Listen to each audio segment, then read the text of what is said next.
Hello, fake Alec Kyle Parker. Hello, hello. How are you? How are you this fine? Echo. How are you? Echo destroyed. Okay. I hate it when that happens. Salutations. Hello. Before you say echo, echo has been destroyed. You're doing great. As in a great spelled like grape.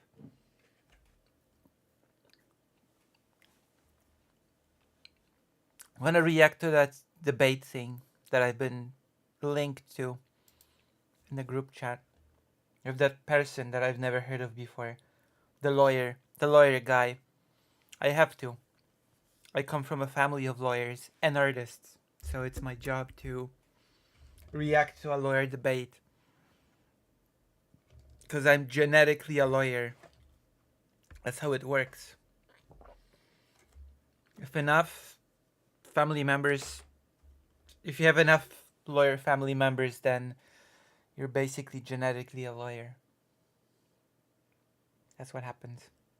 You inherit the lawyer gene. Just like in Tekken, they have the devil gene. In real life, you have the lawyer gene. The lockpicking lawyer. Yes. I do lockpicks. How do you like my lighting? Is it cool? The blue-esque lighting. So we have 1, 2 people here today for now. And 5 in YouTube chat, but they're not saying anything. They're all very shy, or shy viewers. Too shy to speak to me.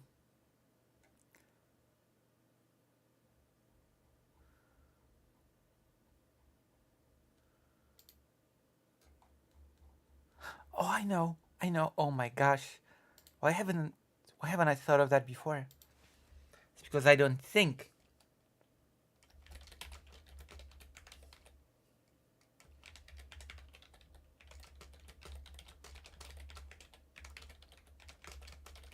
There we go. I've left my mark on the world stage. Stage of affairs. What should I do before it picks up steam? 6 people. Well, maybe it has picked up steam. Maybe I should just get on with the program. Okay, we're getting on with the program. I don't. There's no time to lose. Life's a wasting and etc. Life's a wasting. We're discovering a new content creator tonight, right now. YouTube.com. Copy link. My tablet has gone wild, and I don't know how to fix it. Oh my gosh, completely new creator that I've never heard of. How exciting. Mr. Anderson. Like the Matrix, Mr. Anderson. Wow. Oh my gosh. Mr. Anderson.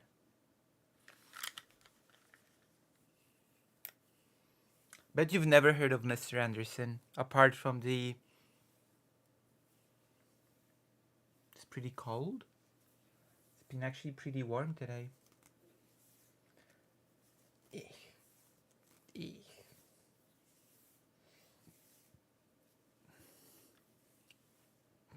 7 people in YouTube?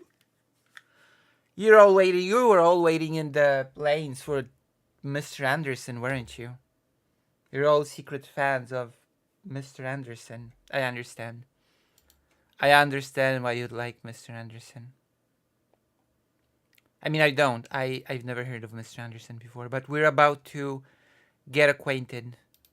Mr. Anderson is very big trans ally, apparently. React. Wait, where's the screen? Okay, let's try that again. This is Mr. Anderson.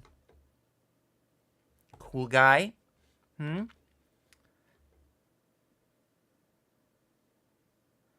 Is you're like a character from Brooklyn 90. What do you mean? Explain to me what you mean. I have no idea what that means. This is Mr. Anderson, our new best friend. Our new best friend creator. We're gonna build bridges with Mr. Anderson. We're gonna do collaborations and it's gonna be great. You're funny? Oh, okay. It's gonna be... Nothing is gonna stand between us ever. It's gonna be happily ever after for me and Mr. Anderson. It's gonna be our happy story. Oh, okay, I'm gonna save that for later. I'm gonna save that exciting story for later. Oh my gosh. Oh my god. You ready? Type ready in the chat. Actually, I'm gonna try to see if there's anybody alive in the YouTube chat, or if my chat is infested with bots. Oh, Socialix. Socialix is definitely a real person. Okay. Excited for Mr. Anderson. Boo, boo, boo, boo. Hell yeah. Heck no. Let's see. We'll see who our real viewer is. In the meantime, in the side chat, you just write yes or no. Have nothing of value to add. You've everything of value to add. You just added value by saying this.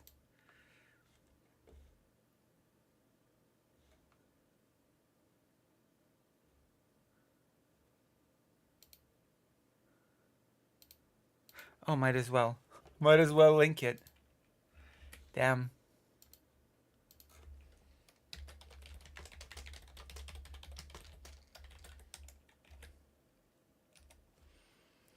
Okay, here we go. Oh my gosh. Now our viewership is going to soar like a bird. Pug. Hello from the UK. Oh, hello. I think you're new. I think you're new to this stream. Is it okay if I ask you how you found it? And what other creators you watch? I always ask this of new viewers, so do not be alarmed by the questionnaire by the biggest Polish trans streamer, who also happens to be Jewish. What do you know? The ultimate combo. I am Polish, which means I control Ukraine. I am Jewish, which means I control the world at large, finance especially. And I'm also trans, which means I control sports. See? I'm all three of these very influential things.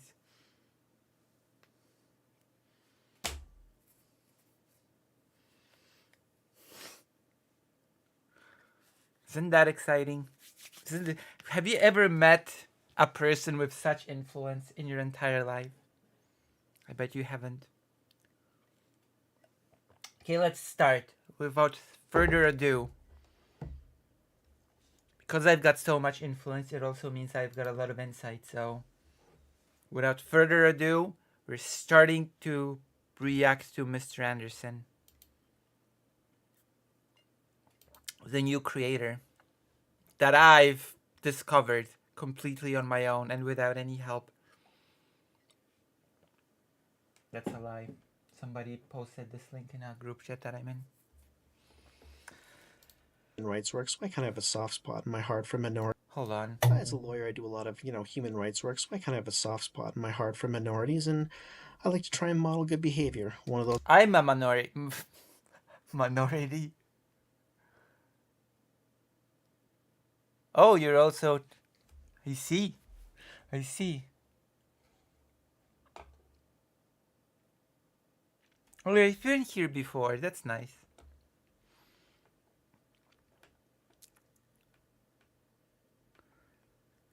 I met a road commissioner once. That's about the most influential person I've met. Listen, you're in luck. You're in luck because you're in the presence of a person that controls the world at large, financially, finances, sports, and Ukraine. Ukrainian people, to be exact. I whisper hate into their ears.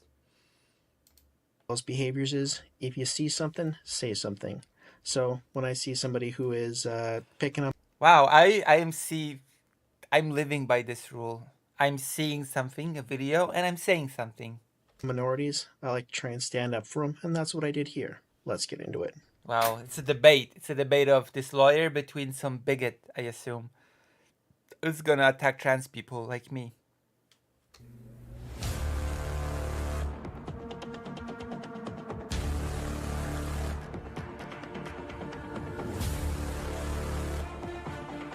Mr. Anderson. My name is Mr. Anderson, and I am mean to people on the internet. Damn. I always try and I'm not mean to people on the internet. I'm actually very nice to people on the internet, to my detriment. Maybe if I were to be more mean to people on the internet, I'd be more popular. What do you think? Oh, I know. Oh my gosh. I just love those polls. I'm sorry. Hell yeah, one, because everybody loves Mr. Anderson. Let's do a poll that's a little bit less obvious. There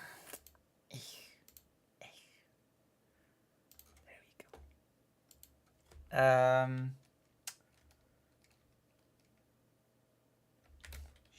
Should Lucy Haze be mean to people on the internet? Hell yeah. Heck no. We're gonna add an option here. You already are the meanest in the world.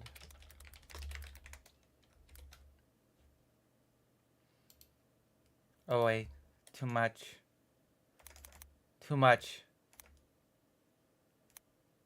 You already are. Boom.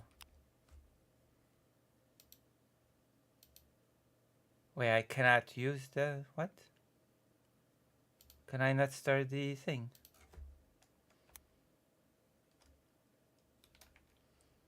What the heck? Why can't I start? Oh! Wait, no. Should be fine. Huh. Why can't I start my thing? I'll try again.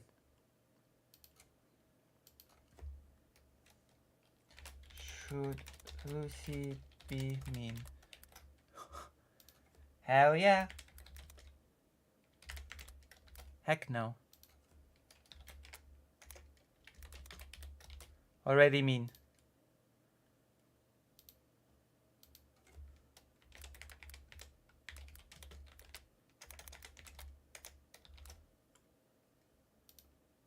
Okay. Nice. I was able to do it. Answer my enquete.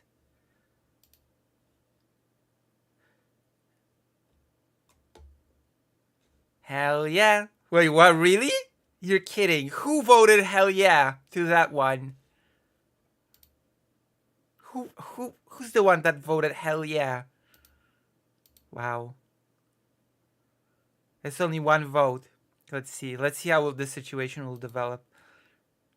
Already know that there's one person that secretly wants me to be filled with hate. Like all Polish people are. So be very polite about it, though. I just tend to ask difficult questions and insist on the answers. That shouldn't be a big surprise because I am, in fact, a lawyer. not all lawyers ask difficult questions and demand answers. That's not a given in the lawyer world, actually. So it does surprise me a bit. Let me tell you, I come from a family of lawyers. Not all lawyers ask difficult questions and demand answers. I'll tell you that much. My channel, you'll find a lot of stuff to do with debate. I do a lot of debate breakdowns. I analyze people's debates. I go into different techniques that we can use in debate. A lot of it has to do. I thought you came from a family of coders. Only on one side. There's a branch of my family that is a family of coders. But my main branch of the family are lawyers. My father finished law. His mother finished law. And his father finished law. On my mom's side, my grandfather was a professor of law. Real lawyers, not failed lawyers. Like, wait, since when is he a lawyer?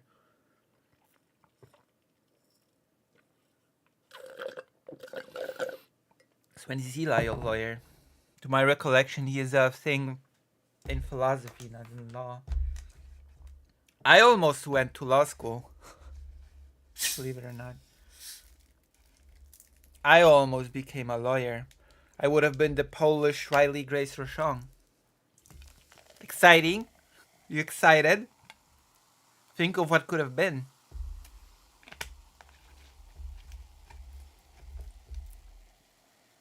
Ugh. Somebody calls his dad a failed lawyer. Oh God. How do you become a failed lawyer? Do you not pass the bar exam, or do you fail all your cases? How do you become a failed lawyer? You have to botch all of your court cases to become a failed lawyer. I don't know. To me, it feels like once you're a lawyer, you're just a lawyer. I suppose you can drop out of law school and then you're a failed lawyer.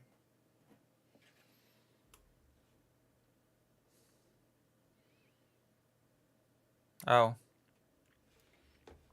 That's fair, I guess. I suppose that's fair.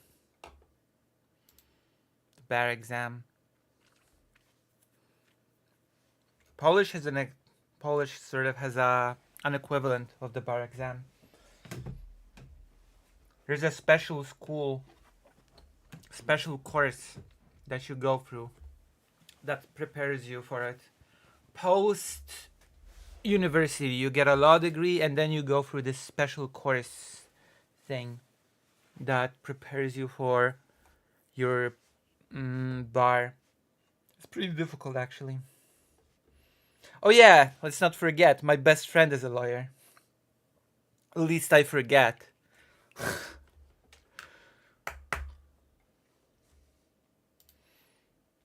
So my environment is pretty lawyer oriented. Doing is tied to cross-examination and the skills that we use as lawyers to make people face difficult and uncomfortable truths. And I do that. I make people face uncomfortable truths. Debunk views that don't have a lot of merit. And one of those views is transphobia, and people who are kind of trying to bully other people, and who don't really have a lot of knowledge or substance behind their views, but still have very strong views and will. Oh, I hate that. I hate it when that happens, when people have no clue what they're talking about, but they still have very strong opinions on what they're saying.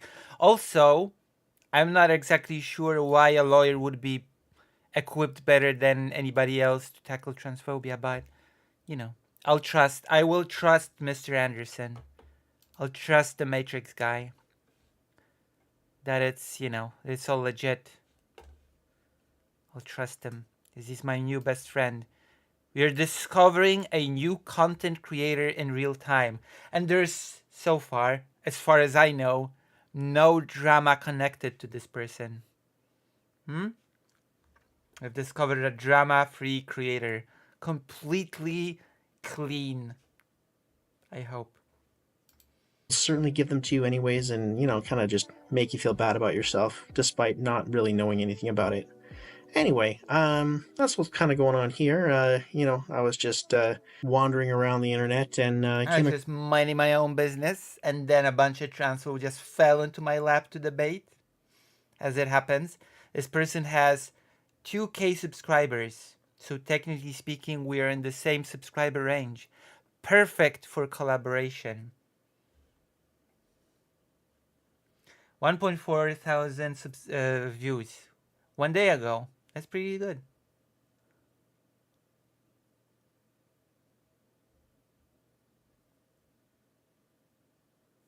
He's white. That's controversial. Well, you know.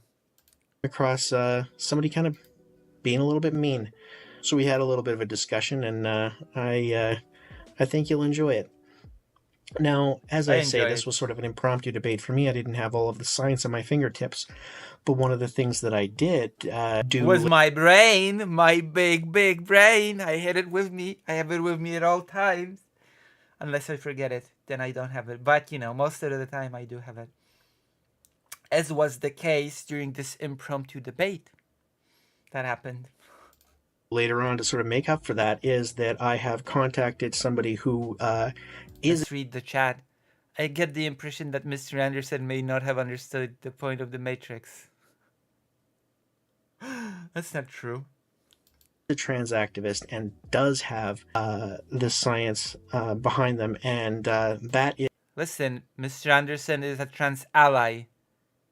So I believe that Mr. Anderson actually understood the point of the Matrix perfectly. Is Ember, considering that he is a staunch trans ally and he's about to debate a transphobe. from Better Than Ember and the Transpositions. Ember, why don't you introduce yourself? I am Ember, and I relentlessly dunk on transphobes, creationists, and other anti-science zealots on my channel, Better Than Ember. And join me for good news over on the Transpositions Weekly, Thursdays at 8 p.m. Eastern. I've actually never heard of that creator either, so I guess we're just discovering new creators left and right. I've never heard of this person either. How exciting. Isn't that exciting that we're discovering new people?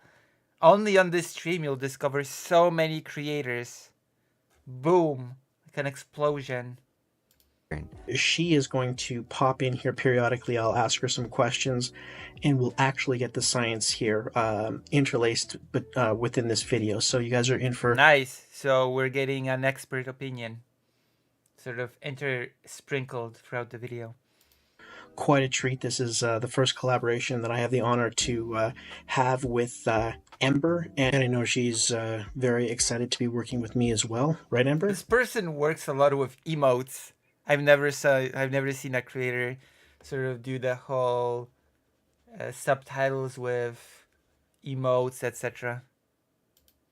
Vote Mr. Anderson this November for Digital DA. What? Wait, I'm not running for anything. We don't elect our DAs here. What? So confused. Anyway, I hope you guys enjoy it. Wow, political jokes. Wow. So now I'm just gonna set the stage for you guys and tell you about... Already a good first impression. I like emotes. You're of those amazing jokes. You know, what had happened before I came on the scene, and then we'll get into it in earnest. Here we go.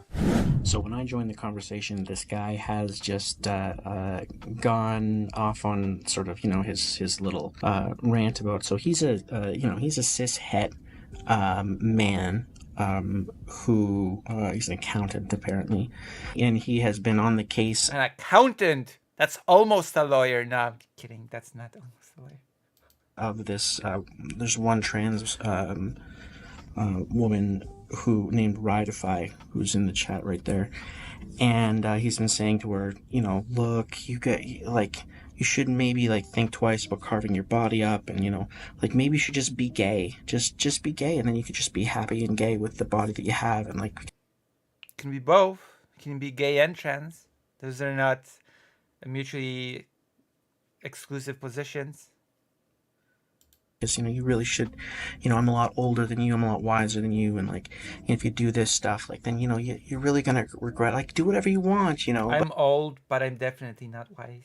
But if you, I really think you should think twice, because you might really regret, cutting your if you go through with it. I'm just telling you, voice of experience, you should probably listen to me, blah blah blah, and that's the content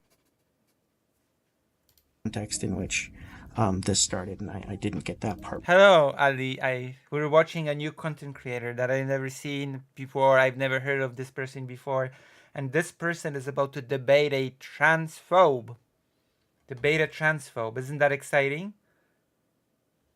I like discovering new creators that debate transphobes and win. Lawyers to boot. Recorded, but that's what's been being said when you start hearing the part that is recorded. I'm just happy being gay, and I'm relieved that I didn't pull my body up and I didn't medically go through with procedures that are irreversible. And now, What are these profile pictures? Is this Twitter? Is this Twitter conversation? Where is this taking place? Is this Twitter? Can somebody? What is this piggy thing? That does sound exciting. I hope they had a good debate. Well, we're about to find out, aren't we? Okay. Jeez Louise. Okay, let's go. Based on sound, it's Discord. I guess. The layout looks sort of like undiscordy. now I can just be a happy, partnered homosexual with the body I was born with. I've never seen such an overload of emote effects when creating an edit of a VOD. This is like a visual overload. Too much. Too much. This is my advice. There's too much. A bit too much of this. But I must admit, I've not seen other people do it. So maybe it's the new thing. Maybe it'll catch on. Sooner or later, all creators are gonna do it. And not have to keep blowing money into it to maintain appearances as I get older. I have a question, Call me for you, Right. if I may. I think Okay, I feel like the visuals, already I have my critiques of this debate, or rather of how it's edited. It feels like what's happening on screen is actually competing with what I'm supposed to listen to. You know, I feel like the popping emotes are trying to get my attention, and it sort of competes with what is being said, which is not necessarily a good thing. It's an ADHD editing thing? Damn. that's like a little bit of a false dichotomy relating to being trans, but sure. No, but I'm just I- saying you can be I didn't trans wanna- without having to carve your body up. It's possible. It is possible, yeah. Actually, there are people that just don't have surgeries. That's a thing. Actually, a doctor that I went to recently asked me, any surgeries in your future? Do you want a surgery? Are you gonna have a surgery soon? I was like, stumped. Actually, I was stumped by that question. I was like, I don't know. Maybe.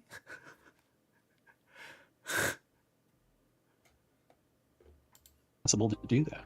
Yeah, but Trans is not equivalent to being gay. That's just stupid. It's just the world we live in now. It's all just one unending nightmare of overstimulation. That is true. That's why I'm overstimulating you with my constant chatter and my constant talking. I do. also that. It's your sorry. misunderstanding. Hold on, before we start interrupting, we're talking like the guy had a question. Ask your question. Yeah, Which one's the lawyer? if you don't mind. So I think the piggy is the person that is the transphobe. That is the gay transphobe. So, because it sounds to me a little bit like what you were saying is that, have you ever had a conversation with anybody who was younger than you about an issue where you had a strong view, and then it turned out you were wrong? Yeah, I think so. Oh no, wait, the piglet is our lawyer. Because he's asking, have you considered that you might be wrong? Even when you're talking to someone that's younger. This shape thing is our transphobe. I'm sorry, I just insulted the creator that we've just newly discovered. But it's okay, I've rectified my mistake. I'm sorry, creator. This is our transphobe and the piggy is our lawyer. Glad we were able to sort of I don't know, clear it up. So absolutely. Absolutely. Absolutely. Is it possible that you are wrong about this? Well, what's this? The I issue don't of even know. whether or not it ever makes sense for somebody to get To be trans. gender affirming surgery. Well, I've come out against all kinds of elective surgery because I've worked in hospitals for many years. Not Mhm. currently, I'm against all surgery. but I have for a number of years worked in the hospital setting. And people get secondary infections and unintended consequences from surgeries in general. And when you go under the knife, it's a significantly greater than zero chance that something's going to happen that you don't expect. Right, but is it possible, given that experience, given your considerable Yeah. experience, is it possible that you are wrong about whether or not it makes sense for anybody to ever get gender affirming surgery? Wait, why are there so many people spectating this debate? This is so strange. I've never. This is also a thing that I've not seen before. Just a bunch of people in a debate. Well, I guess Also, why no camera? I got so many questions about this new creator. in speaking to a couple individuals who were a happy couple in their more advanced years, because I do socialize with people in their 50s and 60s, you can run into some very happy, Why? Why did you just say that? I spoke with some advanced age people because I do talk to those dinosaurs. I do talk to those decrepit old people. I'm not sure why this comment was added.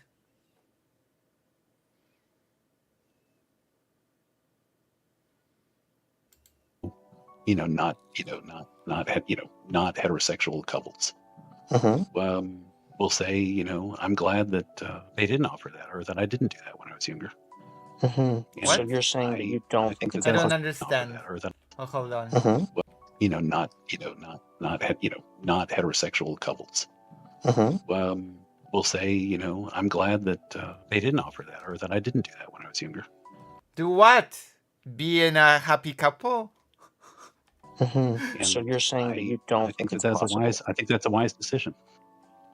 Not being in a happy couple? So you think avoiding it's blowing money so you think is a that good it's thing. yeah. I'm also against breast implants, which are Sure. done by women all the time. So what you're saying is that you don't think that it's possible that you're wrong, or let's not even say possible, because that's kind of like a tricky, like it's an absolute, right? Because anything's possible, but you think that it is vanishingly unlikely that you're wrong about this. Oh, look who snuck in the chat. I didn't realize you're here. I think if my position Who was that? is Look who snuck in the chat. It's vanishingly unlikely that you're wrong about this. Oh, look who snuck in the chat. I didn't realize you're here. That is so weird. Should be one-on-one debate. Why are there so many people that add their vocal commentary? That is very, very strange. Okay, this is also unorthodox. This is also new. It is also new to me. I've not encountered this sort of thing before. Well, it's a new creator. It's a new world with new type of editing, with emotes, lollipops, and colors. I think if my position is that it's worthy of more consideration. Yes, Estelle, what is it? And that it's worthy of having the discussion that you might be better off not wasting your money on elective surgery. Yes, I'm firmly in belief that having thorough consideration is a good thing, and that I'm not wrong in encouraging this. Right. So I mean, if you were to talk to any given person, Why have surgery? Why not just be gay? who Is was what I'm getting from this so far. considering that surgery, then your attitude is generally that you're going to tell them, what you think, and that is probably objectively right. But I mean, they can make their own decisions, and they're going to do whatever they're going to do. But if they do it, the chances are that it's going to be a mistake, and they're going to live to regret it. Is that what you're saying? Well, it could be. I know it Why could. should Could be. If it could be, then you might be wrong. Then they could not be unhappy. That which means that you're already fighting your own position right off the bat. You shouldn't do that. Stand tall. Be proud in your opinion. Be proud in your position. Don't lose.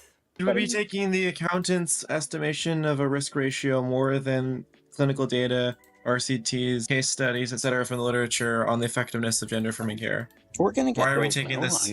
We're gonna. Oh my gosh. Why is this person adding commentary? Isn't this a debate 101? Why are they gang whatever in this person in the voice chat? It should be a super happy time or something. No? Get there, Redefy. We're gonna get there. I'm not saying it's an absolute. But you're an This accountant. is not me saying. Why should I take you more seriously than the literature? See? Why do we need this person? I want a debate, not whatever number of people are here V1, you know? That's not fair. It's gonna be like, I was just nervous because they all gang banged me or something, you know? You know what I mean? I'm just nervous. I'm just worried this will happen. Does that make sense? It's very probable that it will as well. They try to assess the same probabilities, except they just have more data points and an actual... Yeah. Well, have you Oh, ever what? had someone tell you take it slow on a decision? Have you ever had someone tap you on the shoulder and say maybe you should slow down? Have you ever used your brain? Redefy, just See, why this? Have you ever used your brain? Like, that doesn't add anything to the debate. That doesn't add any new information or any new good arguments. It should have been a 101 without all the spectators. I stand by it. I stand by my thing. So this is a foul by our new creator that we've just discovered. That's a no-no for me. just humor me a little. You don't have to, because this is like really core to you. So tell me to shut up if you want. But Shut up. you might just give me a little bit of running room here. I think that it'll be a good idea. Tell me what you want to do. Listen, I've been asked to be mean. The survey said that I have to be mean. So when this person says tell me to shut up, I simply have to now. It's like a compulsive thing. You want to take over, you take over. You can keep going. I was just pointing out that it's really frustrating when this accountant acts like he's in a doctor when he's not. Yeah, I'm not a doctor. So Yeah, but you're spring claiming like it. Wait, so he was an accountant in a hospital? I worked in a hospital setting for a long time. As the janitor, let's go. So I know my medical stuff.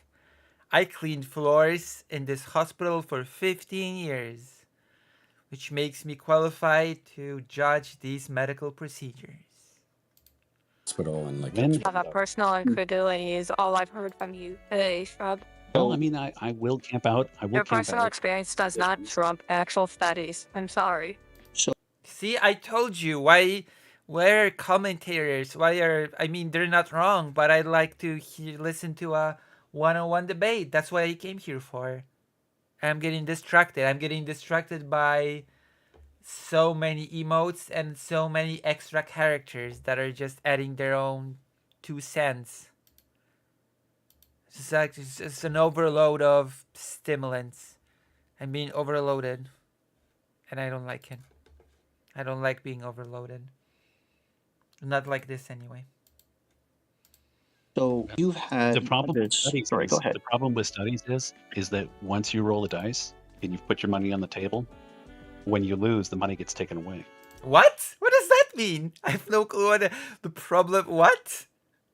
What is studies? Studies are not gambling. You don't just. I don't understand what this person's trying to say. what? And the problem with the personal bias is that it makes an ass out of you. You should really work on that. Okay, see those little quips. They don't add anything. That's not an argument. A mean little quip is not an argument. It can be funny sometimes when you sort of bolster an argument with a little quip. But if you throw only these type of quips, then you just sort of you just sort of seem like a person that doesn't know what they're talking about and have to compensate with those little insults, which is not good. That's never good. But I have no clue what that means. The problem with studies is that you throw your chips and your money gets taken away.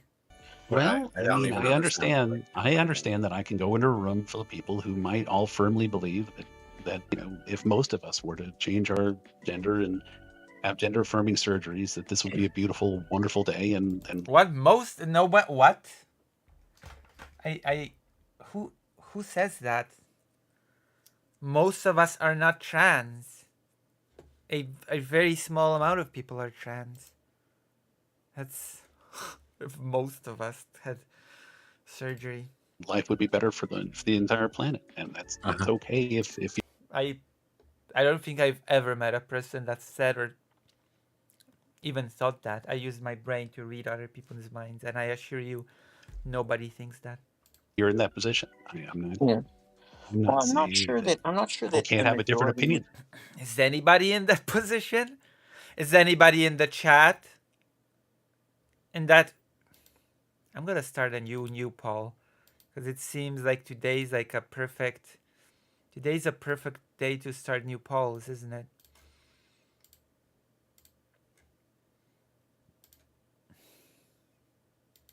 This is perfect. Should the entire planet get surgery? Yes. 100%. No.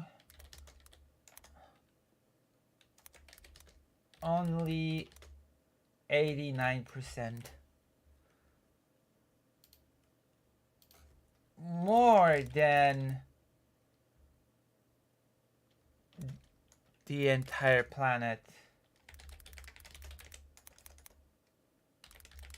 I'm doing a little bit of a jab at Donald Trump. Let's see how many people. Let's see how dedicated are you to the trans cause. Let's see. It's your dedication to the cause.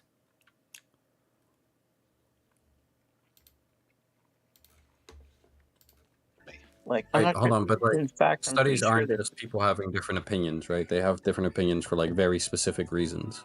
So I'm pretty sure. I'm not the ultimate arbiter. A study is not an opinion piece, by the way. A study is a study. There's as to whether someone does something. But the amazing thing is, this is something that will absolutely blow your mind. What will blow my mind? Out of 3 decisions that people make, they don't even need to make a decision.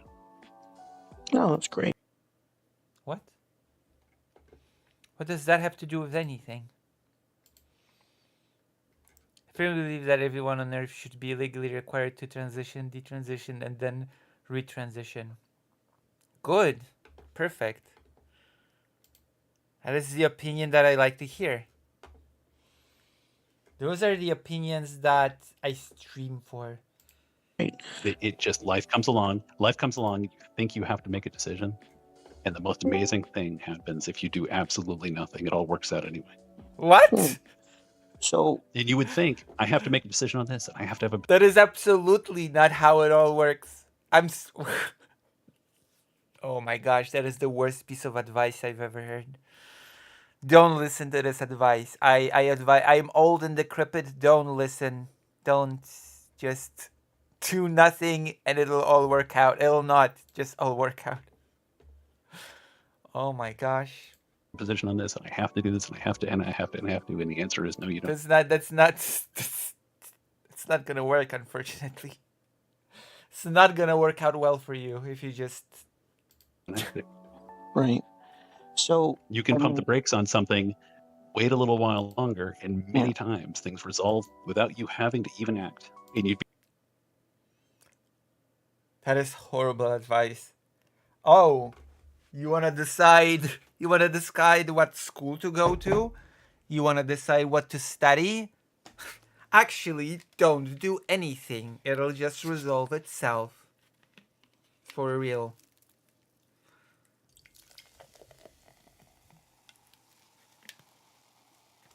I don't need more examples.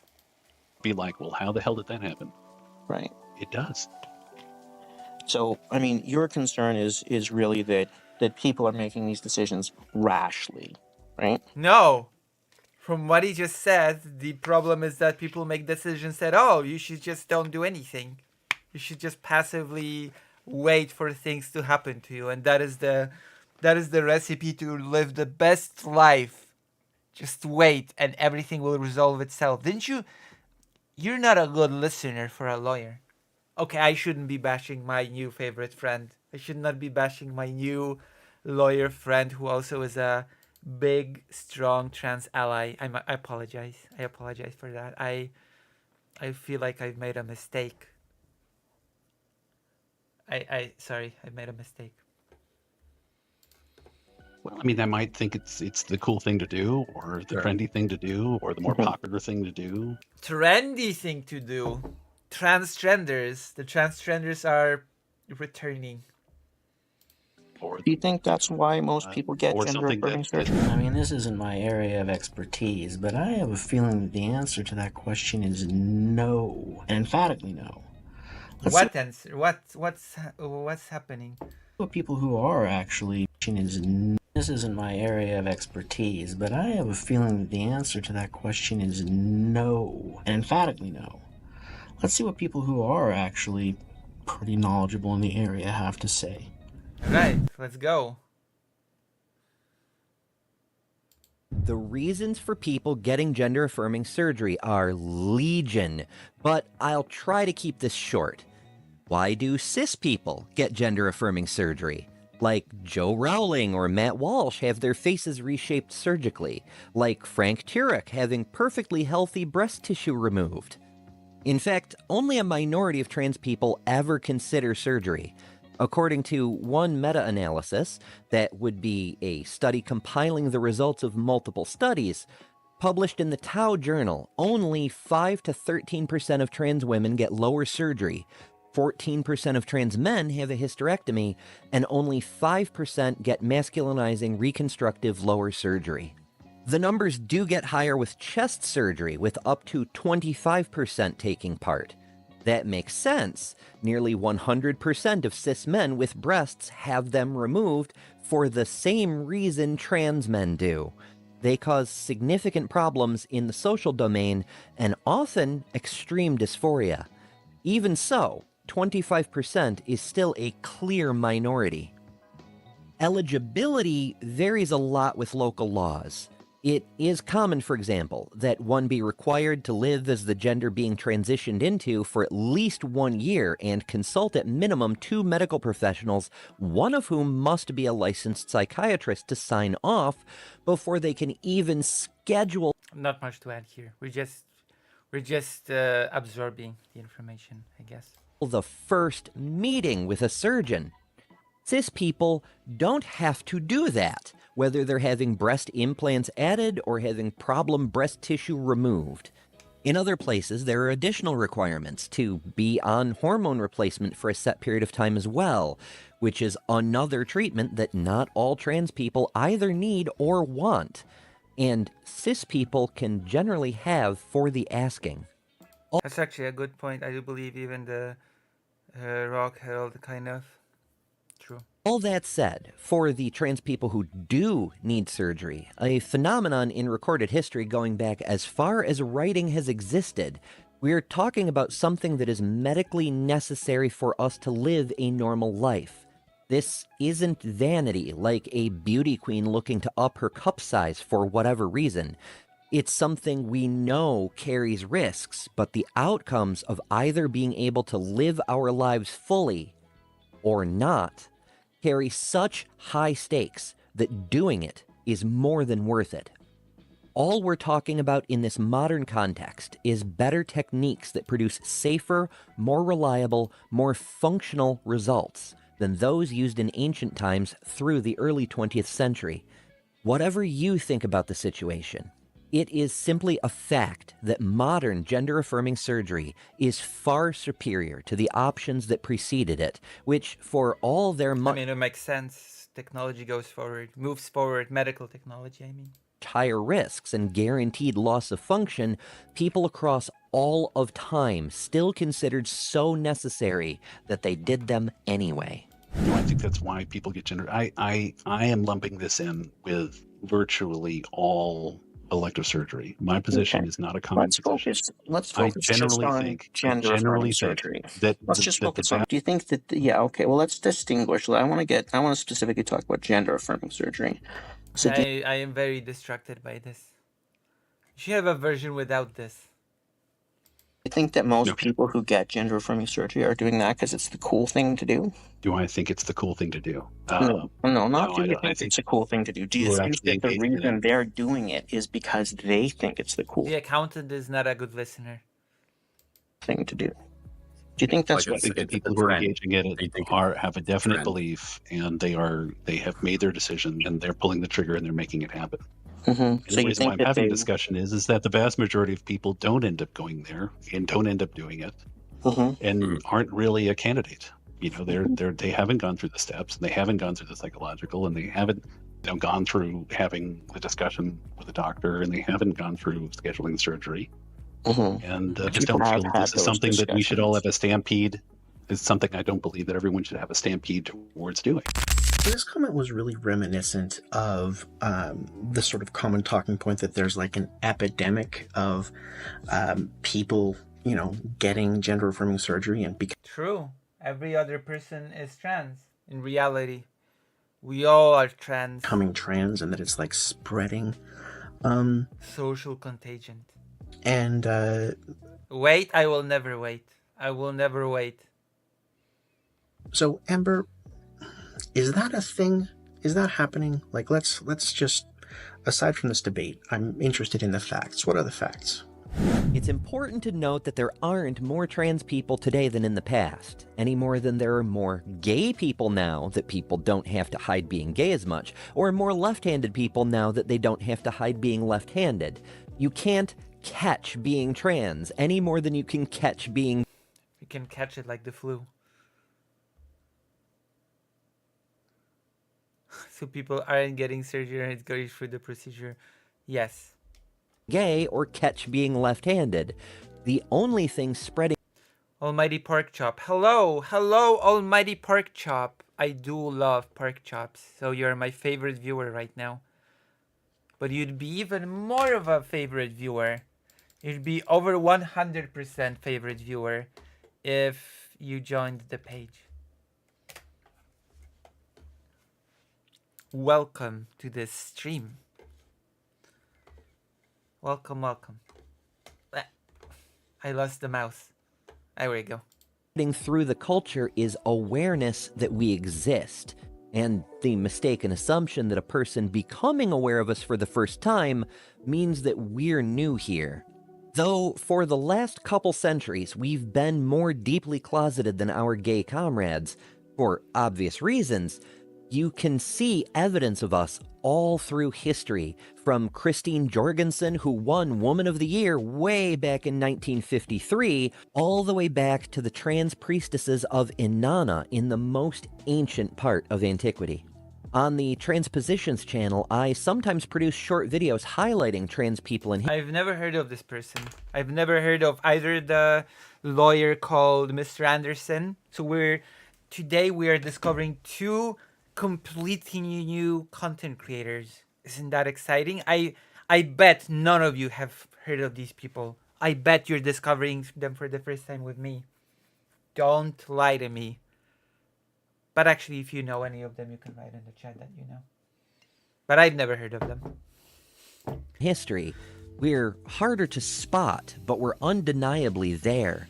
We've always been here. A person being ignorant of that isn't an us problem. Wouldn't it be great if half of America decides that we'll just start taking, what do we call it, hormone blockers or something else? Hormone blockers? What if half of the US just started taking puberty blockers, even if you're an adult? Well, that makes no sense. Hormone blockers. Okay, first, I mean, you could take like hormone blockers too, but taking hormone blockers alone will just mess you up. If I just took testosterone blockers and just lowered my testosterone without doing anything else, that would just mess me up, I assume. I don't know. We're not going to talk about hormone blockers. We're not going to talk about hormone replacement therapy. We're not going to talk about any of that stuff. We're just talking about the gender-affirming surgery, right? We can talk about that other stuff later. I don't mind. But with respect to the gender-affirming surgery, you'd agree with me that most of the people who get that gender-affirming surgery aren't doing it because they think it's the cool thing to do and all their friends are doing it. Is that fair? No, all my friends got bottom surgery, and now I know that it's, I want to be cool too. I want to go and get the surgery as well. True. That is exactly how it happens. When I was making that statement, I heard bottom surgery is the new cool thing to do. When I was talking about people's perception of folks having surgery. It's not, right. I'm not talking about the individual. The perception is that it's cool to have bottom surgery. Wow. I never realized that the perception in society is that having bottom surgery is the cool, hip thing for everybody to do. Who's going to go forward with having the surgery? I'm not making the position that everyone who has surgery. You don't make positions, you take positions in the English language, I think. Is doing it purely because of social conformity. So what I was wondering was, so you'd agree with me, though, that the people who are getting gender-affirming surgery, whether they be, I mean, they're all adults, because they don't give gender-affirming surgery to kids under 18, but those people, they don't. But those people, they're, as far as you know, would it be... He's cross-examining him because he's a lawyer. Fair to say, you're not aware of any of them who are doing it because all their friends are doing it, and it's the cool thing to do. Is that fair? Me personally, I haven't spoken with someone who's going through the gender-affirming surgery process in terms of being... I've only talked to people who haven't had surgery. Okay. I've never actually spoken to someone who's actively getting the surgery. So why do you have an opinion on it if you've never met a person that even wanted it? Have you read about anybody who's actually had surgery? No, I've just had discussions with people who are either gay or trans and are either involved with drag or, more in the earlier stages, maybe taking hormone pills, maybe, that kind of thing. Would it surprise you to learn that the medical establishment, when they, because of the serious nature of this kind of a surgery, that they're really interested in finding out whether or not people regret it? Amber, am I... Wow. Am I wrong here? I mean, how well studied is this issue? Can you give us maybe just a broad overview of how... There are a lot of hoops you have to jump through to get surgery, by the way. I don't think it's just a polished thing that you have to jump through an incredible amount of hoops. Psychiatrists, evaluations, tests. I don't think that's a thing that's just a thing in Poland.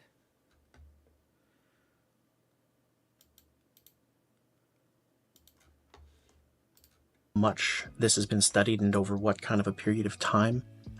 Because, I mean, I'm not the expert. We're getting educated. I didn't expect us to get so educated in this debate. So, let's just double check to make sure that what I'm saying is correct. According to Google Scholar, over 23,000 studies have been done on regret rates for transgender surgery. Oh yeah, it's also very, very low, by the way. Those who do get surgery, their regret rate is very, very low, as we're probably about to hear. With the earliest entry, a 2007 textbook that itself contains hundreds of references going back into the 1930s. We've literally been researching this topic for nearly 100 years, and with thousands upon thousands of studies, found that the regret rate is consistently... Whoa, don't steal my thunder. Wait for it. Point is, Yes, it is well This is a very energetic. I wonder if he edits his own videos. I wonder if he edits his own thing and makes it like it, or does he hire an editor that does this sort of very enthusiastic style of editing videos? study. Well, most doctors that are not in the that aren't in the psychological field don't really deal with regret. They just they see presenting opinion. They see presenting issues.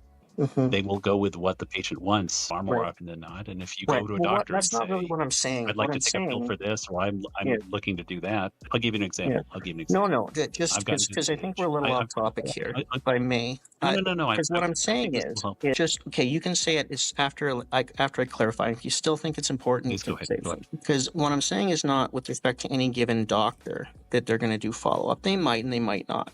What I'm saying is, would it surprise you to learn that in general, across the medical establishment and across research, clinical research, that there is a very big interest in general among people like psychologists and sociologists and gender, care specialists about trying about getting the number on the regret rate. To suss out whether or not the people who get those surgeries regret them. Would it surprise you to know that that is an area of active interest and research? No. Oh my gosh. No, I'm sure there's some social people keep going and coming in and out. Scientists that are going after this, or psychological people that are going after this, but it would make sense that what I was going to go to. I used to work in ophthalmology, and for example, one of the surgeries that's available in ophthalmology is something called LASIK, where they can sculpt the outside of your eye under a flap, so to speak. There's like a clear skin flap on the front of your cornea. They peel that up. They mold the shape of your natural lens under it, and they put the flap back down, and you heal in the whole 9 yards. And it sounds really cool. And the doctors know going into it that there's a portion of people who their eye prescription is going to change after the surgery and really can't do it again. There's also going to be a portion of people who are going to develop dry eye and need eye drops for the rest of their life. And they tell you that there's a risk of those two things happening, but the vast majority of time they don't get down into statistics. So they can know walking into it that there's like a 5% chance you're going to dry eye for the rest of your life and have to put eye drops in your eyeballs for the rest of your life. And that there's about a 40 or 50% chance that your eye prescription is going to change and that you will need to wear glasses anyway. But yet they will still sell you and close you on LASIK. Happens every day of the year. What's the regret rate on LASIK? No, but I'm just telling you, those issues. That's a good question, isn't it? Are real. Doctors don't give a because they medically have to just make the disclosure, cover their ass, and then collect the check when you sign on and do it. But what's the regret rate on LASIK? They probably do that kind of stuff, right? If you have dry eye and have to put drops in your eyes twice, two or three times a day, you are probably going to regret having LASIK. You're probably going to say, "Dear Lord, if I had just stopped myself, I would." That's not an answer to the question. Would not have done this. I'm just looking it up. It looks like 3% of people regret getting LASIK. Does that seem like about right to you? Fine. Yeah, but these studies are often non-conclusive because you're not asking everyone. You're not asking everyone. They're just sample studies. But at the end of the day, I'm just telling you, this person is an anti-study person. Well, how do you know many people regret it if you don't trust that? How do you know? Are outcomes of people getting dry eye. There is a high probability. And that's probably a reason why you might regret LASIK. There are eye prescriptions changing after the surgery. For whatever reason. A lot of people might just say, "Hey, I got 2 or 3 years out of it, so I'm happy." Shrub. Check the side chat on this because we just put studies on this. Just let me do this. What do you think the regret rate is for gender affirming surgery? Less than 1%. And that includes all forms of regret, such as people who are satisfied with the surgery, but just simply saying that he knows more than people whether they regret things or yes. Suffered an infection that had to be treated. By way of contrast, the rate of cis women who He's basically saying I would regret it, so most people probably do. Significantly regret breast reduction is 15 to 24%. Nobody bats an eye about a woman who wants a smaller chest, even for purely cosmetic reasons, because that regret rate... I mean, that's not a good argument here because this guy is against all elective surgery. This guy is also against breast reduction surgery, etc. So this argumentation of nobody bats an eye about cis women getting breast surgery is not... It's not applicable to this particular debate because this person is just against any sort of surgery that you can sort of choose to undergo.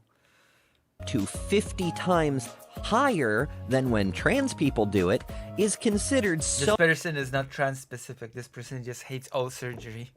So good in any other context that simply informing the prospective patient about the regret rate is deemed sufficient.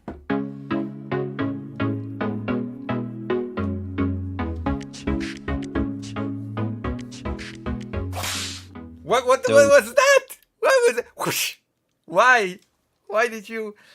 This is such energetic. So the thing is... Why? Why? What a weird choice. Very interesting. Whoosh. So the thing is, the problem with studies is they can't tell you what's going to happen for you. They might stay... True. The problem with studies is that they cannot tell you anything. Yes, smash that like button, please. You know, you could go into a surgery, and I'll give you another example. But what do you think it is? I had a doctor sit across from me and say, we have an x-ray of your abdomen. And I believe that you have a cyst on your kidney.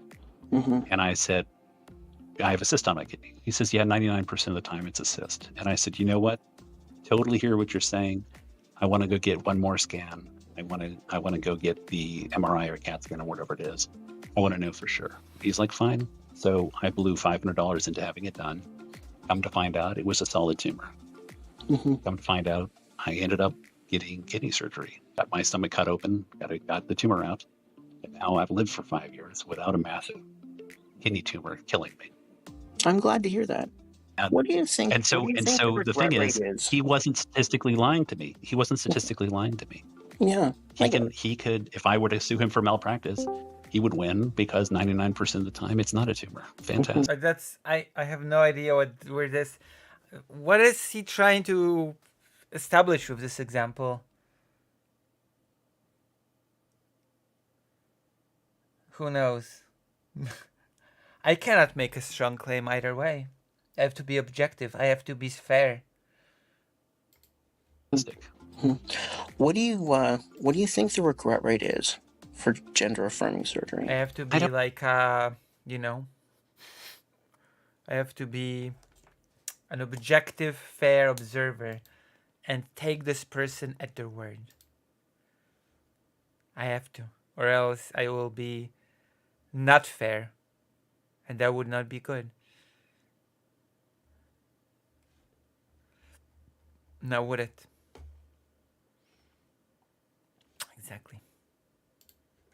Exactly. I don't know what the actual regret rate is. Yeah, if it was significantly lower than LASIK, for example, would you think that, would that mean anything to you? Well, I mean, you just told me that the rate was 3%, which is possible. Yeah. 3%. Yeah, so we'd be talking about like if it was significantly lower, it'd have to be like 1% or maybe even less than 1%. But if it was that low, then would you agree with me that probably those people are making that decision after having thought about it, being aware of the risks and the drawbacks, and going forward with it anyways because it's that important to them? Would that be a reasonable conclusion? Yes, it's reasonable. Okay, so I'm going to tell you a secret. I've already looked up the rate for gender-affirming surgery, and it is around 1%, and depending on the study, because like I said, they've done a schwack of these, less than 1%. And it varies depending on which one, like whether it's breast implants or, bottom surgery or top surgery or whatever, varies. But generally speaking, it's around 1%, and in many cases, depending on the surgery, less than 1%, like down at the level where you have trouble. There are many hoops. There are many things you have to go through to get that surgery. It's a long process. You have a lot of things to. You have a lot of time to think about it. Let me just say that. Measuring what it is to any degree of accuracy. All right, Ember, so we already know what's coming for this guy, but give us some details. Tell us a little bit more about regret rates. We've already seen that this is a very highly studied area of trans medicine, so we can't go over the entire body of the existing literature, or even a substantial fraction. However, meta-analyses, studies compiling the results of many studies, consistently find combined regret rates of less. It's been a while since I've heard the word meta-analysis said so many times. Than 1%. You can break that down further, like in a study from 2021 that found out of a 27,325 patient sample, of the 0.3% who expressed regret, 37% did so for social reasons, 8% owing to medical complications. That's true. A lot of regret comes from the environment reacting negatively.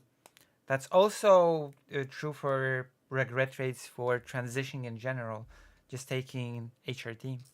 And so on, with only 36 patients, or about 0.1%, regretting their procedure itself and seeking a reversal. To put it plainly, the regret rate for gender-affirming surgery is, by far, the lowest regret rate in medicine. It also gets vetted a lot more than any other surgery, so it makes sense. It's lower than LASIK. It's lower than knee surgery. It's lower than cardiac bypass, cancer treatment of all kinds, anything you can name that is indisputably medically necessary, and orders of magnitude lower than elective or cosmetic procedures. It is closer to zero than anything else humans are capable of doing, which is a strong indicator that it is so necessary, and the people who receive it experience a quality of life so dramatically improved that they are overlooking other drawbacks that statistically must be present, because by comparison, those factors don't even matter. Can you imagine anything that improves your life so vastly that what in any other circumstance might be a serious negative is, in this specific instance, entirely inconsequential? That's how important these procedures are, and the titanic difference they make in the lives of the people who need them. That's how careful people are. So, in terms of saying, well, I'm not sure that they know what they're doing, I think you'd agree with me that based on the evidence that we've talked about here today, the difficulty of getting that surgery and the regret rate, they do, right? So what's going to be the answer? Maybe. Well, what I hate to even bring this up, and this isn't even me trying to do a counter argument, but it is. You're making a counter argument. But do you have the statistics of people who end up committing suicide after surgery? You know what? That's actually a very, and I'm not offended that you bring that up, because that's important too. And I have looked at those as well. And the statistics, I don't have them to hand. If the regret rate is very, very, very low, then I would assume that it follows that the suicide rate is also very, very low. But I have looked them up, and what I can tell you from what I remember is that the statistics for suicidality, also are overwhelmingly positive. Okay. That would make sense, right? If almost nobody regrets it, then why would a person that does not regret it commit suicide? If the regret rate is extremely low, then of course it would follow that the suicide rate after surgery is also pretty low. Okay, so Ember, before we get to talking about the overwhelmingly positive effects of gender-affirming surgery on suicidality, let's first talk about the scope of the problem. So tell me a little bit first about the problem of suicidality and how severe it is in the trans community as a baseline. Suicidality is a tricky subject, in part because any study necessarily includes a survivor selection bias. Okay, I'm gonna go to the toilet. Listen, I am a human being. I need toilet to live. So I'm gonna take out my phone, I'm going to take out my wallet, and I'm going to go to the toilet. I'm leaving you with a Hassan Piker moment. Because Hassan Piker is probably your favorite streamer or something. So I'm giving you a fraction of what it's like to be in his audience. And I'll be right back.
Hello, I'm back.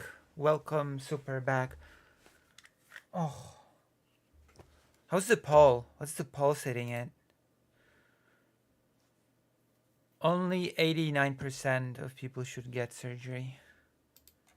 That is to say, we can't gather data from those who have already followed through, and unless they leave a note, we may never know why they did what they did. So we're missing a huge chunk of data, which makes the statistics look considerably lower than they actually are. There is also a huge variation between countries because the acceptance of trans people varies wildly from nation to nation depending on the culture. One international study found that the attempt rate, not the rate of self-harm, not the rate of suicidal feelings, the attempt rate ranges from 32 to 50%. Oh. Up to half of us have made at least one attempt. I am one of them. The factors that contribute to this rate include gender-based victimization, discrimination. Damn. I better be quiet on this. Hate to bring in a sad vibe. I'm led to this stream. What is this about? It's a new creator that we've discovered called Mr. Anderson. And Mr. Anderson debated a transphobe, and Mr. Anderson brings in an expert who's trans from time to time to explain statistics about trans issues. And this is the other creator that I've never heard of. Bullying, violence, being rejected by family, friends, and community, harassment by intimate partners, family members, or police, discrimination in healthcare, and more. For context, one survey of the general population in 2022 found an attempt rate of 0.6% among U.S. adults 18 and over. That's a shockingly high number of people who tried to end their own lives, translating to about 1.6 million people. Oops. But that means the rate among It's okay, I went to a hospital.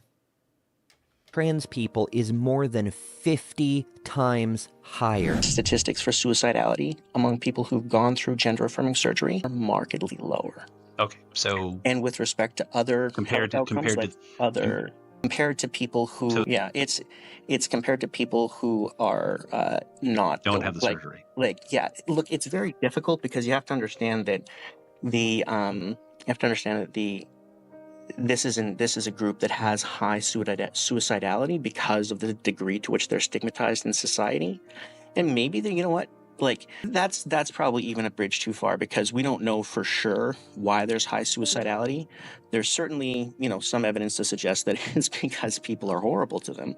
Like being gay, the suicidality risk for being gay has gone down a lot in recent years, given the greater acceptance, but we don't know for sure. Maybe these people are just more vulnerable, right? Or, based on what you just told me, maybe what I said before is a little bit too generous to the other side. But let's test that.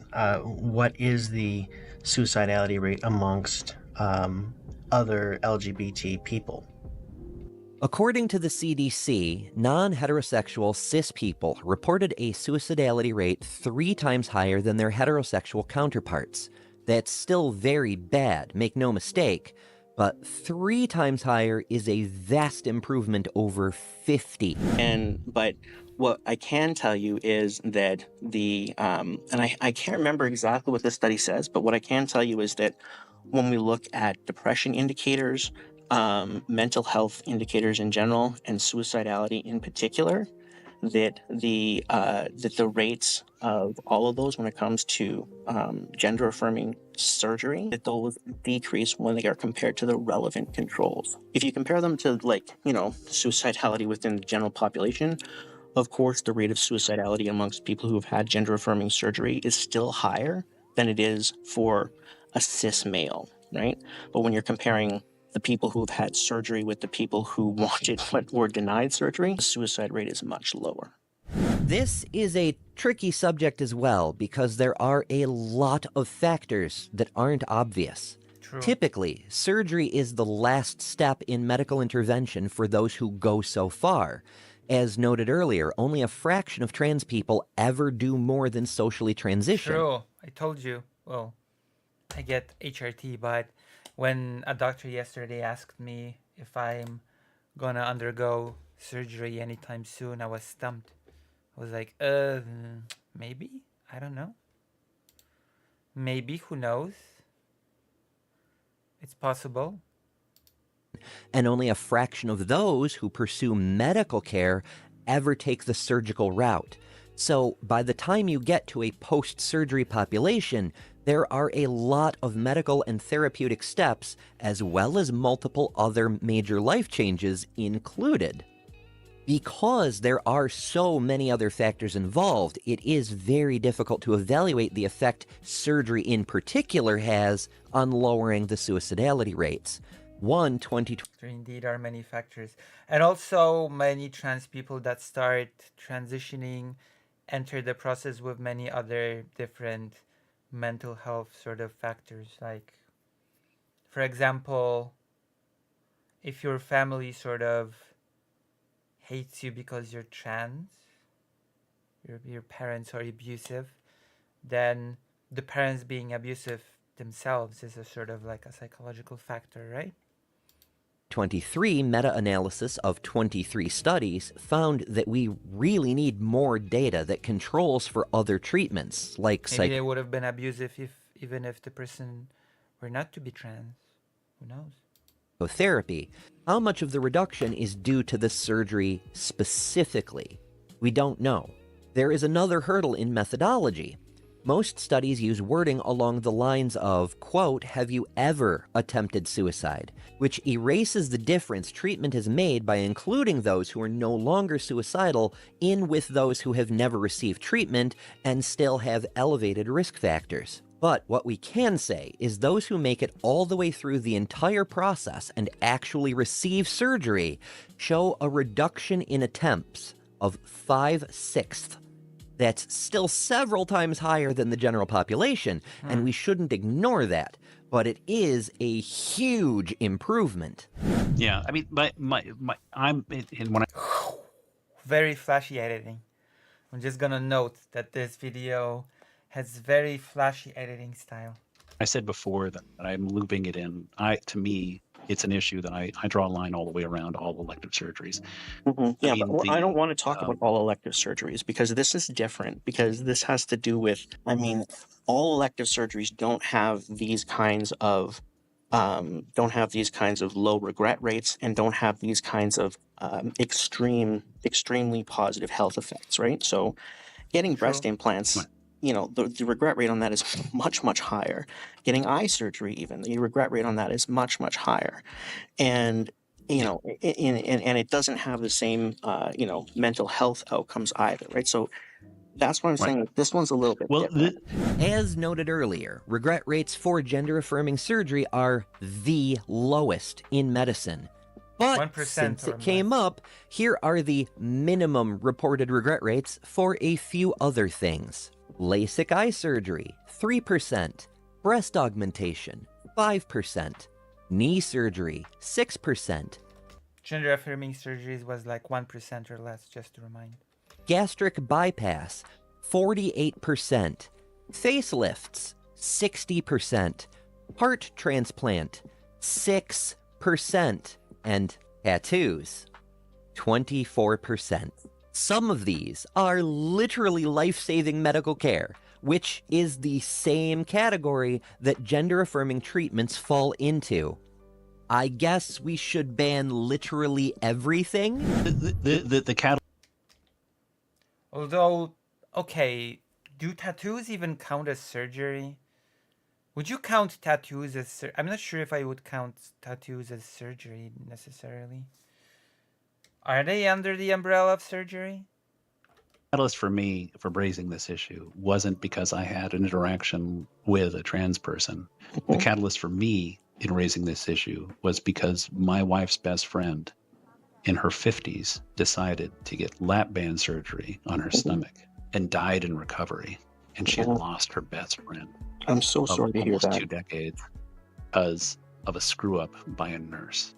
Yeah, I'm really sorry to hear that. And no, I mean, it was someone who we deeply cared for, who been overweight, quote unquote, or obese her entire adult life, who was very successful professionally, had a loving husband and 3 children, you know, that some of them had made it into teenage years.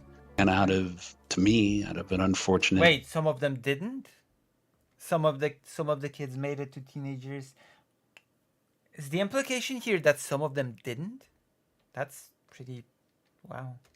You know, vacillation on her self-perception, decided to, you know what, I've got money coming out of my ears. Let's go ahead and spend 20 or 30 grand and go have lap band surgery because I'll get to be a skinnier, quote unquote, happier me.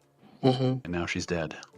I'm really sorry to hear that. At this point, Redefy is going to enter the conversation, and Redefy is the woman that Shrub has been bullying or. Wait, but that applies to all surgeries. My best friend's fiance's or boyfriend's grandfather was supposed to go to a very simple, very procedural surgery thing and died. Does that mean that procedural very simple thing should be banned now? Depending on how you want to put it, I would say he's bullying this young lady. And I mean, she's not perfect either. I mean, the problem with trans people is the same problem that you have with any group of people, which is that they're people. Let's just remember that she's been kind of the victim in all of this, and cut her a little bit of slack in terms of her interactions. But that's what follows.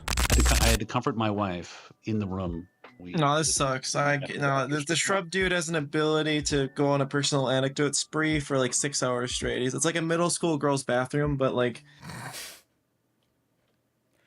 I see. So that's the person. The victim. That's the purple, I assume. They're all on meth and they stay in the bathroom for hours straight. Do you think this is a middle school meth thing? Stop. Yes. I mean, Stop, Embry, stop. No, Shrub. It's the issue exactly here like a is middle that school we bathroom, all yes. feel bad.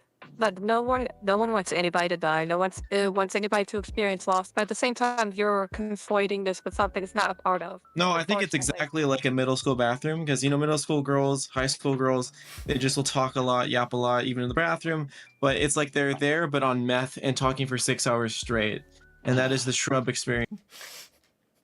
See, I'm not sure what this contributes to the argument, but I guess it's pretty funny. Right, Fi.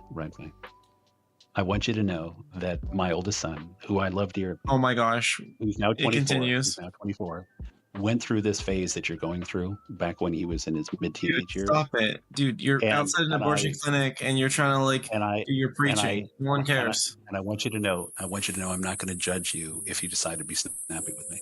I've encountered a few people who aren't interested in data or real-world outcomes, or what helps people. Were there conservatives by any chance? They just have anecdotes and emotional appeals about completely unrelated things so they can pretend they're right, without actually doing the work of thinking about it. Grub here seems to be in that club. Like Frank Turek talking about anorexia, which is a serious but completely different condition. He can't actually engage in the subject he claims to be there to talk about because he doesn't know anything about it. He is the personification of... That is a pretty common thing. It is a pretty common thing when it comes to the war in Ukraine as well, interestingly enough.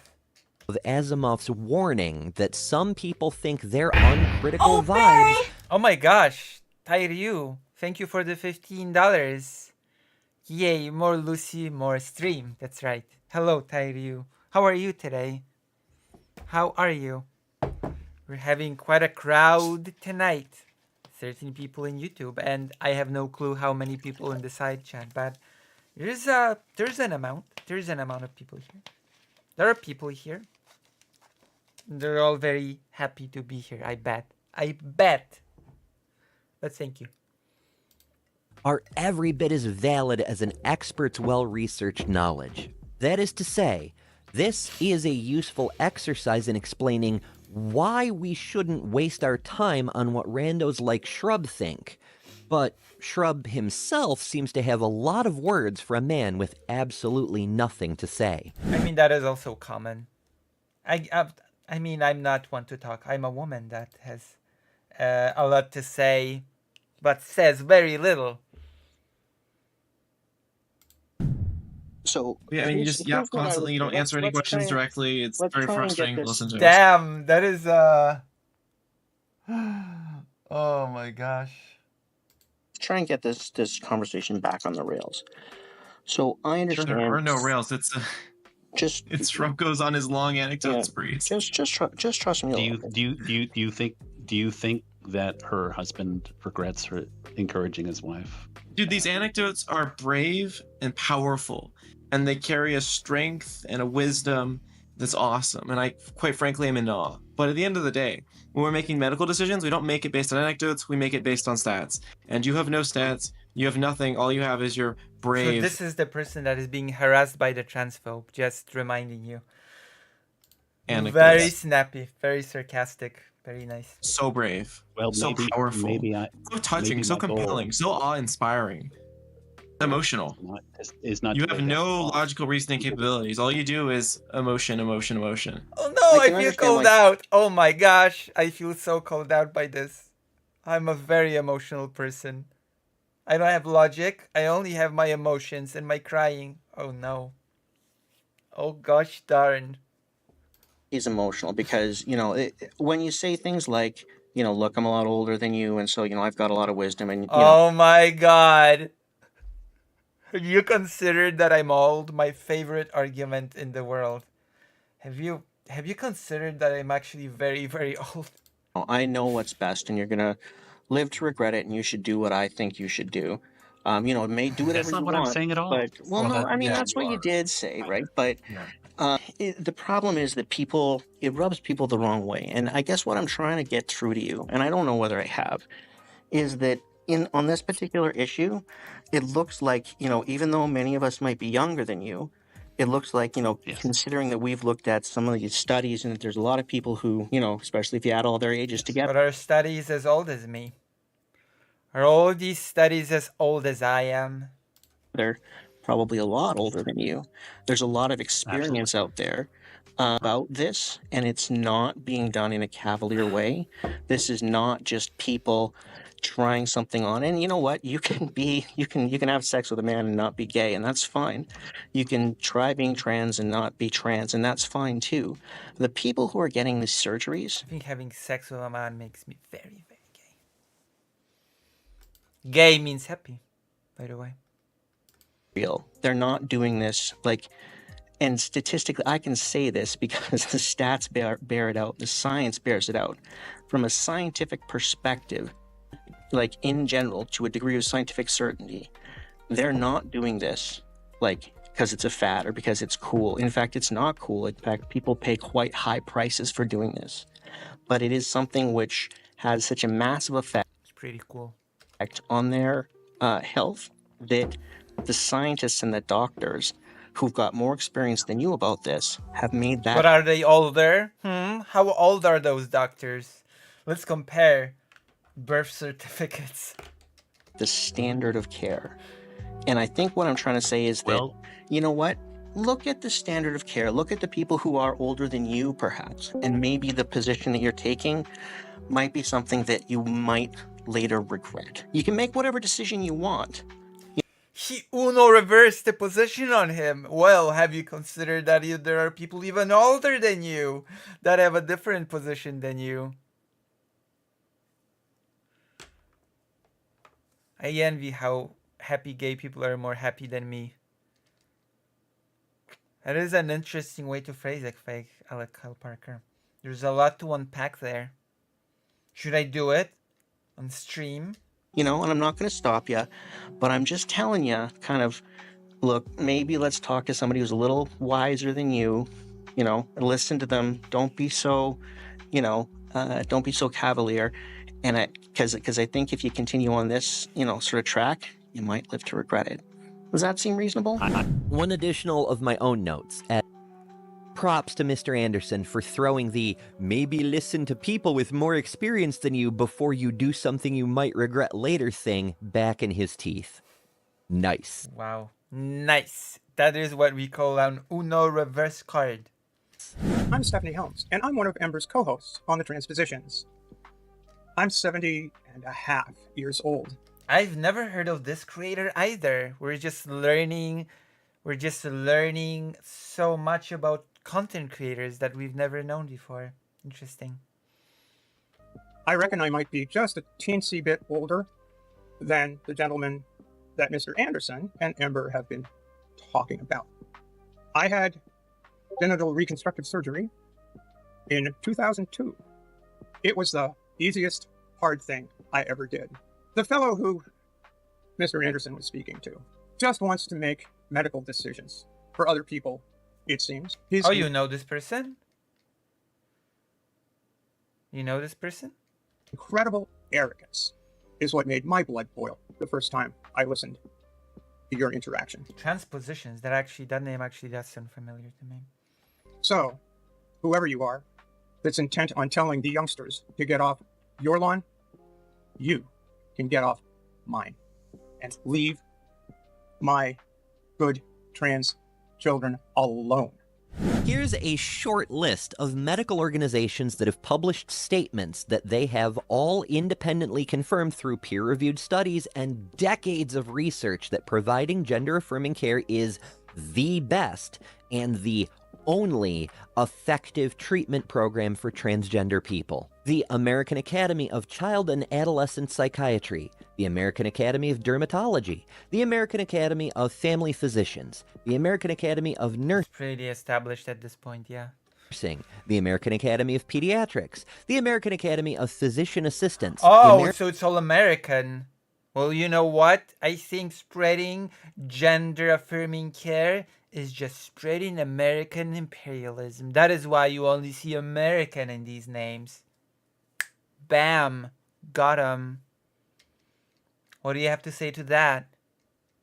Good argument. American College Health Association, the American College of Nurse Midwives, the American College of Obstetricians and Gynecologists, the American College of Physicians, the American Counseling Association, the American Heart Association, the American Medical Association, the American Medical... It's almost like America has an agenda of spreading imperialism through transness. Have you considered that? Have you?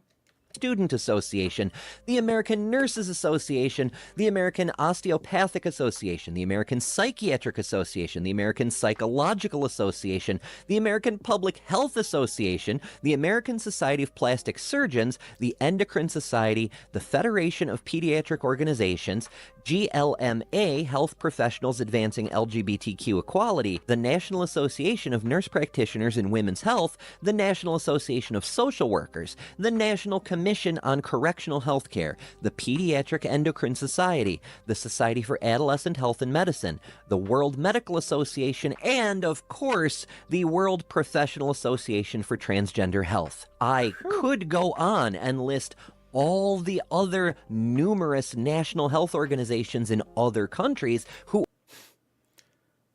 also published support of the scientific consensus on this. But it would be ridiculously long. Since I'm in the US, this list is US heavy, but it will have to do. I wasn't advising WideFi about their personal journey. He had raised an issue about trans, and I shared my perspective. She raised an issue. He misgendering right off the bat.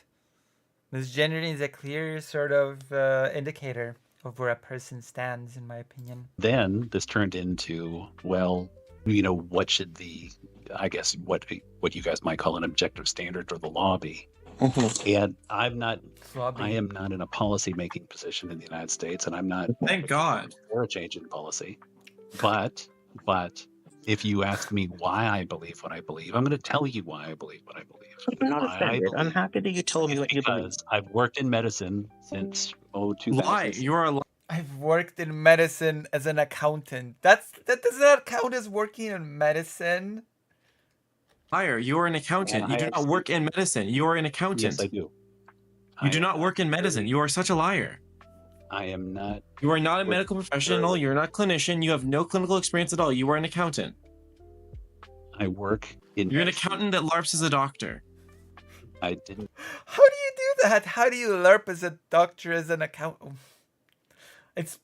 I'm sorry, it's basically like being a janitor in the hospital and say, oh, I've been working in medicine for 15 years, cleaning those floors at the hospital. I mean, no disrespect to people that clean floors, but it doesn't make you a medical professional being a janitor at a hospital. You know? Those are two different things. I could reverse this as well. A doctor that, I don't know, works at a clean hospital is not an expert on cleanliness of facilities. There you go. I'll reverse it. Not to make people mad. Ever say I was a doctor or that I'm giving medical advice. I have worked. You are giving medical advice and you are not a doctor. Okay, so how many times do you think I've rounded? You said you've quote, I've worked in medicine since 2006. You have not worked in medicine since 2006. You haven't worked in medicine ever. You don't work in medicine. You're an accountant. You do not work in medicine. Do you think that hospitals, outpatient clinics, physician practices are in medicine or not in medicine?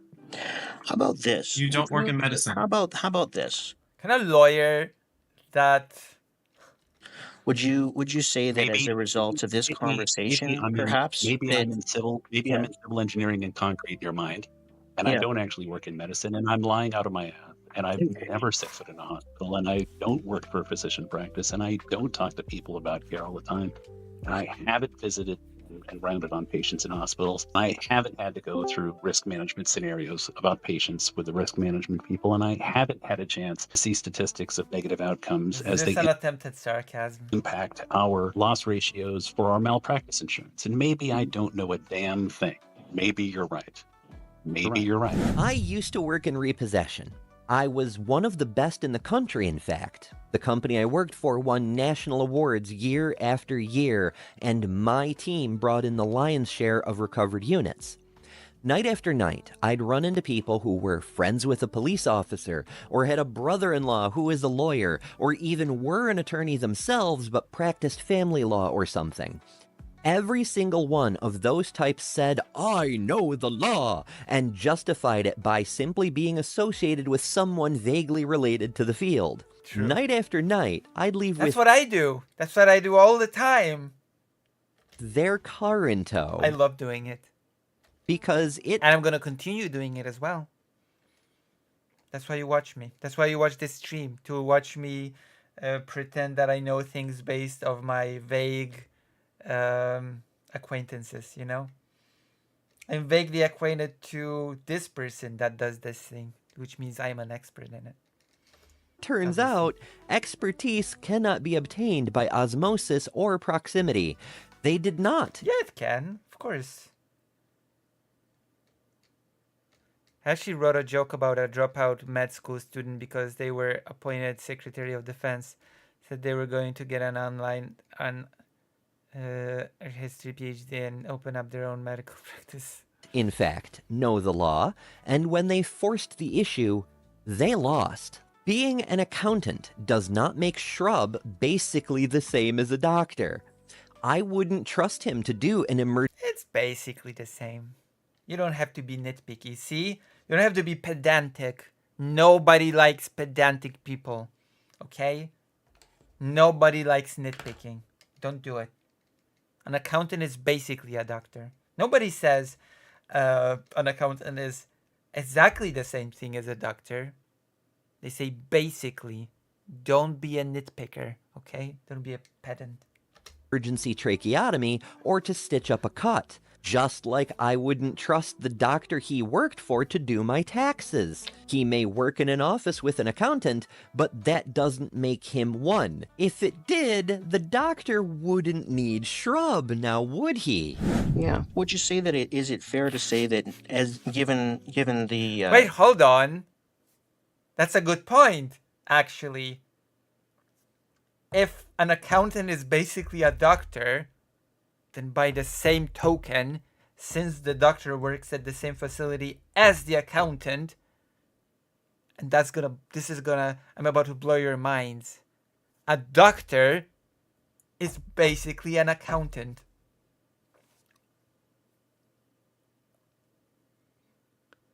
Damn.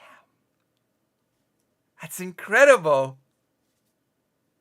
So the next time I will go to, like, I don't know, family doctor, I guess I'll ask him to do my taxes as well. Because the doctor is basically an accountant, right? the conversation Like a doctor, like I've worked in accounting for over 20 years. that we've had today, that that you might start looking at maybe some of those studies that we talked about that have to do with those things that you think are important, like regret rates and complication ratios and the the process of selection and the percentage of people who are selected for and are eligible for. Is it fair to say that honestly those things are important and you're Honestly, I don't care about studies. You can shove them up your ass. I'm basically a doctor and I've got my own studies. My experience is my study. That's what I have to say about that. What's your response? look at those more in the future? If to be entirely fair about this conversation, Yeah. How this all came about is I had a conversation with Ride Fire a day or two ago, when he came into the room. Stop misusing my pronouns. You do it all the time. I'm going to report you the next time you do it, okay? All right. When I hear someone who in fact, I'm going to do it right now. Male voice, I have a No, you've been talking a about male voice. Oh wow, that is a sure way to insult a lot of cis women. By the way, a male voice. me being trans for 2 days straight, and yet you don't have the ability to use my pronouns. How are you so retarded, dude? Let's not make Ooh. I'm gonna have to censor this, Larry. this about Ride 5. No, let's actually, you know what? Fuck it. We're gonna go to this stuff route. I can't stand it. This Okay, dude does go it for ahead. like 2 days straight. He hasn't been able to use my pronouns correctly once. It's been 2 days straight about talking about me being trans, and yet he can't get it into his thick skull to use the pronouns correctly. No, fuck it. I don't care. We're gonna involve the stuff. I don't care.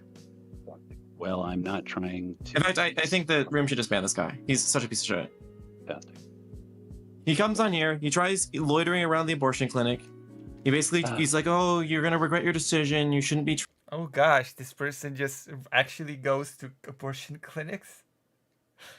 Does this accountant not have a life of his own goals to pursue, his own, whatever. Trans. He tries to make me justify everything about me being trans to like first principles, and then he always is like inserting his doubt in there and telling me that I'm probably gonna regret it. And he's talking about, oh, you know, back in my youth there was somebody who wanted to buy a car that was $100,000 in value, but he only made $50K a year. And I see so many stupid people in my life, and I just really want to stop people from jumping off the edge. And you know, you're gonna regret that your family lineage is gonna end. You know, you're snipping the family tree. And he's been doing this for 2 days straight, and he can't even use my pronouns. What? What the fuck, Shrub? Yeah, I mean, we did. You would think that I'm chasing him down the parking lot and I'm trying to beat him up. Him again with the him. But I'm not. Bro, you can't even use it now. Well then, how about you fucking drop the conversation when they clearly don't want to have it? You're not. I was trying to say why can't you use the pronouns? You've been talking about me being trans for 2 days straight, and you don't even know that I have different pronouns. What? Are you this stupid? What I'm going to try. Dude, the pronouns are like surgery. Dude, is that your voice in my skull? Doesn't matter. Discord TOS. Let's go over the Discord hate speech policy. Let's do it. It doesn't fucking matter if they pass or not, Shrub. It doesn't fucking matter. For a guy who says he cares so very much about trans people, he doesn't show a lot of concern for stepping on the trans person in the room with him. I've run into people like that who say they care so much but can't be bothered to use the correct pronoun after being told over and over and over what it is, and that it causes pain when they don't. It shows they don't care that they're hurting us, which shows that their claims of just wanting what's best for us, it's just concern, it's just worry, it's just bullshit. I won't go so far as to assume what the real motive is, but only point out that the goal isn't what they say it is. They lie. Damn. Pull it up. It's a bad. Pull it up. Let's pull it up. Hateful conduct policy explainer. Let's go to the section 2. Is that fair? Are you sorry that you made that mistake, Shrub? I'm sorry I made the mistake. I wasn't trying to antagonize or say they can't be trans. I'm not. Yeah, it's tough sometimes. I misgender people too, and you know, look, apologizing is a really in a conversation about me being trans. He can't keep it in his head. Yeah, like this is if he doesn't have. Let me put it this way: if he doesn't have the cognitive faculties for this, he just shouldn't be on Discord. Oh snap! It sounds like okay. I'm not gonna go there. I'm not even. I was about to go somewhere with this, but I abort. Making the comparison. That's it. Yeah. I didn't say anything. I said nothing. Terrible. And to be clear, the policy doesn't talk about you having the intention to do it. It talks about you doing it repeatedly. And the idea that he hasn't done it 100 times knowingly is silly. This is hateful conduct. This is hate speech. Ride Fi, I am not trying to invalidate, and I don't care. Over and over and over again. Here's the deal: if you can't use my pronouns correctly, just don't talk. I mean, the transphobe just doesn't care. Let's not pretend. Let's not pretend. Talk about me ever. No, here's the deal: if you can't use my pronouns correctly, just don't even mention me at all. Don't even speak about me. Well, I should just stick to saying your name as opposed to something else because. So don't even talk about me. Don't even involve my concept of me in anything you say. Should just not even refer to me at all. True, I agree with this. Simply don't. If you don't have the cognitive faculties to do so correctly, don't even refer to me ever. I think that's probably a good place to leave it. I do encourage you to, I guess that's a good time to wrap it up. Study up on this stuff before, getting into another one of these conversations, because I think the facts are important. I'm facts do matter sometimes. Sure that you'll do your best to be respectful in the future, and that is a charitable thing to say. I think maybe we should just leave it at that. What do you think, guys? Okay. We actually were having a better conversation about abortion, and then it just meandered into this. And I'm sorry if I've upset anyone. No, well, I appreciate not that. The goal of me is to terrorize or upset people. That's not terrorize. Good. All right. All right. We'll drop it at that, I think. If you really do care about trans people, start with listening to us. I do care about trans people. I do listen to them. I mean, I am trans, so. Not all of us know but I'm one of the good ones. Every study off the top of our heads.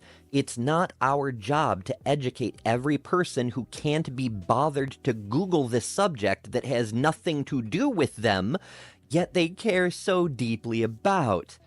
Respect us as people, and respect us when we don't want to talk about every little detail of our medical history or genitals, just like you would with any other human being. Shrub isn't the worst kind of person sticking his nose in where he has no business, but he does represent a very common type.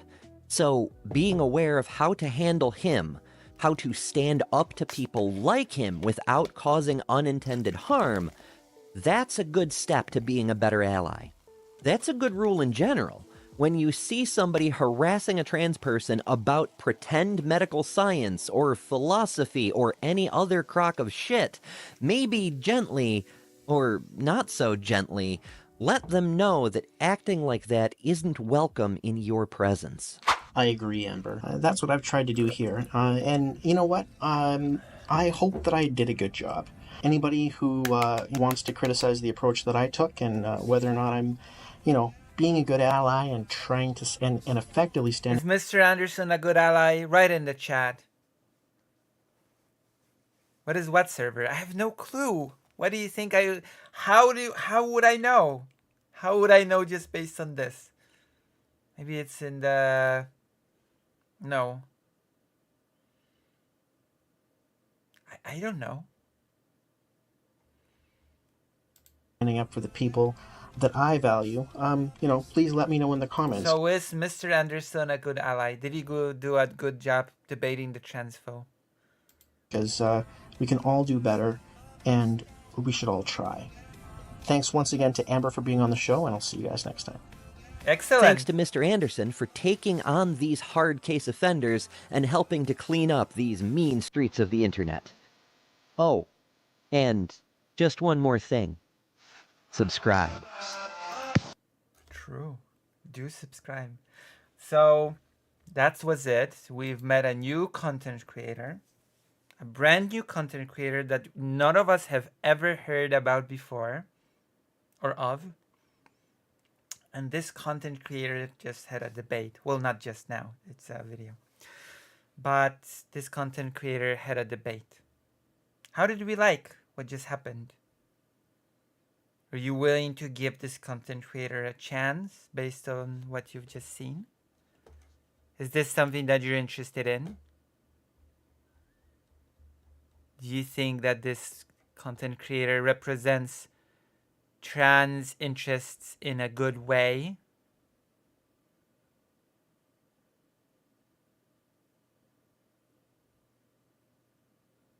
Things are happening. Things are so happening in the world. Oh my God.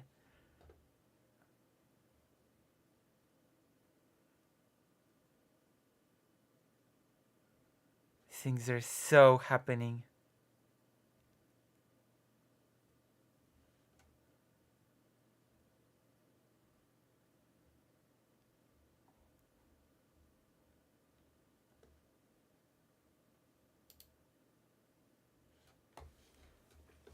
So I guess there's a few things that we can do now. There are so many interesting topics that we have to dive into tonight. But we can also play a game first. So which is it? As always, in the side chat, just write about what you want, and in the YouTube, I'm gonna make a poll.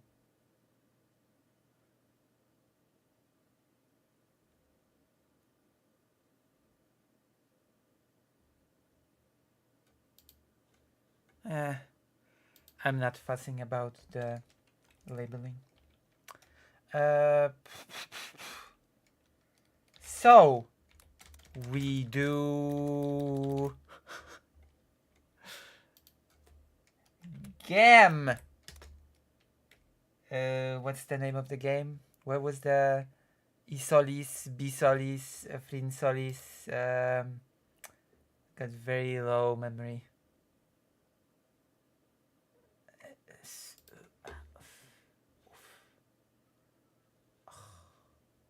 Where's the Steam?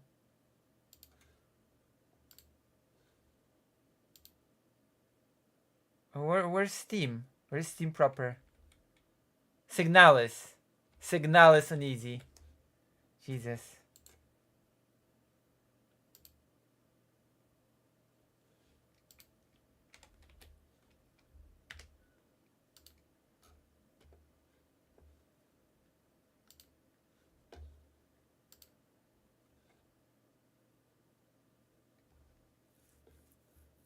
Play Smuta?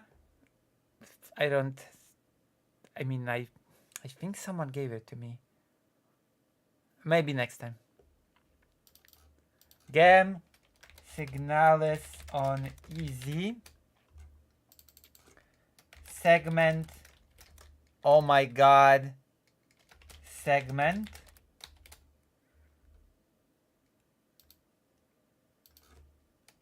Just chat with the chat. And go. If I'm gonna chat with the chat, we're gonna play Go. Do you know what Go is? I bet nobody here knows what Go even is. You're gonna be so shocked. Positively shocked. More than 100% of you are gonna be shocked. Because 100% of people are shocked when they hear the name Go. Or even more than 100%. The government has not caught up on it. That's how it is. That is how it goes. That is what it's all about. Go, that's right. Well, if you want to know more, then you better vote. Spiel mit mir. Well, you can play Go. You know how to play Go? The Chinese game. I guess it has Chinese origins. But yes. I've played. You've played Go? Nice. Well, then vote. 4 votes. Interesting. 4 people have voted out of 15. Come on. 4 votes out of 15 people in the audience. Come on, man. Should vote more. You know what? Whatever. As always, this is also stun locked. Because all of you are bots. You're all bots. You're all fake. You're all fake people. You don't exist because you don't vote. If you don't vote, you don't exist. That is the rule. In the side chat, of course, write what you want verbally. With a keyboard thing.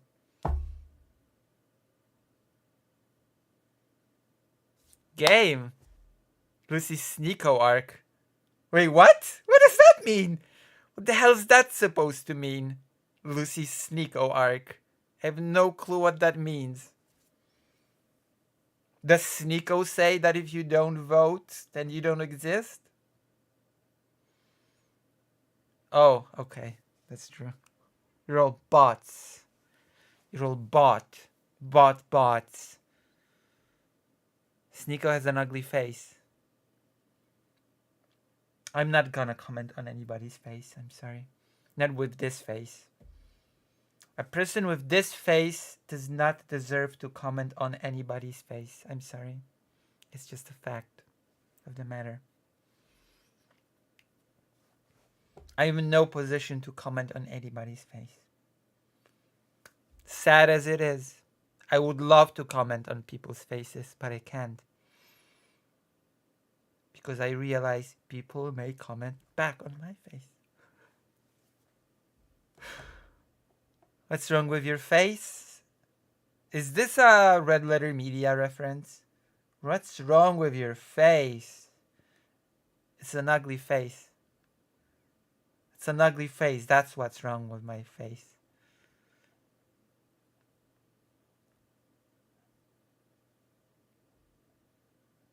It's not his face, it's the inside that counts, and I'm also one of Sunday's bots.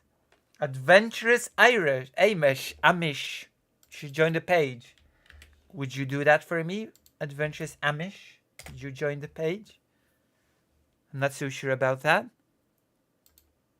I feel pretty confident.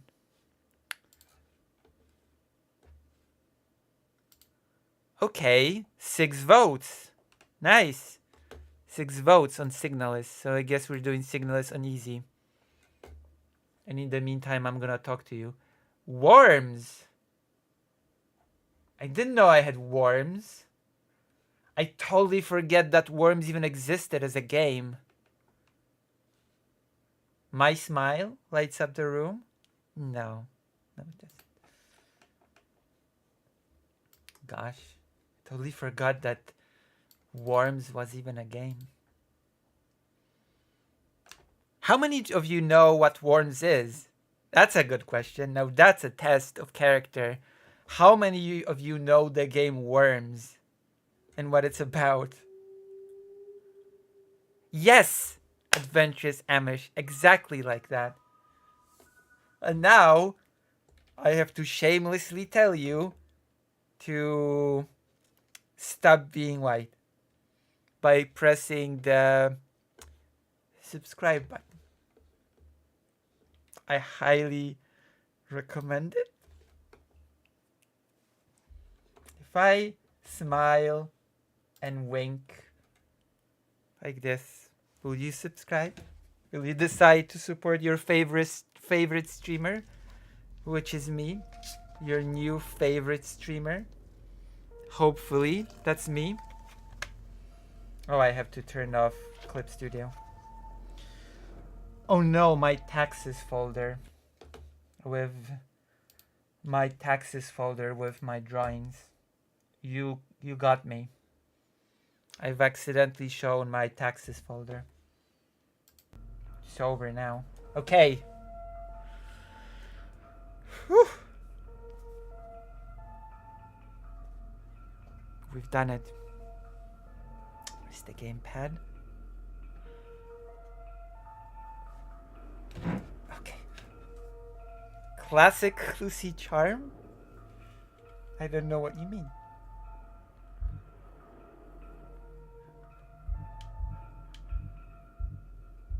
That was my folder. I've shown my mistake. Load file 01. Yes. Yes.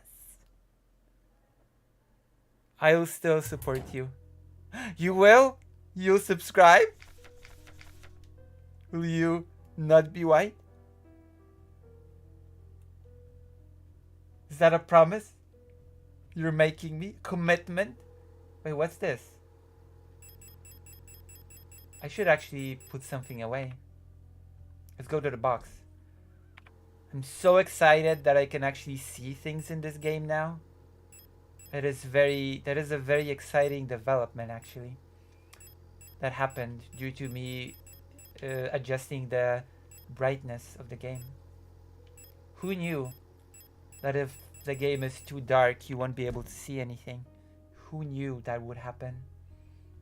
I certainly didn't, which speaks to my titanic intellect.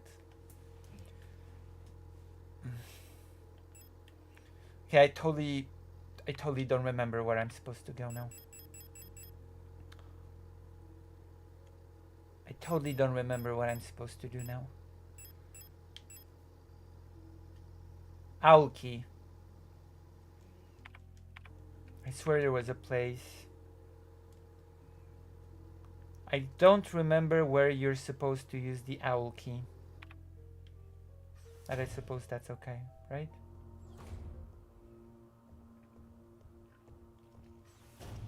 We'll just click on all possible doors and hope for the best.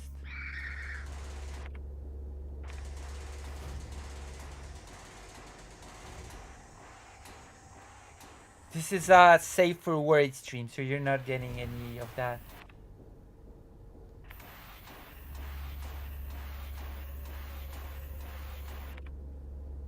Oh yeah, I totally forgot. Never mind. I totally forgot that.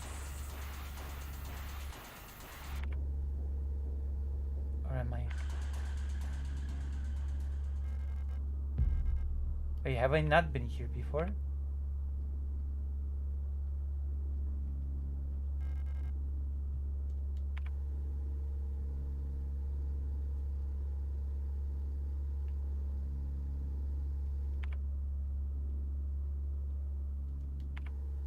So cool.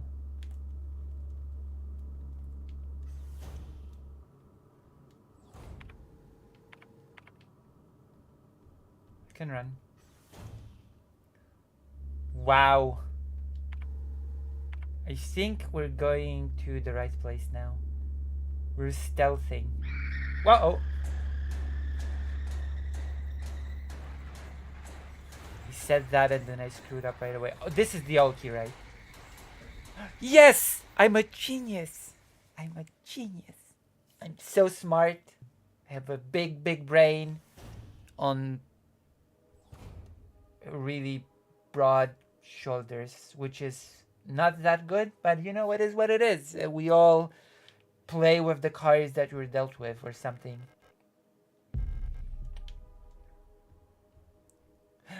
Ooh, this game has reflections. Look. A tall mirror stands in the corner of the room. Isn't that cool? It's a mirror in a game. It's a joke. I actually have no idea what this is. A portable audio tape player with a knife embedded in the speaker. Can I take the knife? No. A cartridge. Pick up broken music cassette. Oh! Alright, yes! No, wait, that would make absolutely no sense. But you know, you never know. I'm gonna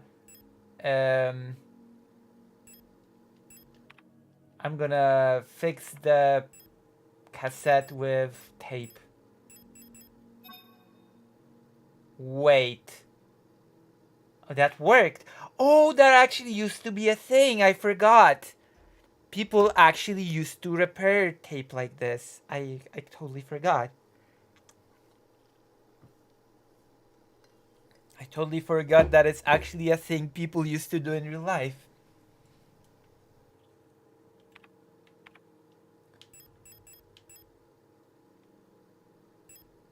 Inspect.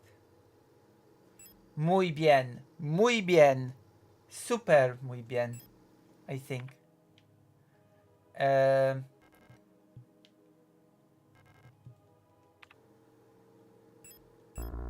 Uh-oh. I guess I cannot use it with the thing that has a knife in it. That was like 100 years ago. Lucia, you remember that? All I have to say to that question is... Oof. What can I say?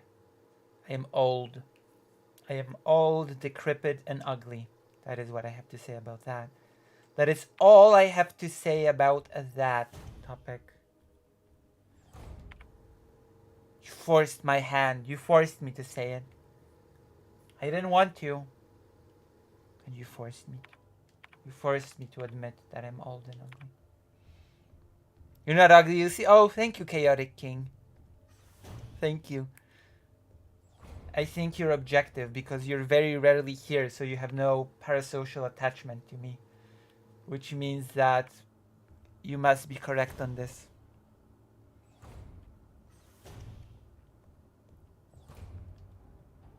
unless you have an even bigger parasocial connection to me, because you rarely watch me, so you miss me a lot. Which means that those who actually watch me very regularly don't really have a parasocial connection. That's how that works, right? Is that how that works? People that don't watch me have a really big parasocial connection to me, and those who do don't?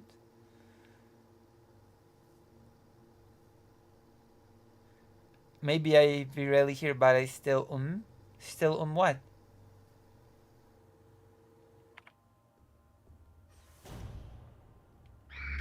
But you're still parasocial?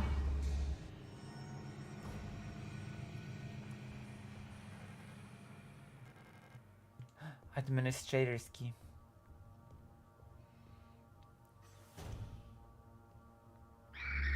Oh, no, no, no, no, no, no.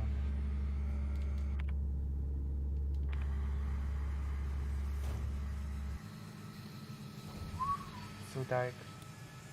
Oh, wow.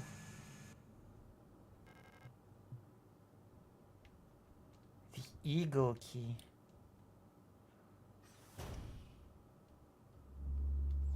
I'm not that? Well, then what are you? What are you? You see, kid, that thing was called an 8-track. I was like... Oh. What are you?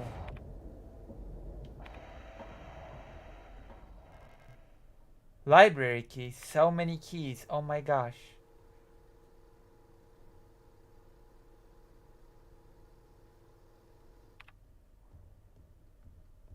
I'm going down. Nothing's gonna stand in my way. Adler bedroom.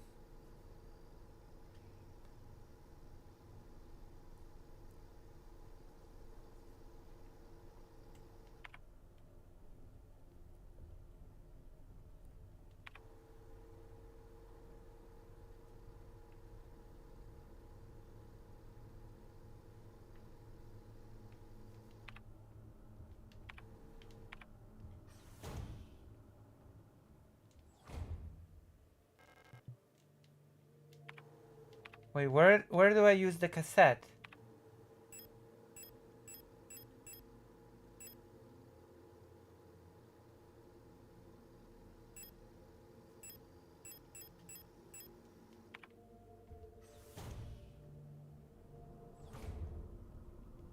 Parasocial? Me? No. I believe you. I believe you so much. I will believe that you are not parasocial if you tell me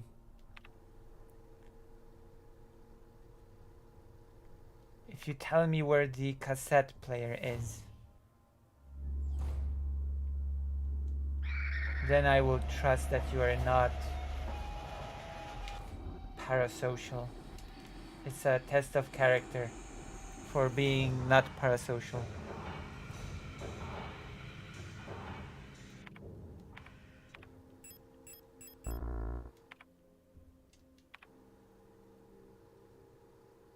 You don't know? Then you're definitely parasocial. I'm sorry. I'm sorry to be the bearer of bad news.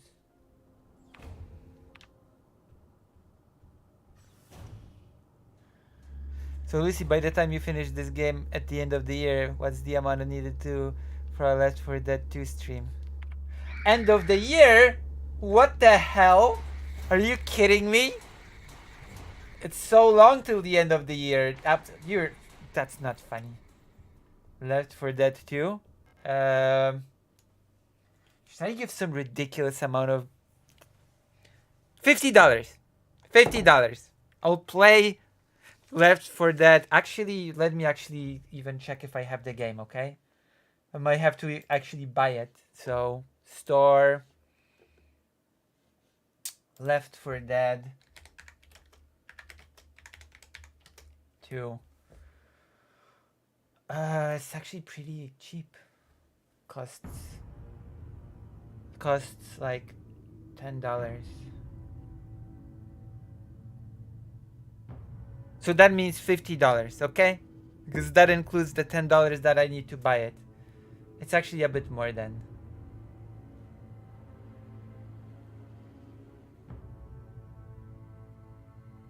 Wait. Does Left 4 Dead 2 have Claire Redfield in it? I've played a character from Left 4 Dead in Dead by Daylight. Does that count? If I played a character from this game in Dead by Daylight? $50 for a $10 game that goes free to play on weekends and holidays. Wait, it goes free to play on weekends and holidays? Does it? Really? Does it really? You really? Well, you're paying the $50 for me to play it. That was the question, no?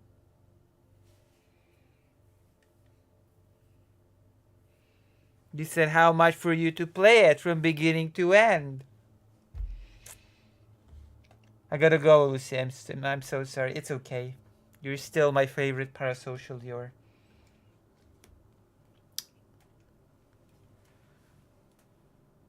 Bye-bye.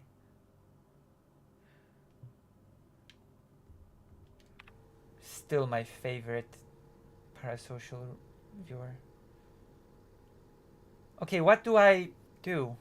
Where's the cassette player? Yeah. I played Dead by Daylight.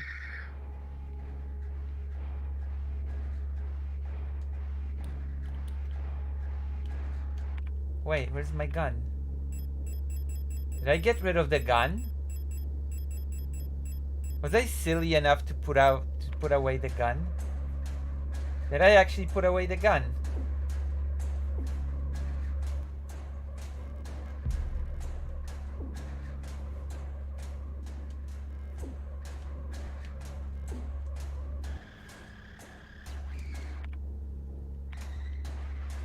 Did I actually do that? Well, I cannot read the file now because I should get the gun probably.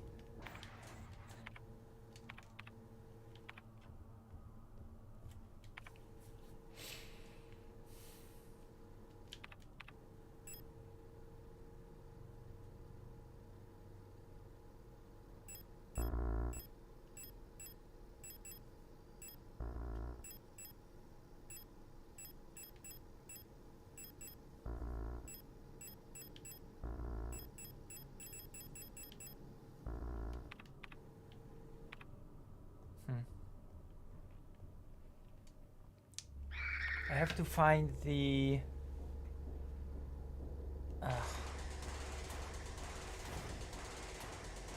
Oh.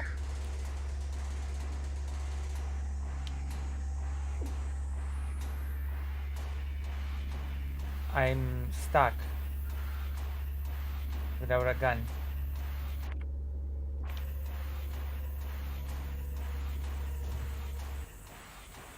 Oh. Island key.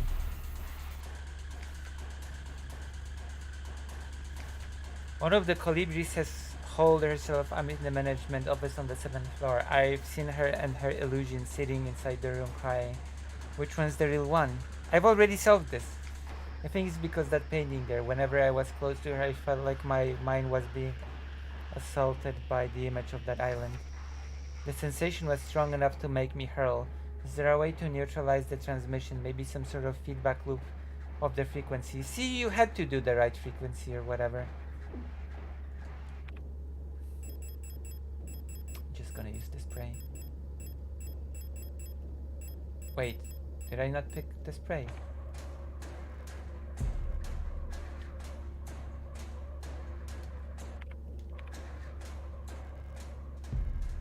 Oh, so many keys.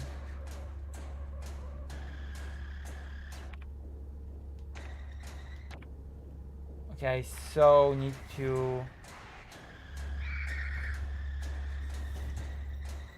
I think it's time for me to go grab a whatever thing.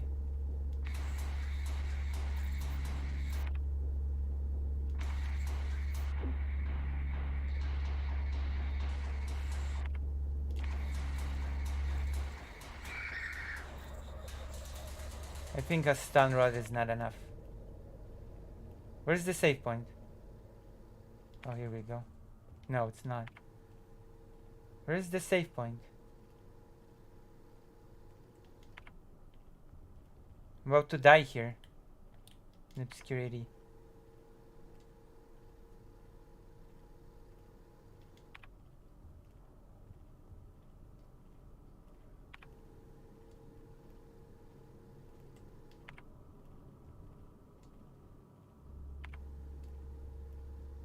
Oh, there we go. Found it.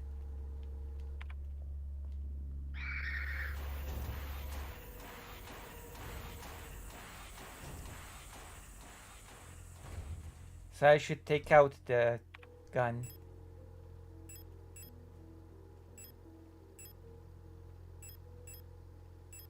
And this thing.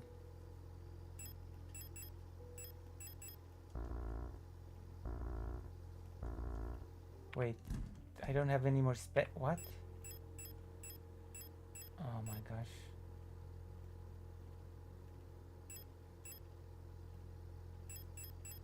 I had repair patches.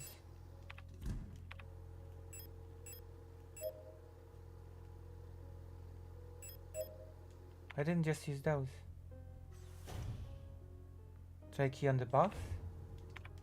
Oh, that's right.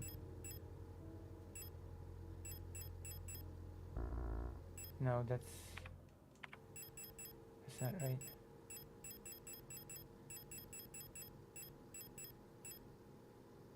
I get, unless it's this.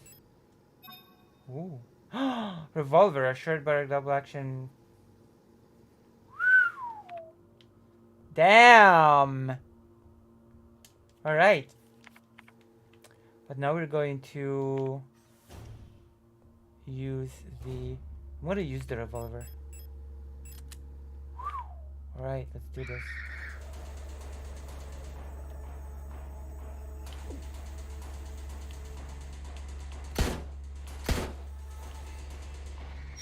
What a powerful revolver.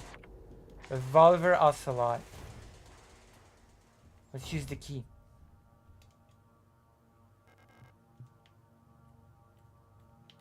And the keyhole.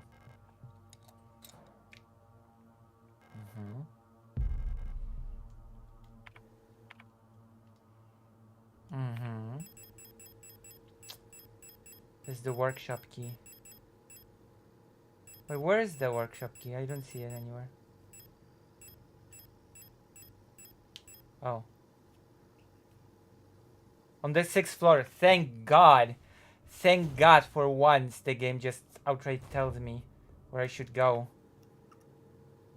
Thank goodness.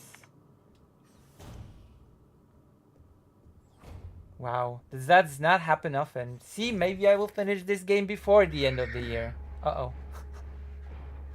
Whoa. Whoops. I didn't mean to do that.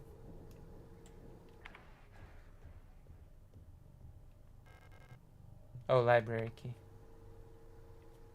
So many doors. Oh my gosh. Oh my gosh. I'm gonna kill you with the revolver. Oh my gosh, the revolver's overpowered.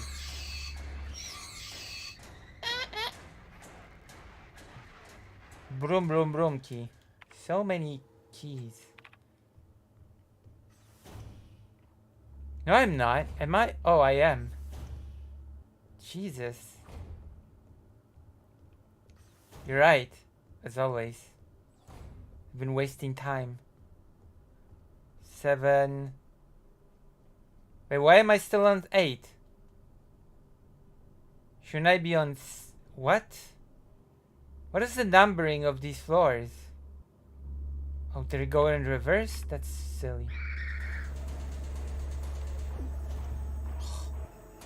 He hit me from behind like a coward.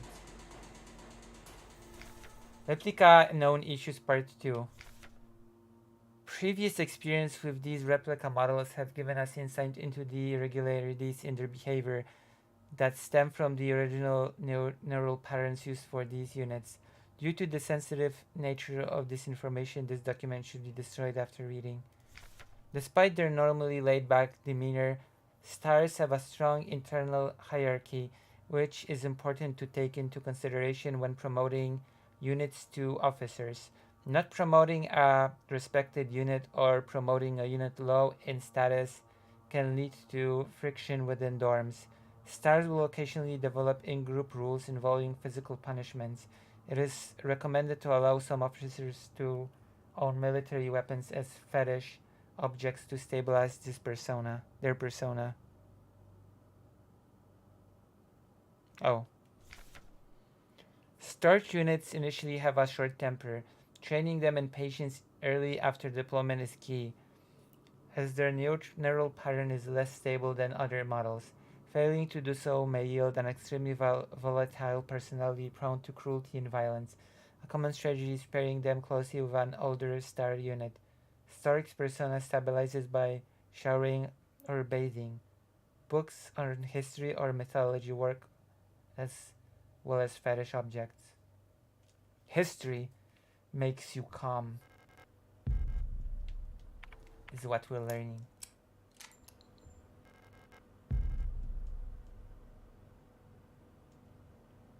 Uh,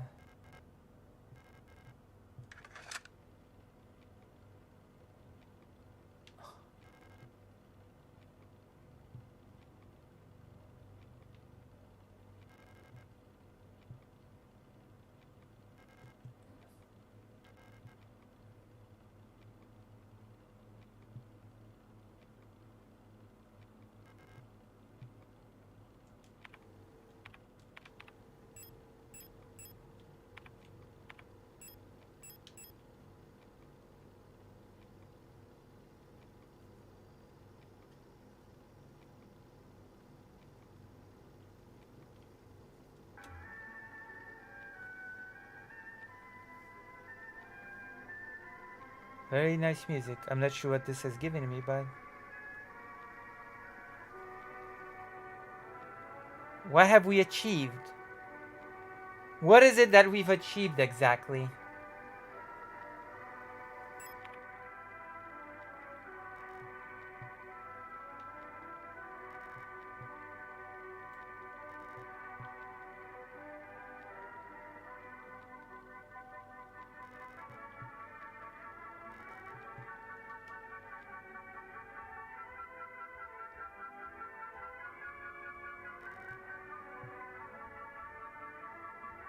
That's cool.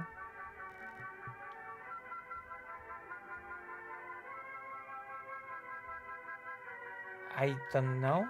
Where have I seen an owl?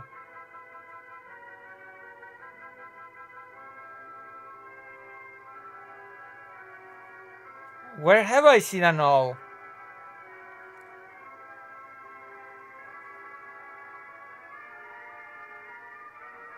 Maybe I will finish this game by the end of the year. Maybe you were right all along. Maybe you were correct in your assessment of my character.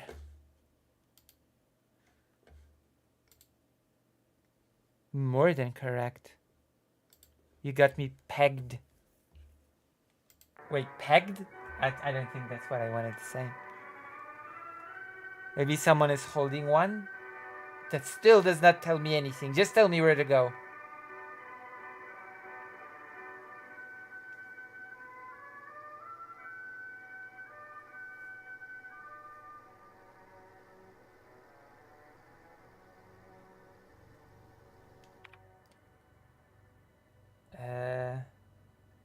Wait, that's not an owl. That was a big box. Hold on. I think I know what you're talking about. Maybe.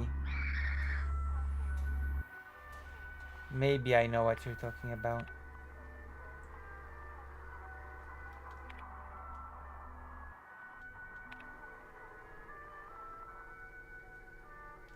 Is this what you're talking about? Someone's holding?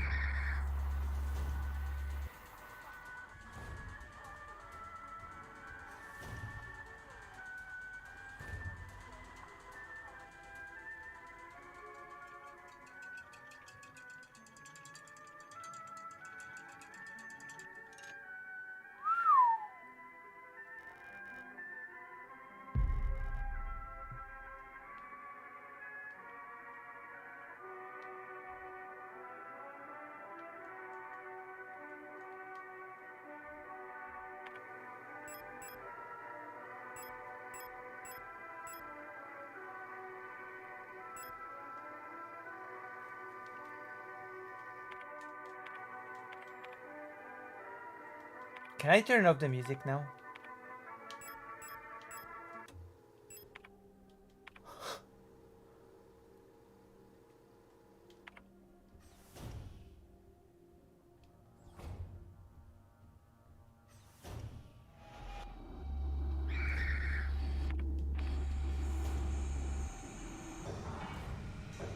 Whew.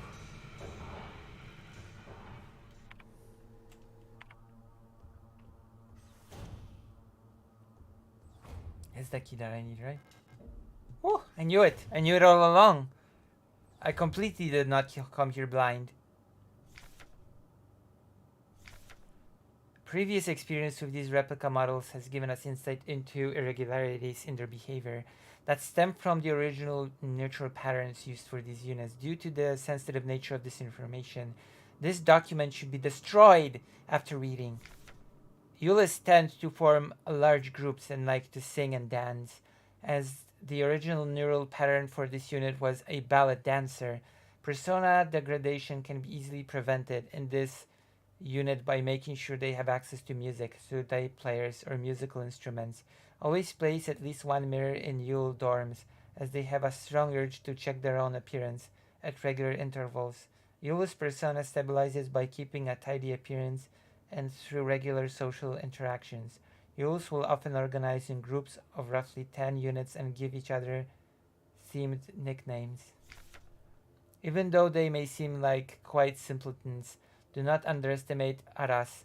While they may not show it, they judge those who are rude or unkind harshly, and will quietly share this judgment with their entire cadre.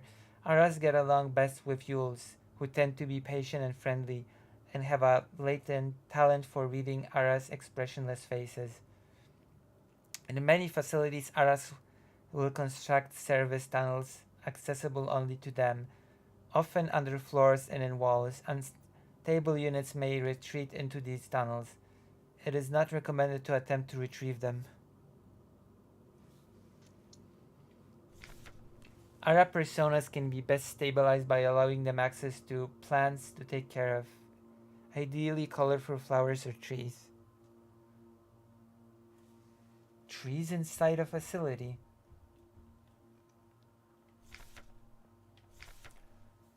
Commander Control Unit Bioresonance Technology. A marvel of modern technology, the Colibri is the most capable bioresonance unit ever produced. Every protector Further Commando's Fault unit is aided by a cadre of KLBR unit adjutants, which can amplify her bioresonant signals as well as produce their own. Despite their diminutive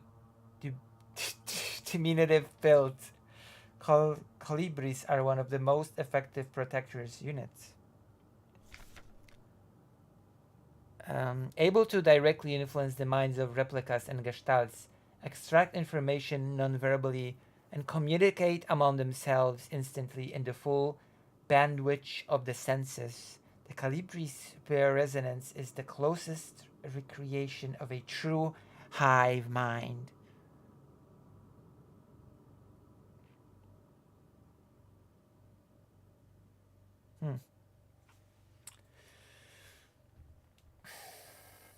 Eagle key. There we go.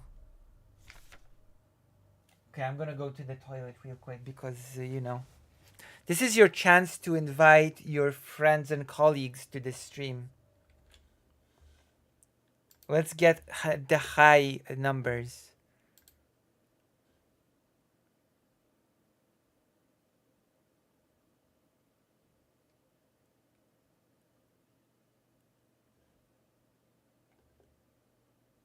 Let's get them high numbers.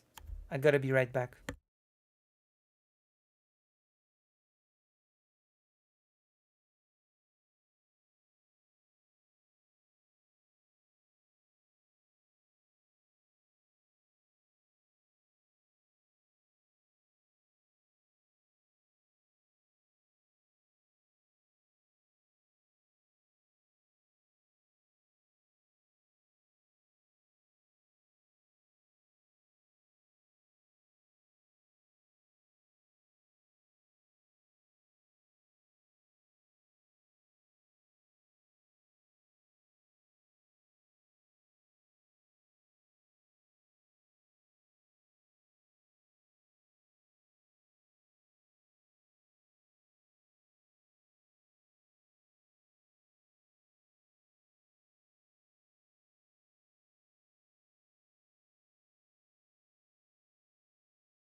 I'm back. Oh my gosh.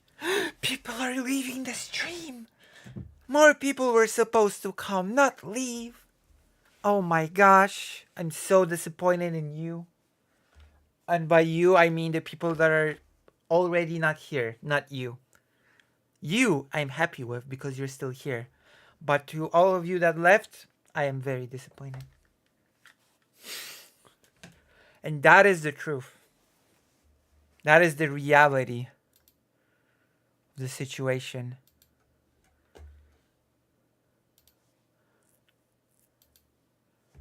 I'm gonna write in the thing. Come to stream. Please, please, please, please, please, please, please, please. Okay, I did it. I didn't leave. That's right. That's why I'm very happy with you. Hello, Emily S. How are you?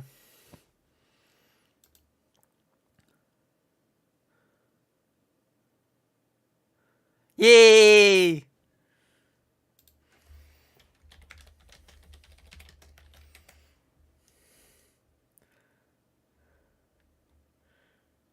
Oh, wow.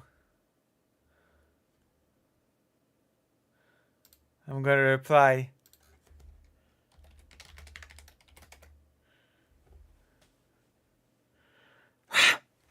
There you go. We've won one viewer at a time.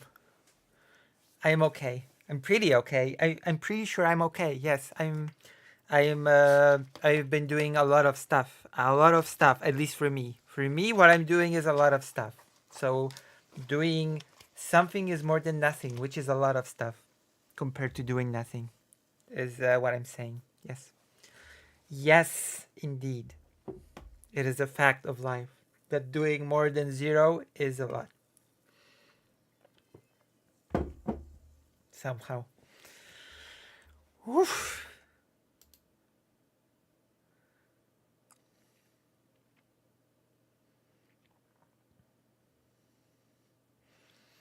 What? What? Okay, Calibri's note. Let's read it. It's like a crucial part of the story. Keep an eye on Adler. He's hiding something from us. Adler, the dog. At least Adler used to be the name of my dog. No way. There was nothing in his diary, but when I probed his mind, there were memories of an LSTR unit working at Sierpiński. There is no record of that model of replica ever being deployed here. An order for a single unit for some survey work in the mine was briefly considered, but no new orders were made due to the commander's sickness. Hello! Lisa is a blogger. Hello. You know what you should do, Lisa? You should consider joining the page. Consider it. Do consider it. Jump scare, Lisa. True. Yeah. We are all intellectuals in this space. Highbrow intellectuals. A concerning amount of half-empty glass cups with remains of tea in them. What's so upsetting about that? It's just a messy room. It's called a messy room. Why it's so upsetting? You're not? An electric kettle for brewing tea. Actually, an electric kettle is not for brewing tea. It's for brewing water.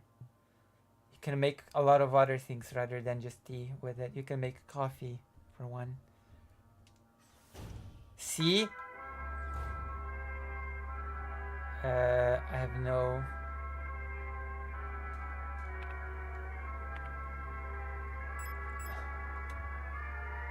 Oh.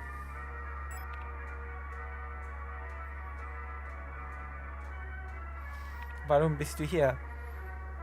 This is how highbrow intellectuals think. The kettle is not just for tea. It's for water.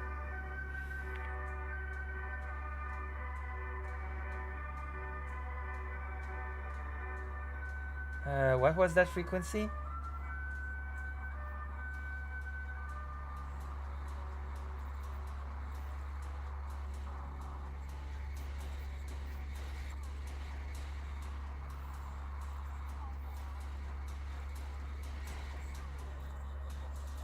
81.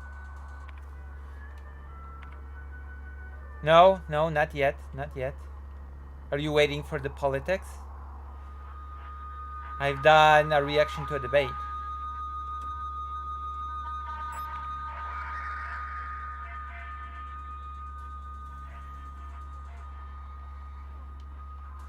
Do I have to shoot the real one?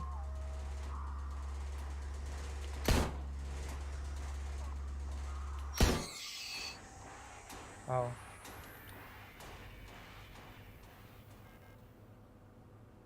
Hello, Lisa Blogger. Lisa, you should stop being white.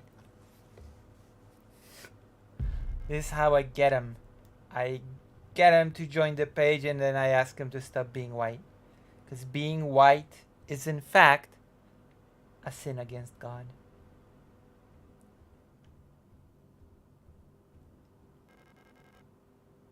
Pick post box.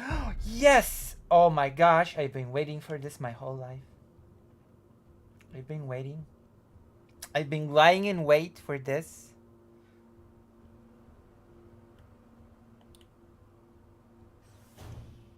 It is my fate. One could even say it is my destiny. Get it? Destiny? You know, the streamer Destiny. Give Lucy money. Yes. Yes. I say it in a more, you know, subtle way, but yes. That is the gist of it.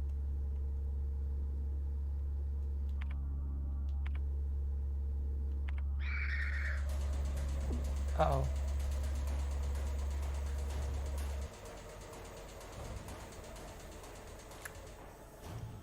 Listen, we're having a very highly intellectual time here. This is the equivalent of me doing theory or drama. I'm not even sure anymore. She needs all the help she can get since she made streaming a full-time job before the channel was profitable.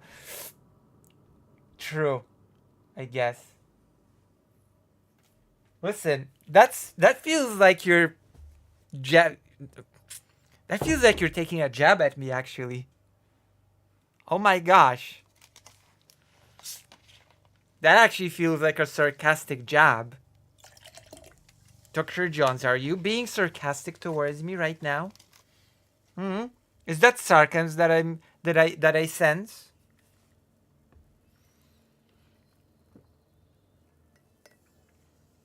If you really believe that I need all the help that I can get, then you should donate. Oh boy. Oh boy. Let me check something.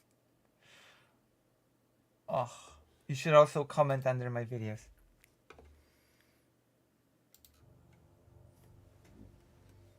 Wow, Dr. Jones was being sarcastic.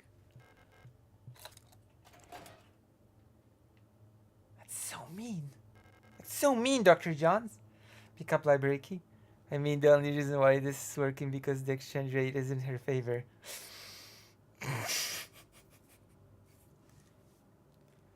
Wow, Dr. Jones is attacking my character.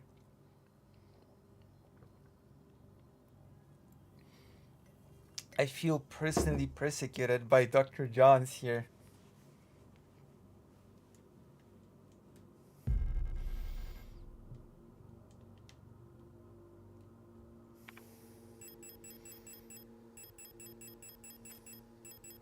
Wow. I'm being watched by a few people and the few people that watch me roast me all the time.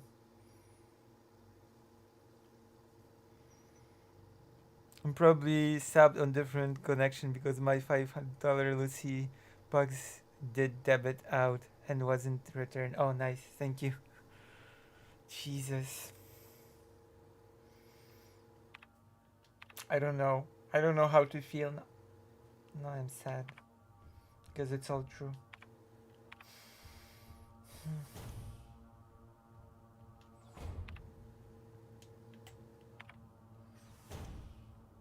Pity me. Or is it pity? It's pity, not pity. Pity. Pity. Is... No, I'm sad actually.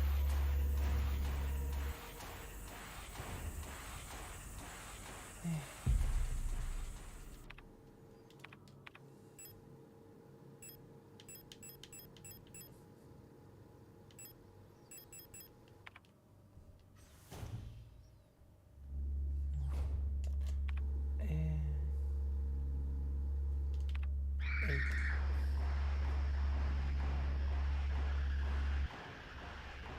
7, 8.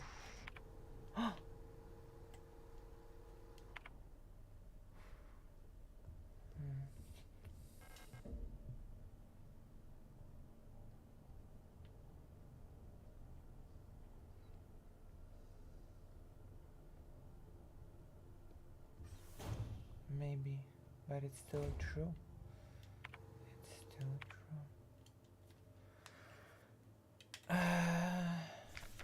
Previous experience with these replica models has given us insight into irregularities in their behavior that stem from the original neural patterns used for these units. Due to the sensitive nature of this information, this neural pattern is extremely stable. Little has to be done to keep Minax happy. They get along with most other models thanks to their sometimes submissive, sometimes motherly personality. Unlike other models, diary keeping is not mandatory for persona stabilization. Small stuffed animals may be given as fetish objects, though those resembling cats should be avoided as they might cause resurfacing Gestalt memories. Other units work best when left alone.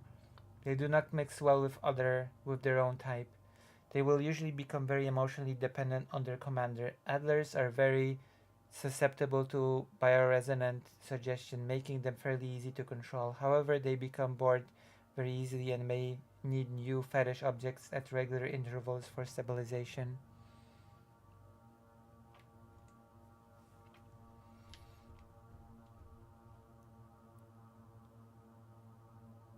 What is this?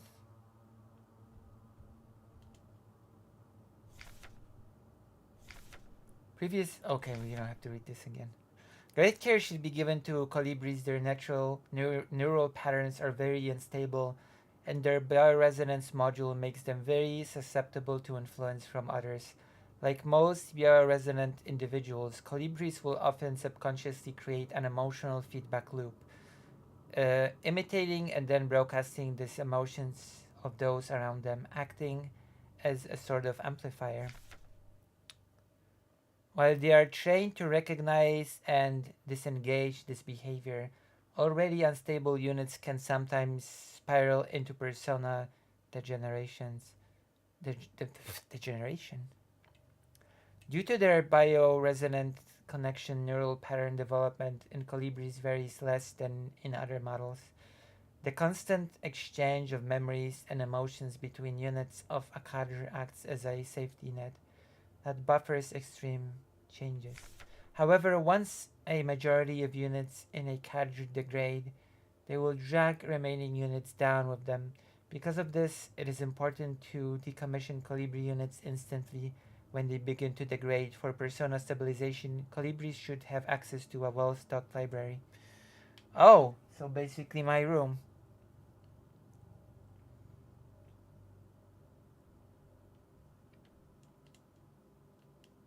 That is sad. Who are you? Who are you? You're not one of our staff. The others, they've changed.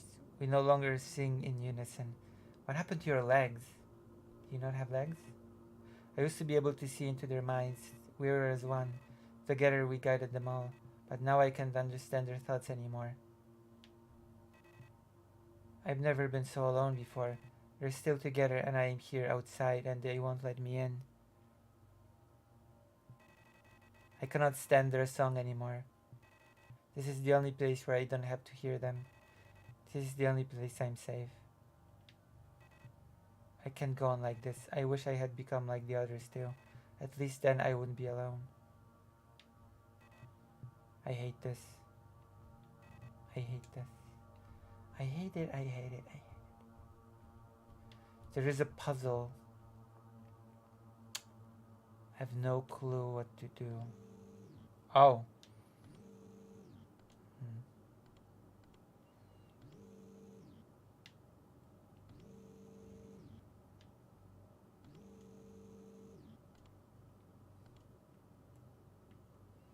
What am I supposed to do?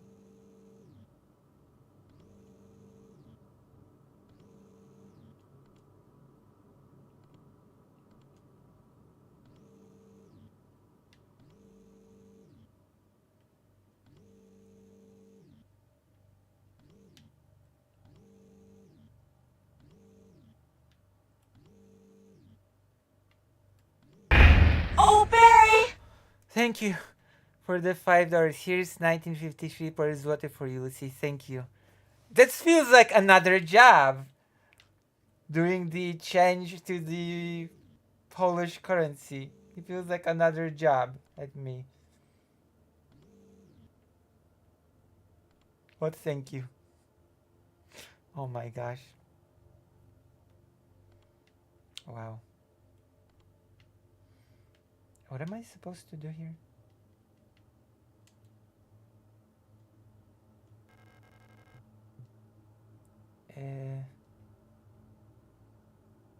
So what am I? What? Wow. I see. Wow.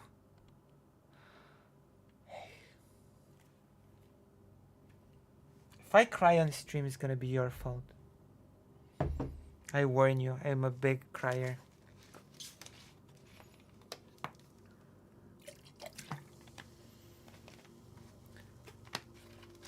People.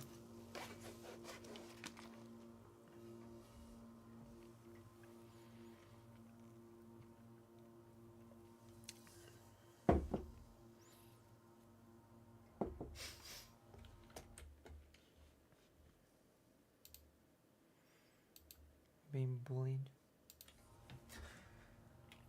Okay, let's see. What am I supposed to do with here?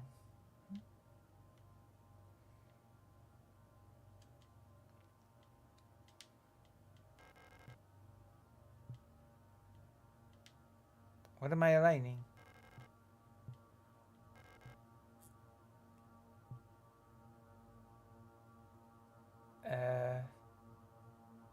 I have no clue what am I supposed to do.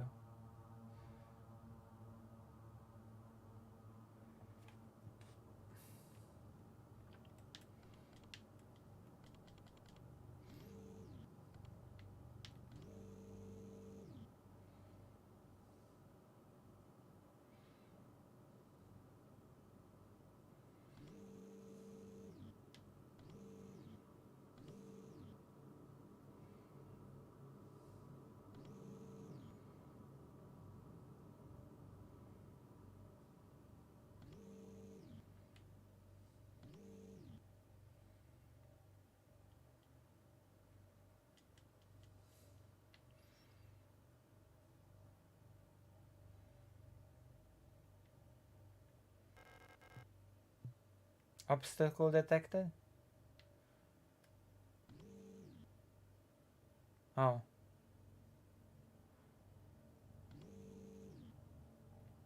Oh.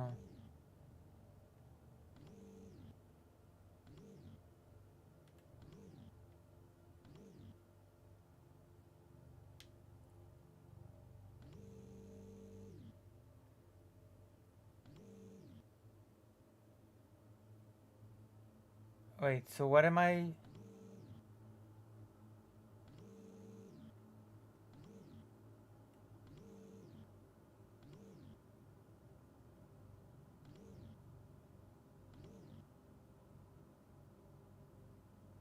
What am I? What is the purpose of this?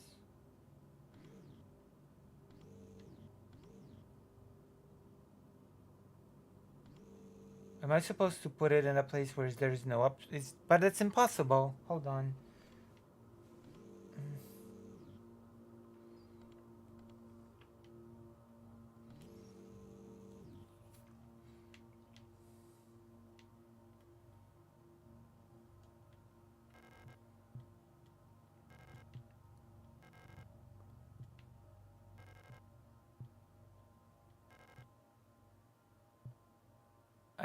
What? This is too smart for me. Hooray. Star Kitsune.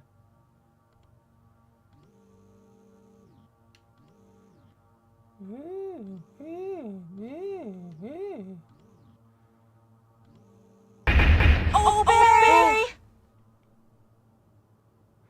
Here, have some money to dry those teary eyes with, Lucy. Thank you. At least you didn't convert it this time. Oh my gosh. Must feel very rich compared to a poor Polish person. Jesus. I have no idea what to do.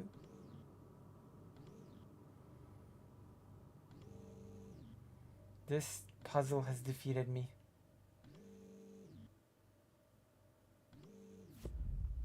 Oh. I said this puzzle has defeated me and then I solved it. Oh my god, really? Really?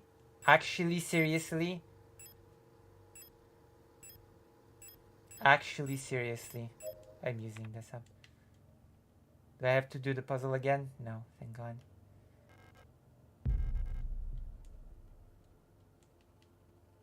But thank you. Thank you for the $5. You are being generous even if you're bullying me. You're lucky tomorrow payday. Thank you. Back of the device looks like it might slot into a bigger mechanism. What? Oh, that's excellent because that tells me absolutely nothing. That's great. I have no idea where there is a big mechanism. That's great.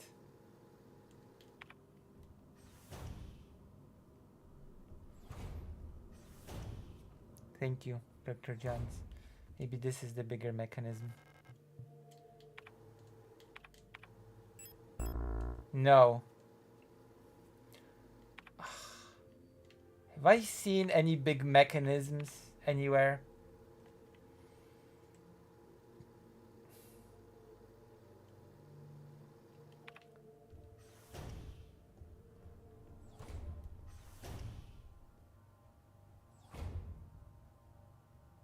Remember what?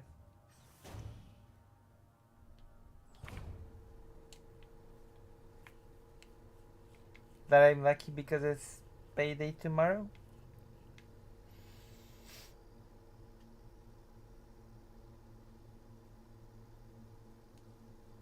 I do remember. Thank you. It's part of the puzzle. Oh.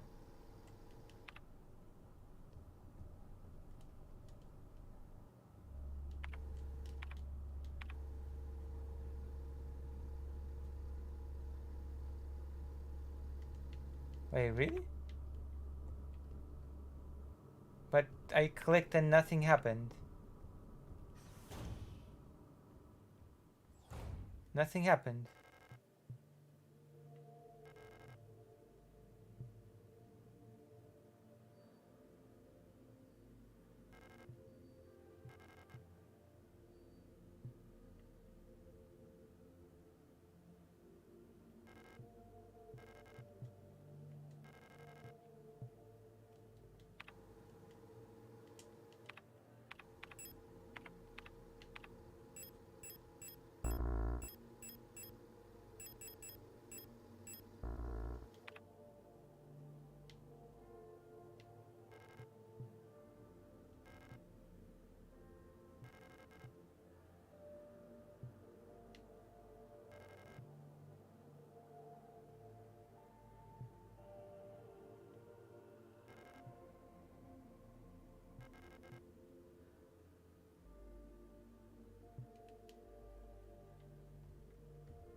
Really?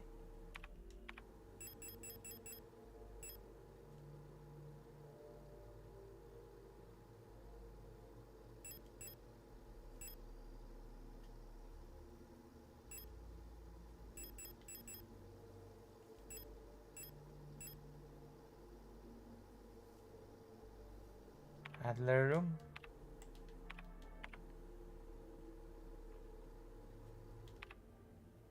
Adler bedroom.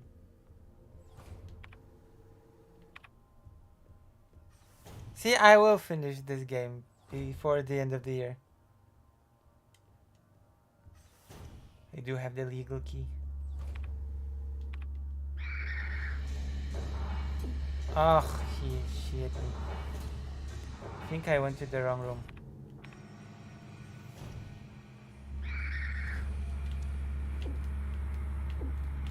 What the hell? Don't I have... Do I have ammo? I have ammo. That's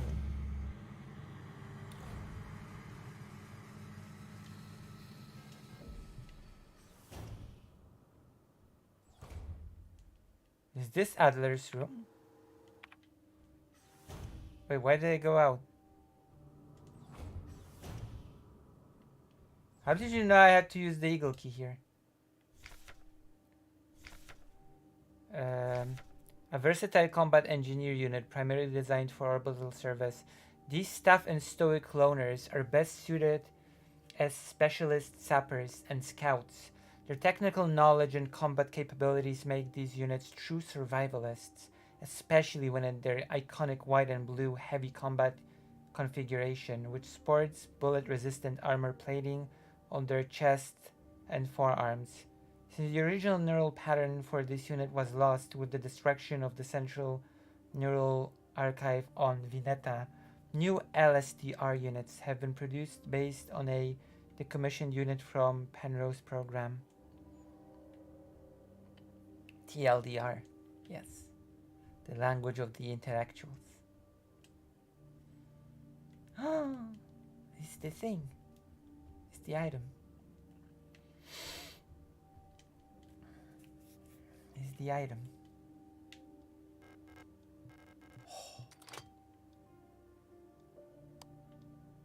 Oh.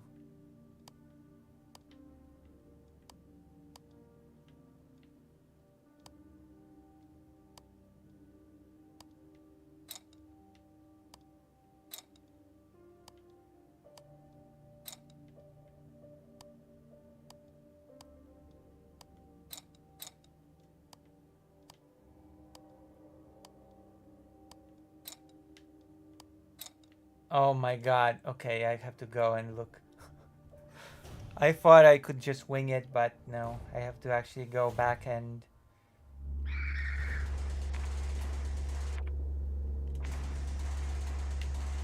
Oh god.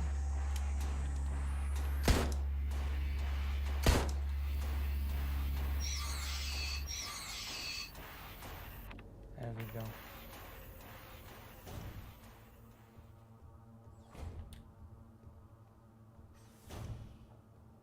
Yeah, let's take a look.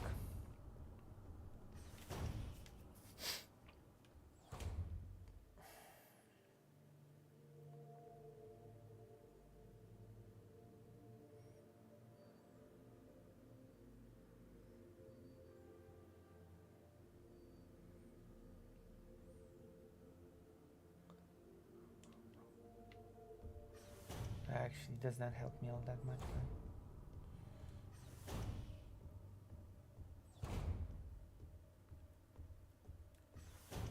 Actually helps me far less than I thought that it would.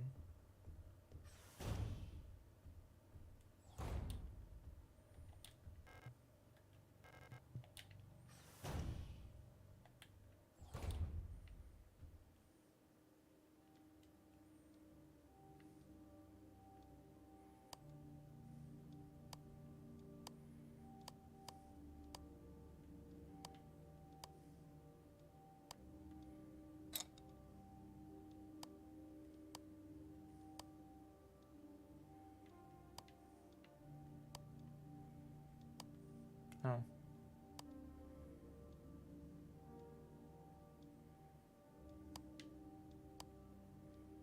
Oh.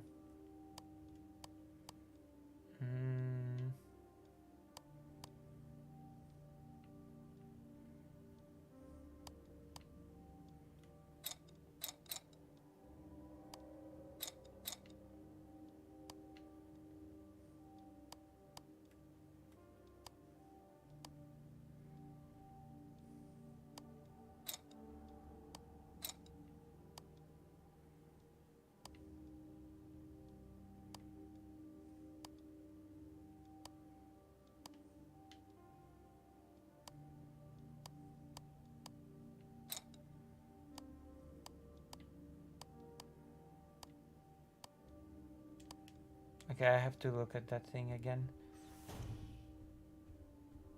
I guess the task is to recognize which planet represents each what symbol, right? And then align them like you're supposed to be aligned.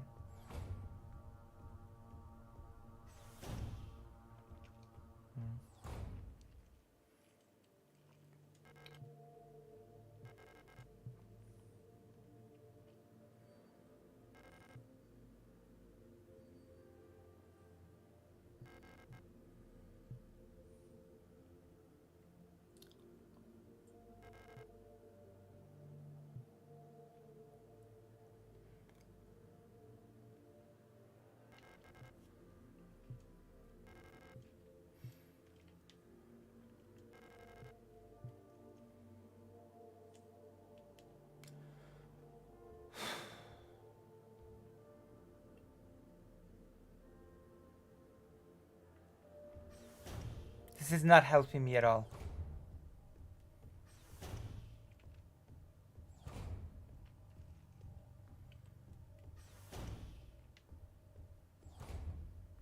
This is not helping me at all, actually.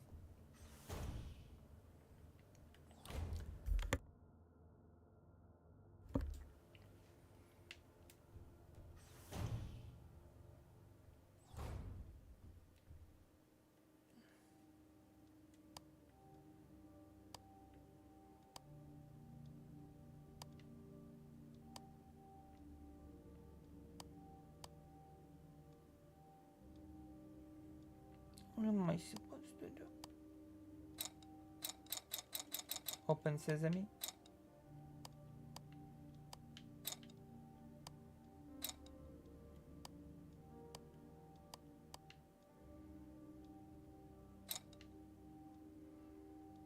Dot at 7?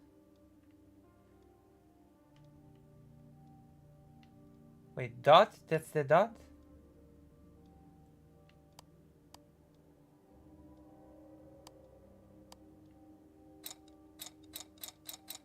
It's at 7.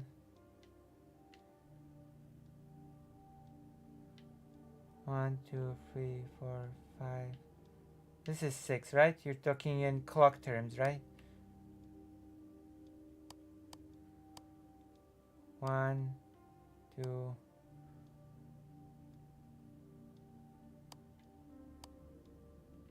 What, 10? It's at 10, yeah. That's 10, right?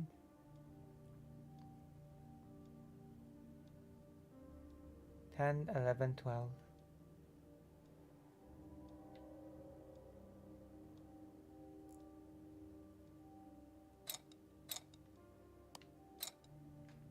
Oh, there you go.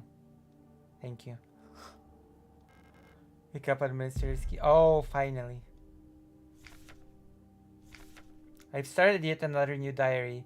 How time flies. The work is dull and monotonous as ever in Sierpiński, but in bright light illuminates my day. Today I was invited to a meeting by Commander Falk, and she was as magnificent as ever. Another day passes. During my meeting with the commander today, I felt the strangest sensation of familiarity as I sat with her. Sadly, our meeting was interrupted by an unexpected power outage. I've been feeling strangely paranoid these days. Never before have I felt so strongly the sensation of deja vu as I have these past few days. When I checked the pages of my diary today, I noticed that for some inexplicable reason I seem to have dated my previous entries with today's date. What an embarrassing mistake. Every day feels a bit like I've lived it before, and even stronger is the sensation that something is somehow just slightly out of place. Why is my diary filled with entries I cannot recall writing? Why are they all dated to today? Has the loss of my beloved commander finally gotten to my mind? Am I going insane? I feared what will happen to me if anyone finds out. I am alone in this. If they discover my notes, I will be decommissioned too. Something is wrong. I can feel it. Is this really madness? When I read the pages of my diary, I recall events that never happened. A yesterday that never was, yet it feels as real as the one I actually experienced. This cannot merely be a defect of my mind. It feels as though in this room I peer into another version of reality. How? I do not know. Perhaps I too have become sick like the others without realizing, but I will not succumb. A slow accumulation of reproduction errors, a gradual corruption of information, a story misremembered, slowly morphing with each retelling like genetic material, mutating and evolving like the replica mind, copied over and over from an aging template? I do not know, but I will find out. The answers lie below. I can feel it. Someone or something calls me from there, in the mine.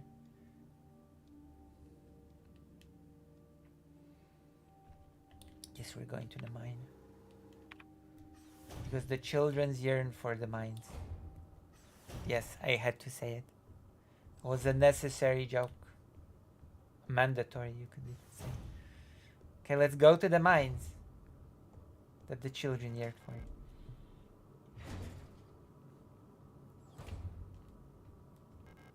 It's the mine shaft access elevator controls. If she is still alive, she's probably there. Take the elevator to the mine. See? We're almost at the end of the game, and you're telling me that we'll be there at the end of the year.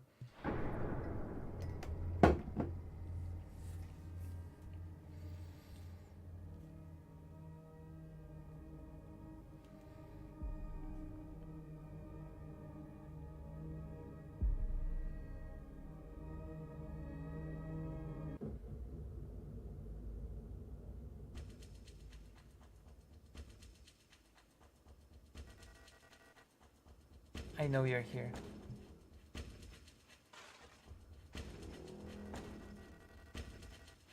I've done this countless times before. You don't belong here.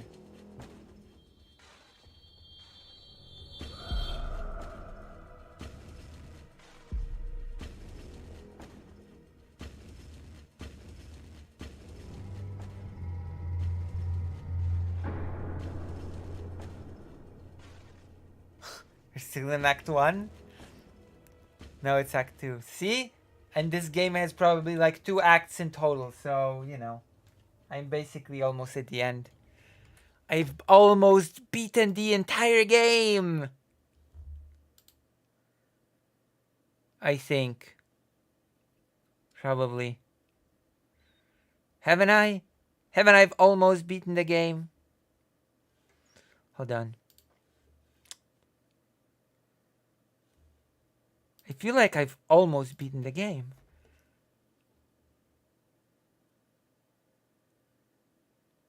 Nowhere? Well, if it's nowhere, then there's nothing to explore, is there? Isn't that right? If it's nowhere. No map data. Oh. Well, that sucks.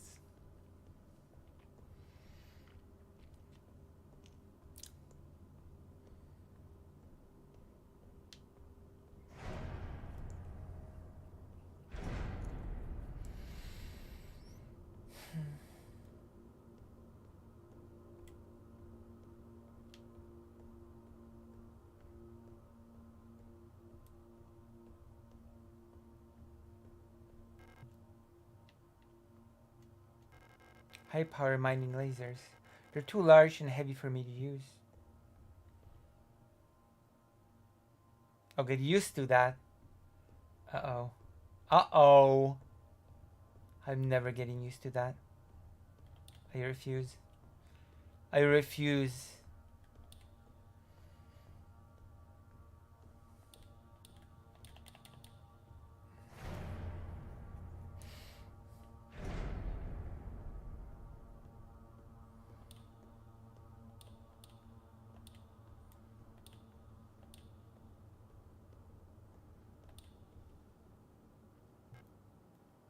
What? I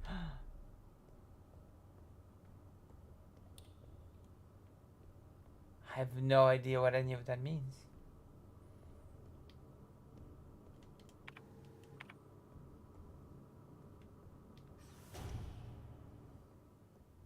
Save point! I've got this instinct of finding save points. Flare gun.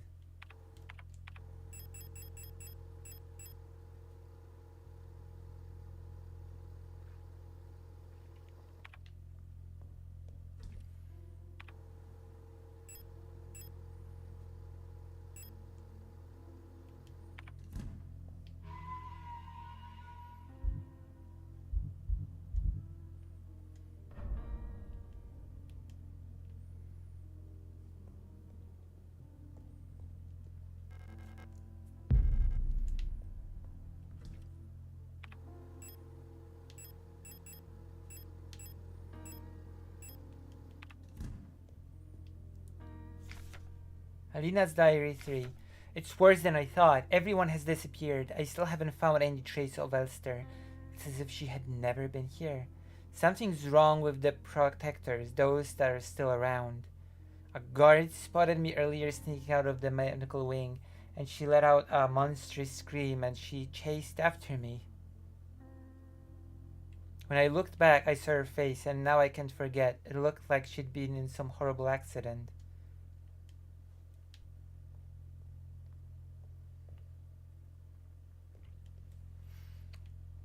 I'm gonna do some politics sooner or later.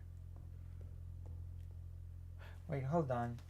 Feels like people want me to do something else. No, actually, Segment and Signalis are tied. So I might as well continue playing for now. It's okay. It's all good.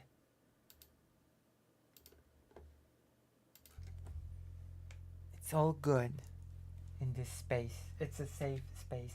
Hold on. Let me check something. Let me check something actually.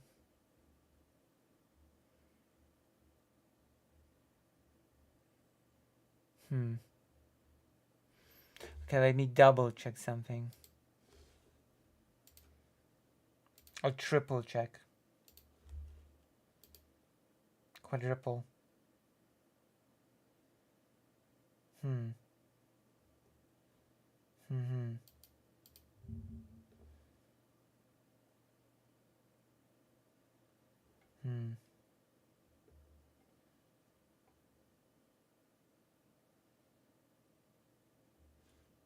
Oh.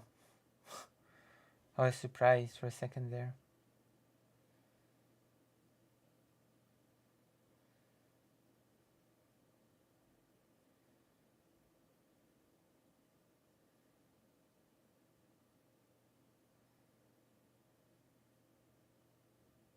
Jesus. So many people. Oh my gosh. Oh. I guess that's it then. Whew. Let's continue this thing. Now let's continue.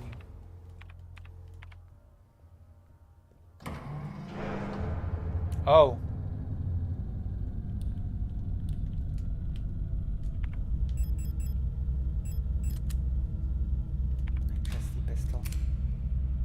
Favorite weapon of choice. I shoot you in your face, in your face.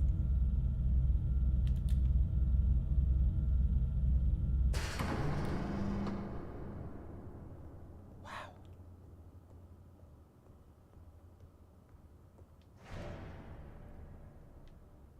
Wow. Is this really made by only 2 people?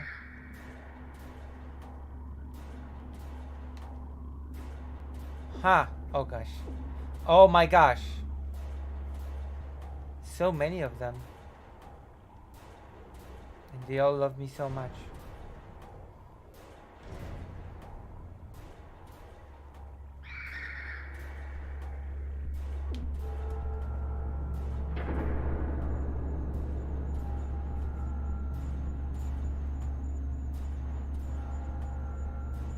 Can I get in?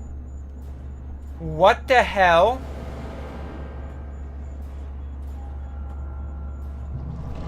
You're kidding me. No way.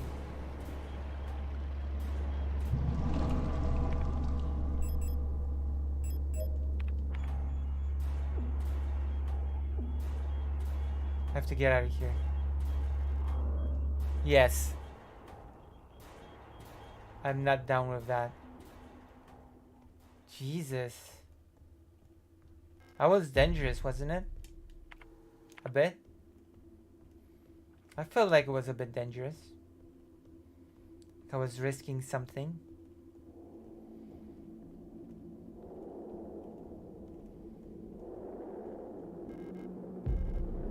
Let's use it actually.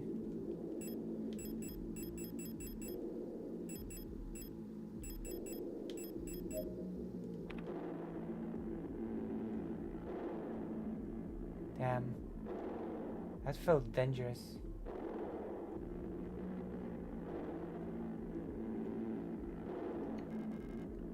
Oh, the lock is defective. Good old message. Getting back to the traditions. To the old school messages of old. Ugh. Good old, what's it called? Scenario 1. Wait, where's the girl?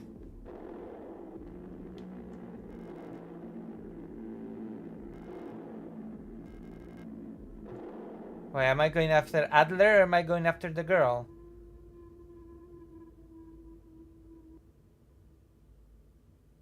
But I was going after the girl, not Adler.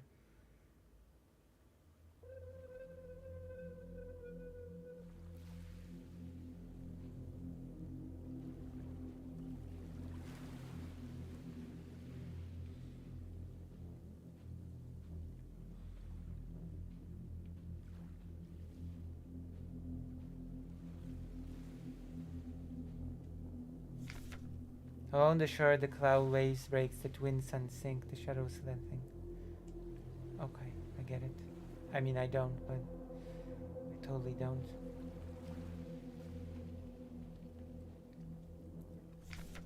The night where black stars rise and strange moon circles through the skies, but stranger well, still.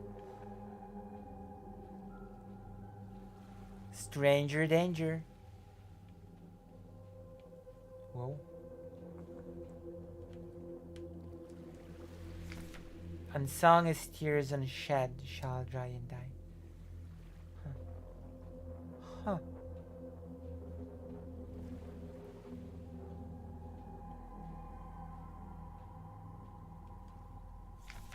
It calls me in a sea of flesh. Will we become one, but I can never go back to being me? Oh. Oops.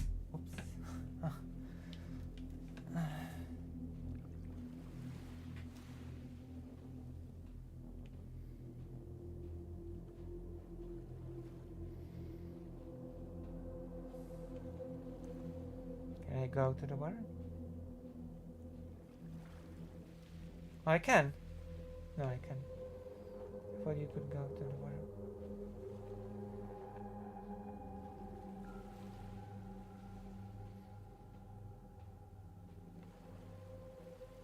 No, do segment, yeah? I mean, I can. Whoa. Want me to do a segment, Emily?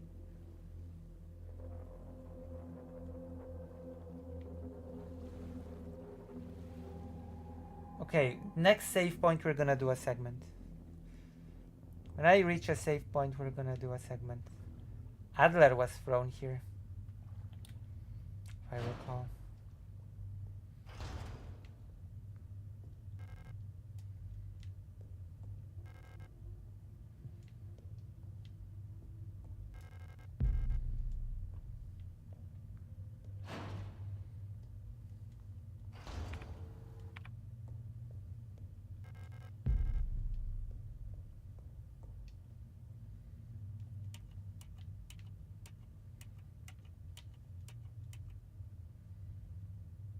I was sure this would work.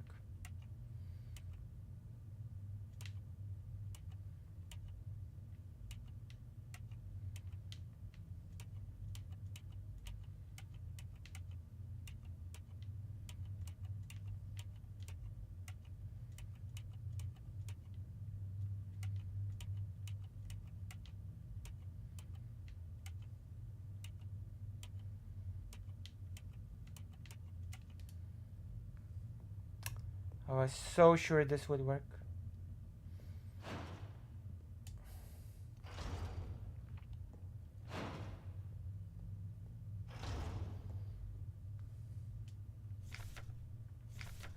And in the darkness the dead shall be offered a light and holy spices, so that they may find a way out of this cursed place.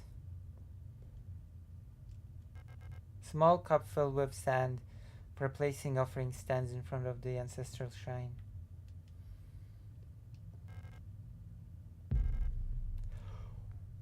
Whoa! Ha!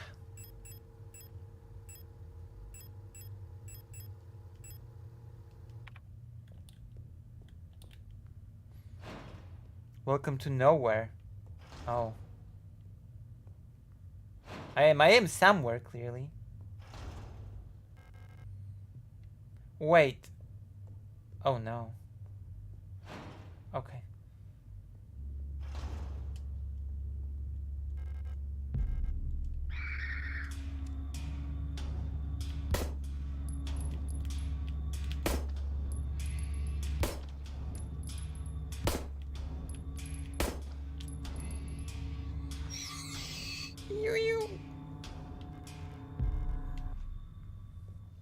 Welcome to nowhere. Large wooden doll. Oh.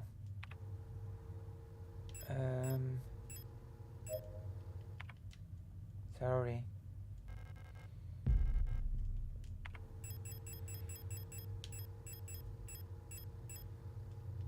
I had to do it. It's for my own good. Oh, okay. I totally get it. Yeah, sure. I totally understand this.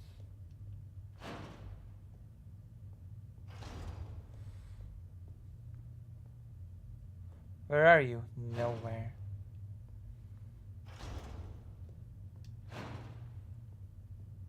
Nowhere in particular. Uh-oh. Isn't that an offering?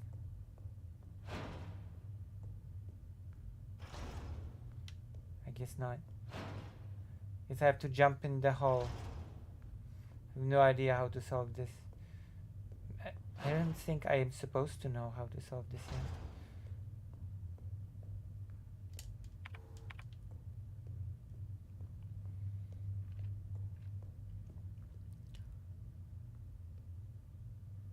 Oh, interesting.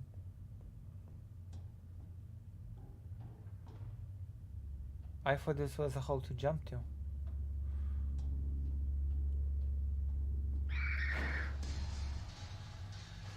A big, gooey... No. Gee. Wow. Why would I jump into the weird thing?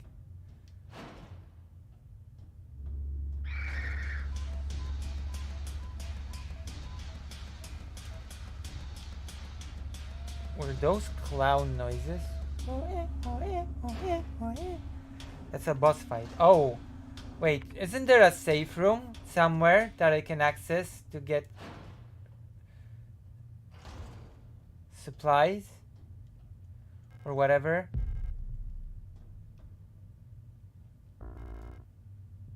Oh, wedding ring. How romantic. Even in the darkness depths, the songs of the cosmos can still be heard in the ether. No way, is there not a save point?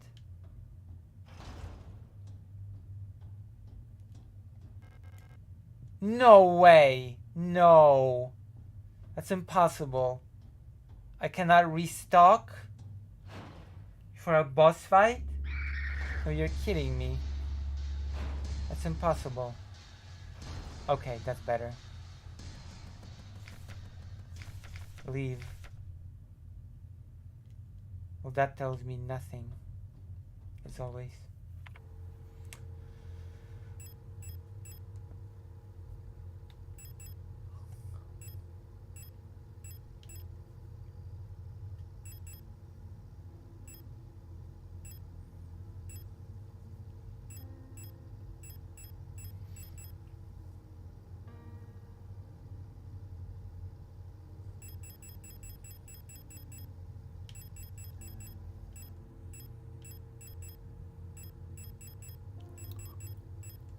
get a healing item.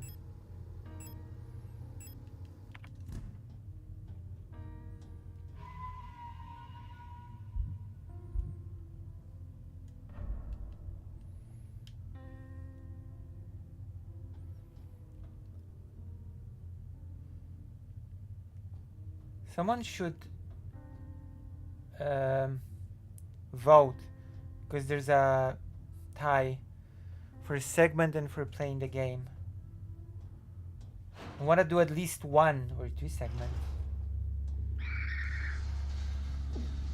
Oh.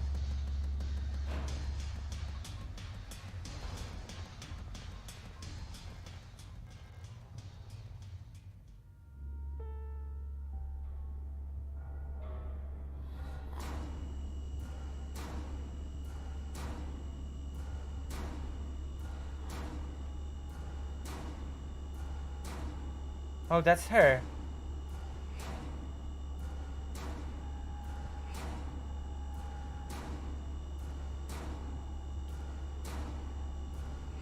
Is that the person I'm supposed to find? I've already found her. Wow, okay. I guess the game's over now, really. I found the girl.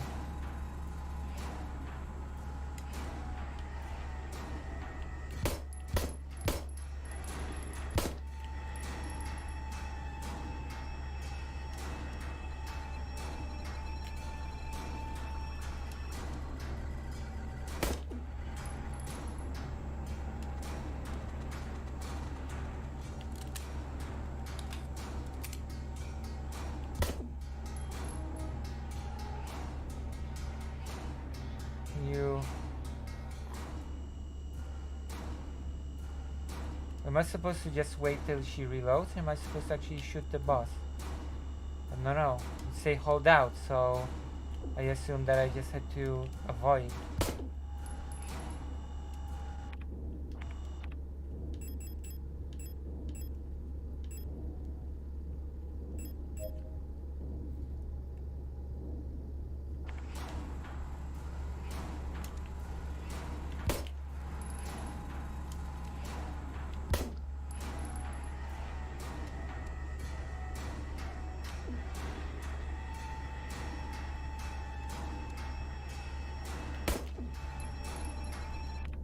Does it even make any sense for me to shoot?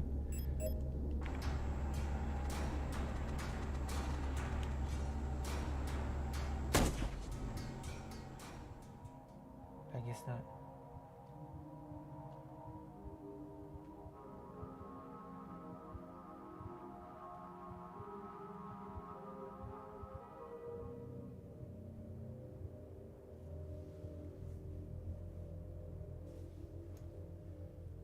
How did I know about this place?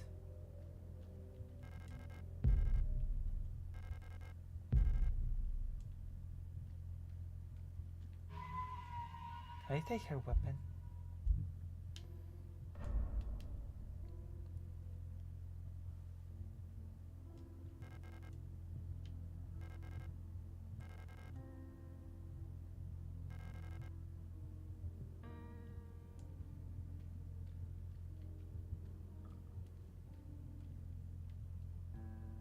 Okay, we saved the game, so I guess we're gonna do a segment, right?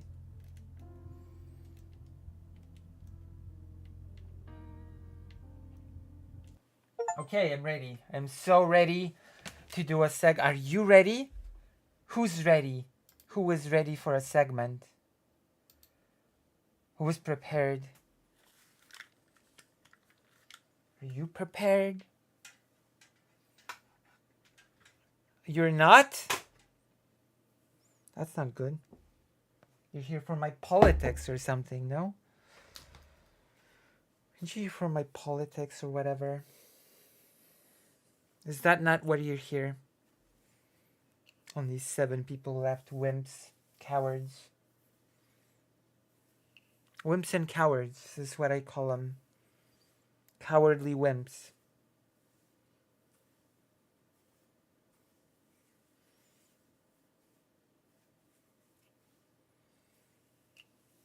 Ugh. You have to go to bed now. Oh. I ready. Yee, Lisa is ready. Why do you have to? Don't you live in the U.S.? Isn't it still early, or something in the U.S.? Isn't it like super early or whatever? Still.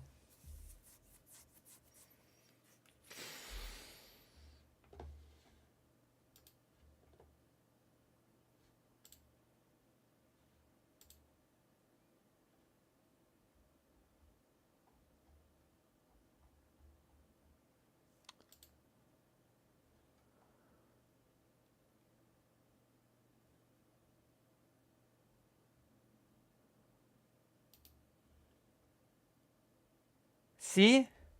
East 11 East. Oh yeah, that's right. So it's like super early. In other words, like 11. It's nothing. It's nothing. Actually, I believe I started today's stream after 1 a.m. Don't I deserve credit for my tenacity or something? Okay, let's do the segment because I am so prepared. And by prepared, I mean sort of kind of prepared. But you know what I mean. Good night. Good night. Good night, of course. Good night. Of course, good night. Where's the...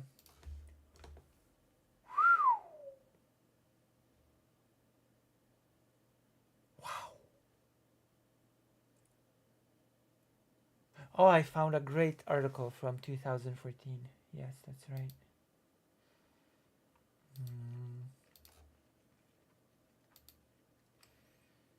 But where is it?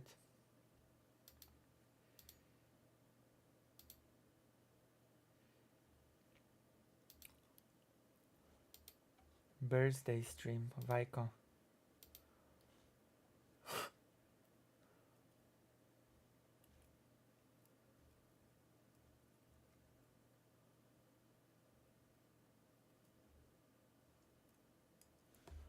That's the wrong browser.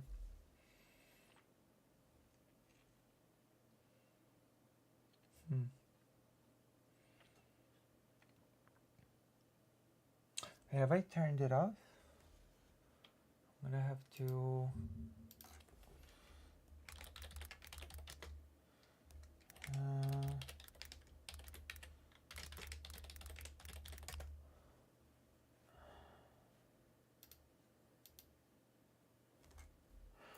There we go. 25th February 2014.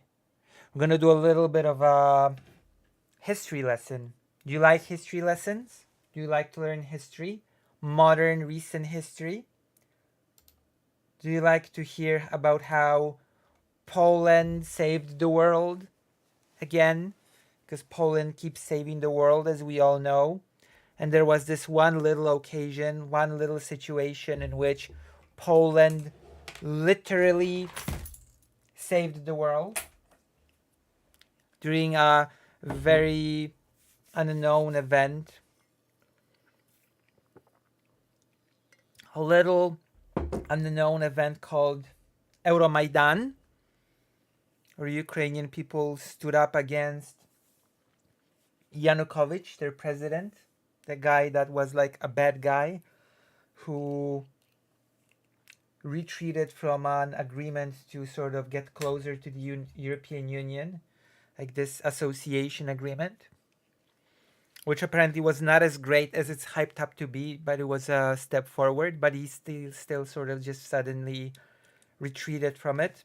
And then young people started protesting, and then their parents joined in on the protest, and then it became a whole thing. Remember that? Remember that this happened? So apparently, as things were escalating, as violence was escalating, as snipers appeared on the scene and starting, well, sniping people, a thing happened.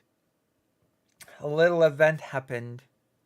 3 people were called in to negotiate with Yanukovych. Right? They were people from France, Germany, and most importantly, Poland, because Poland is the king of Poland, and never you forget that.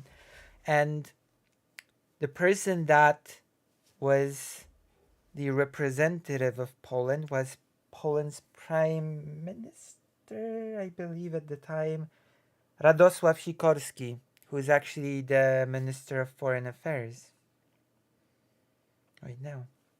And Sikorski did a whole lengthy negotiation with Yanukovych, noting that he has no emotional sort of capacity to care about people being killed as they negotiated. And Sikorski sort of pushed for a deal with Yanukovych. The deal would be basically holding early elections in the country. And it is important to note that at first, there's this famous video circling around of Sikorski going to representatives of the protesters and saying, if you don't take this deal, you'll all be dead. And it's often sort of twisted into this sort of, oh my God, Polish guy threatens the protesters or something. But it was a bit more than that in context. It was more like, look, I lived through the solidarity period in Poland. I know how this ends.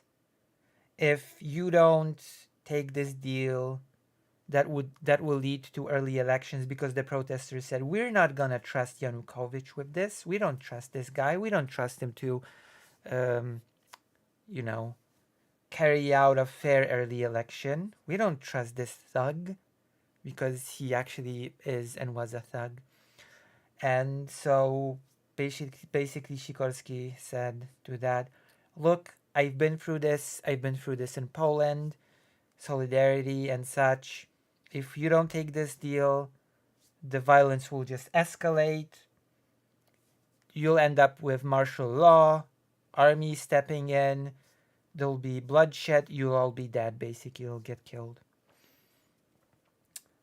So reluctantly, the protesters agreed to the deal. They agreed to an early election held by Yanukovych. And then, as we all know, when the deal was agreed upon, Yanukovych just fled the country, and the rest is history. And also, according to some leaked documentation, Sikorski was actually not far off. There were actually plans to do what he warned that would happen, to escalate violence on a huge scale, to sort of do the whole martial law scenario with people getting just killed. So there we go. We've laid the groundwork for reading an amazing article about how Poland saved the world by negotiating with Yanukovych, who agreed to a deal and then ran away, which apparently the alternative would be for him to just continue escalating violence. And for some reason he agreed to a deal and then just skedaddled. So Poland's crucial role as Yanukovych's rule crumbled. Not only are we talking about history, we're also at this point reading a historical article, because this is an article from the 25th February 2014. BBC.com. Isn't that fascinating?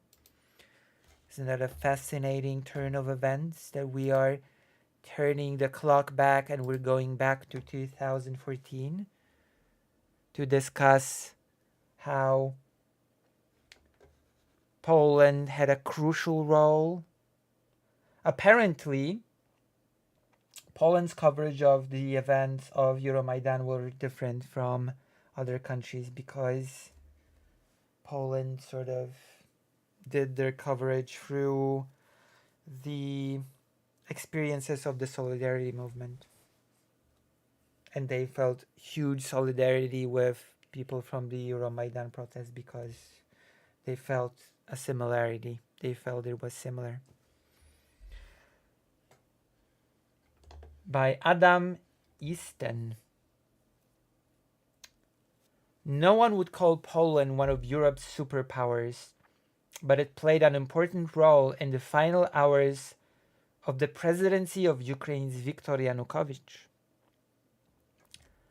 As the number of opposition protesters killed by Mr. Yanukovych's security forces around the Maidan rose last Thursday, because as I will remind you, we are reading an article from February 2014. The foreign ministers of free... Oh no, wait.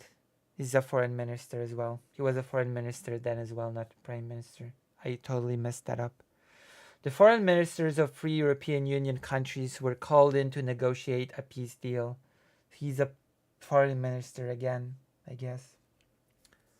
No surprise that heavyweights Germany and France were there, but alongside them was Poland's Radosław Sikorski.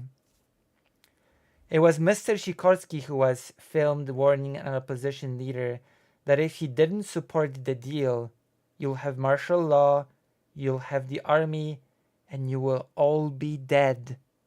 I know that this is like a famous, super famous clip circulating around.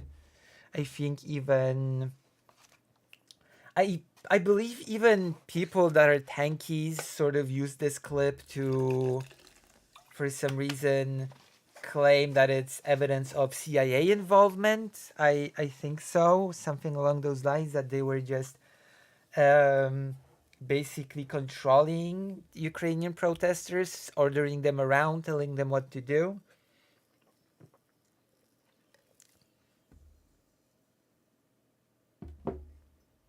Something like that.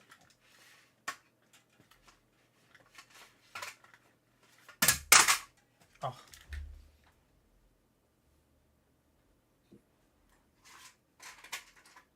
It was like, take this deal that will coup Yanukovych or whatever, or else you'll be dead. This is like a very manipulative way of interpreting the events that transpired in 2013.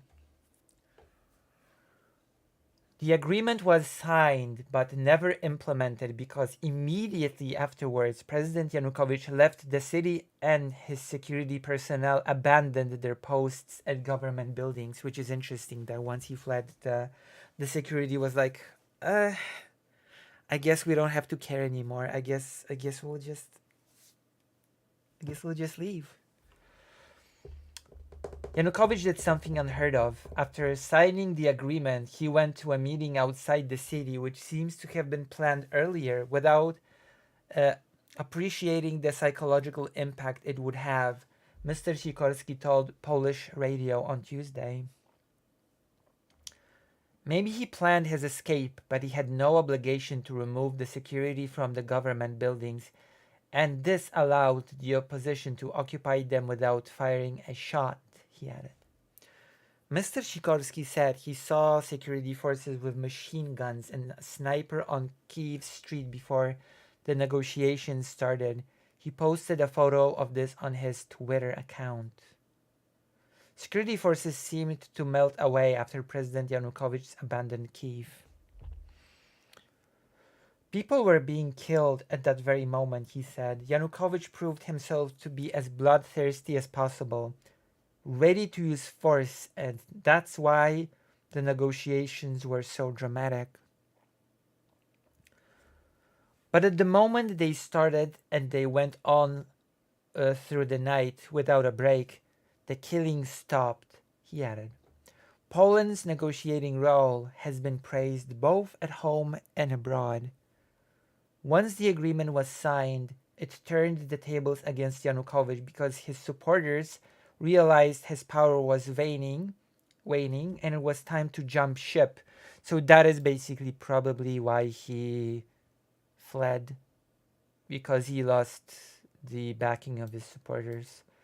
Konstanty Gebert, a very famous Polish Jewish war journalist, who basically made genocide his expertise. We've actually saw some videos of his on stream, so, and I know him personally.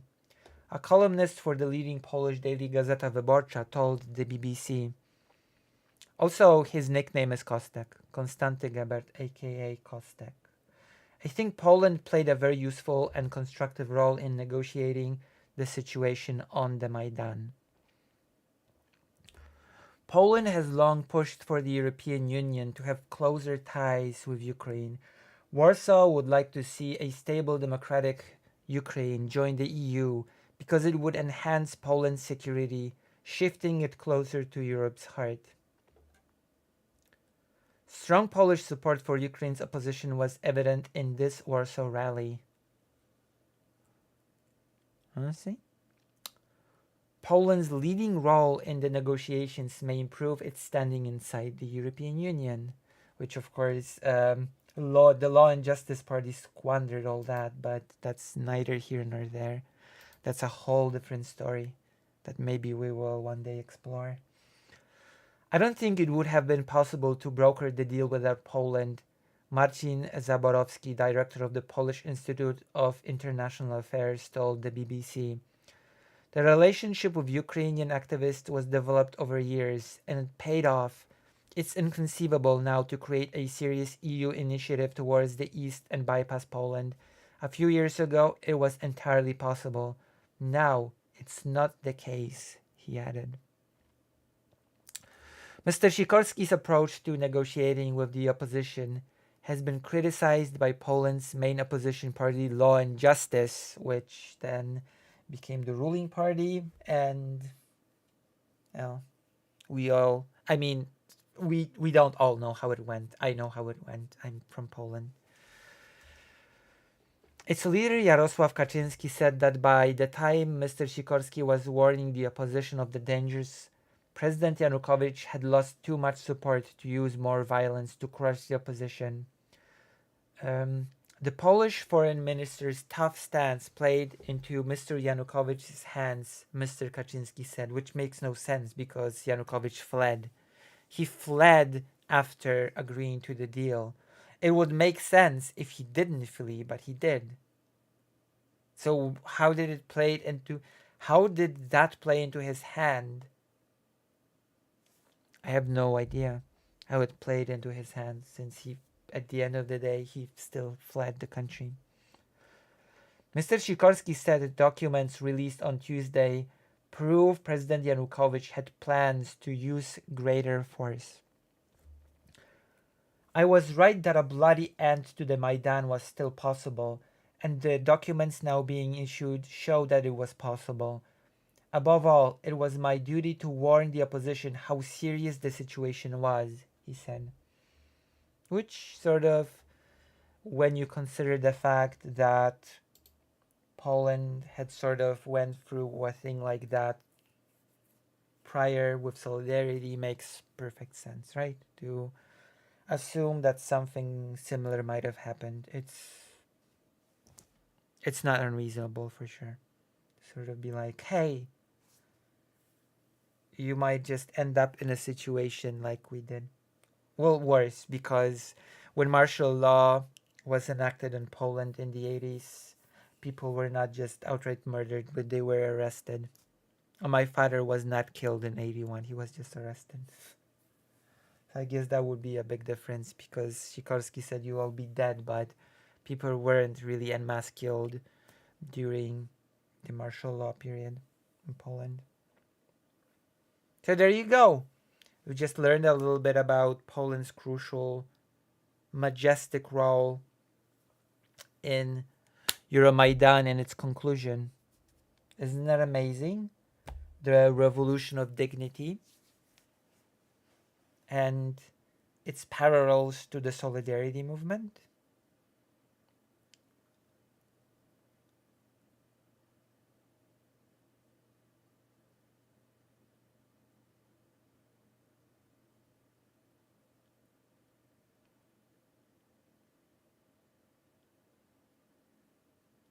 Isn't that cool?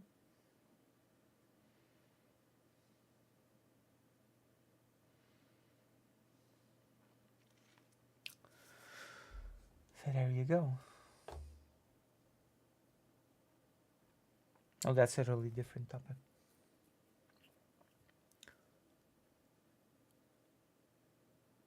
Yeah, interesting. Very nice. Very nice. All right. We've done this. It's very, very fascinating. And now, I guess we can potentially move on to greener pastures. We can go to another more things, as they say. Oh, I did want to check something. Okay, let's. I did want to check something out. Okay, let's.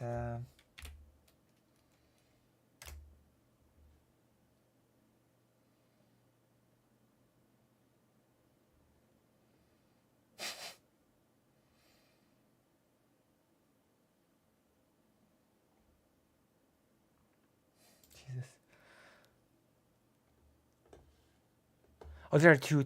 Okay, that's right. There are a few topics. There are a few topics to cover right now. I mean, it's not entirely incorrect, so I'm not gonna. I haven't seen the video. I cannot comment on it.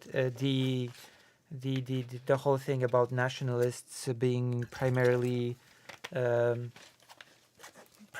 sort of coming to existence in interwar Poland is actually not inaccurate, because such a thing was impossible to be made manifest in the Soviet Union, obviously, because Soviet Ukraine was basically genocided into submission, to simplify it a bit. Likes.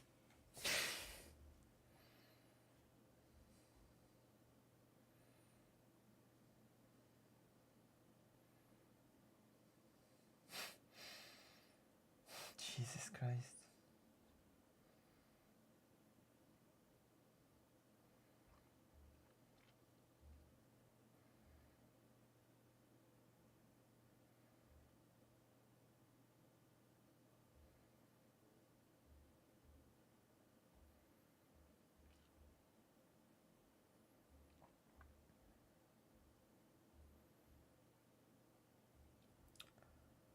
There is a thing that I wanted to watch. It's at least a few days old now, but it's from a debate. Well, not a debate, a discussion. It's from a talk that Trump had with Elon Musk. It's like the best thing ever. I want to see it. I want to listen to it on stream, because I think even if it's old, quote unquote old, it's still worth sort of checking out. Sort of, kind of, maybe. Oops. Possibly. Oh, there we go. There we go. Oh my gosh. Oh my gosh. I have found it. Oof. Oof, oof, oof. Here we go. Oh my gosh. I wanted to watch this amazing clip, because it's one of my favorite things in the entire world. Watching all right, I'm ready. I'm ready for this. That one's I don't know. People kept talking about Biden's mental decline, and they sort of never sort of paid attention to Trump in this regard. The way he speaks like he's like a little kid. He speaks like it's in early primary school. The argumentation that he makes. There's this new clip that sort of have caught my attention about when he says something along the lines that 100% new jobs were given to migrants or something. Not migrants, but foreigners, And then he says, no, it's more than 100% actually. It's much more than 100% of jobs that were given. And the government has not caught up on it yet. So it was very bizarre. It was very strange. It's very Trump-like. But let's listen to this. Let's forget about the thing that I'm probably not recalling correctly, and let's focus on this one. Let's focus on what's being said here, because that one's very interesting. Very on the border with Ukraine, right? And I looked at that, and I thought he was doing that because Putin's a good negotiator. I thought he was doing that. I don't even. Putin's a great negotiator, because the way Putin negotiates is like, Ukraine should just give me all I want, and that's basically the starting point of the negotiations. Ukraine should actually remove their forces from territories in Ukraine that were never ever occupied by Russia and just give it to us. That's our starting point of negotiations. Yeah, Putin is a really amazing negotiator. That's why he has brokered a really good peace at this point. I don't even know why you'd say that. It feels like he's just saying it for the sake of saying it. How can you say that Putin's a good negotiator? When has he ever actually negotiated anything successfully without brute forcing his way? That is a question that I pose. Has Putin actually done ever any sort of delicate negotiations that did not rely on him brute forcing his way into a position of, I don't know, getting his way?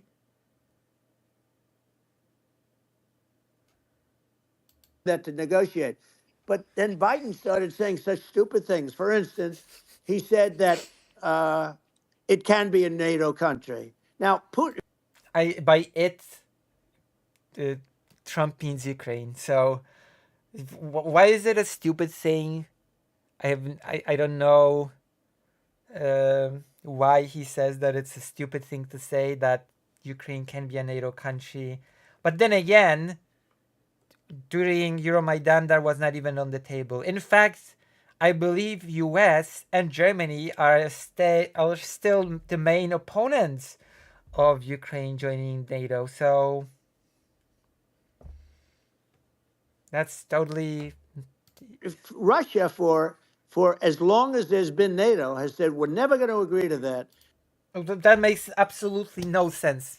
This statement just makes no sense. It just shows that, I mean, am I even surprised that Trump does not know any of the history of the region, any of the history of the Soviet Union? And am I surprised that he doesn't know anything?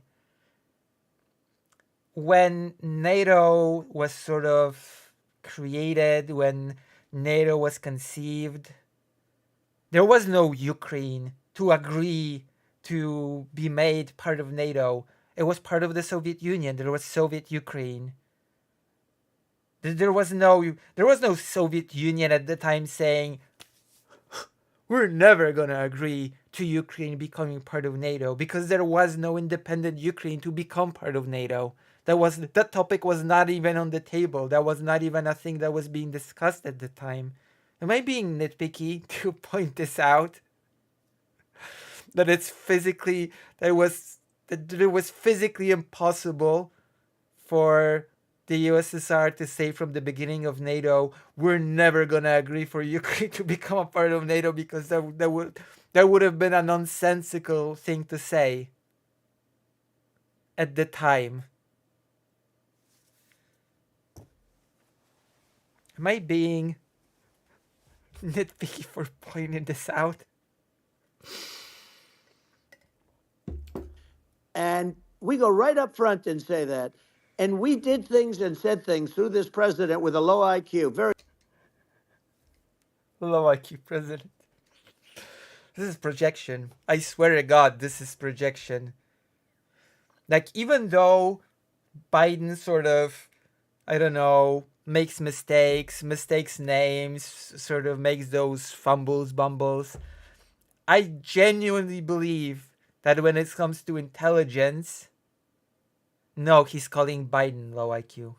he's talking about Biden. He's not talking about Zelensky. He's talking about Biden. I still firmly believe that Biden runs circles around Trump when it comes to intelligence. I mean, even if let us grant that Biden is undergoing some cognitive decline, he still runs circles around Trump when it comes to intelligence. I'm sorry. When it comes to his know-how on foreign affairs alone, it's a no contest, I'm afraid. This is a little bit of projection on the part of Donald Trump. Does Trump actually... Is Trump actually an expert in any topic? Is Trump good on any top subject? Is there a subject that Trump is good on, politically speaking? It's very low IQ. He had a low IQ 30 years ago, by the way, but now he might yeah, not even have a IQ at all. There's nothing on the board that goes this low. Do you know what I mean? Do you understand now what I mean at the beginning when I said that Trump sort of speaks like a primary schooler, early primary schooler? Oh, Biden has low IQ, but you know what? That was a long time ago. Now he has no IQ. He's IQ-less.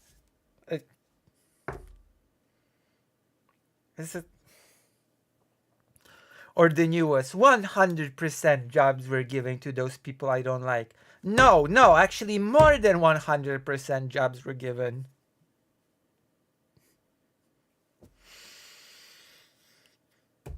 Ugh. I don't know what to say to this. This is just... That a child like this has a winning chance of becoming president scares me, worries me deeply, disturbs me deeply that a person like this is actually... It disturbs me that he already has been a president once. This guy has been in charge of the most powerful country in the world already once. You listen to him and... How did that happen? How did that happen? How did he ever become president? This is so embarrassing. This is the most embarrassing thing in American history. This guy, no matter if he wins now or loses, it will always be on historical record that this guy, for one term, was in fact the president of the United States. It's already part of history. You cannot erase it. You cannot undo it. This guy has been your president if you're American.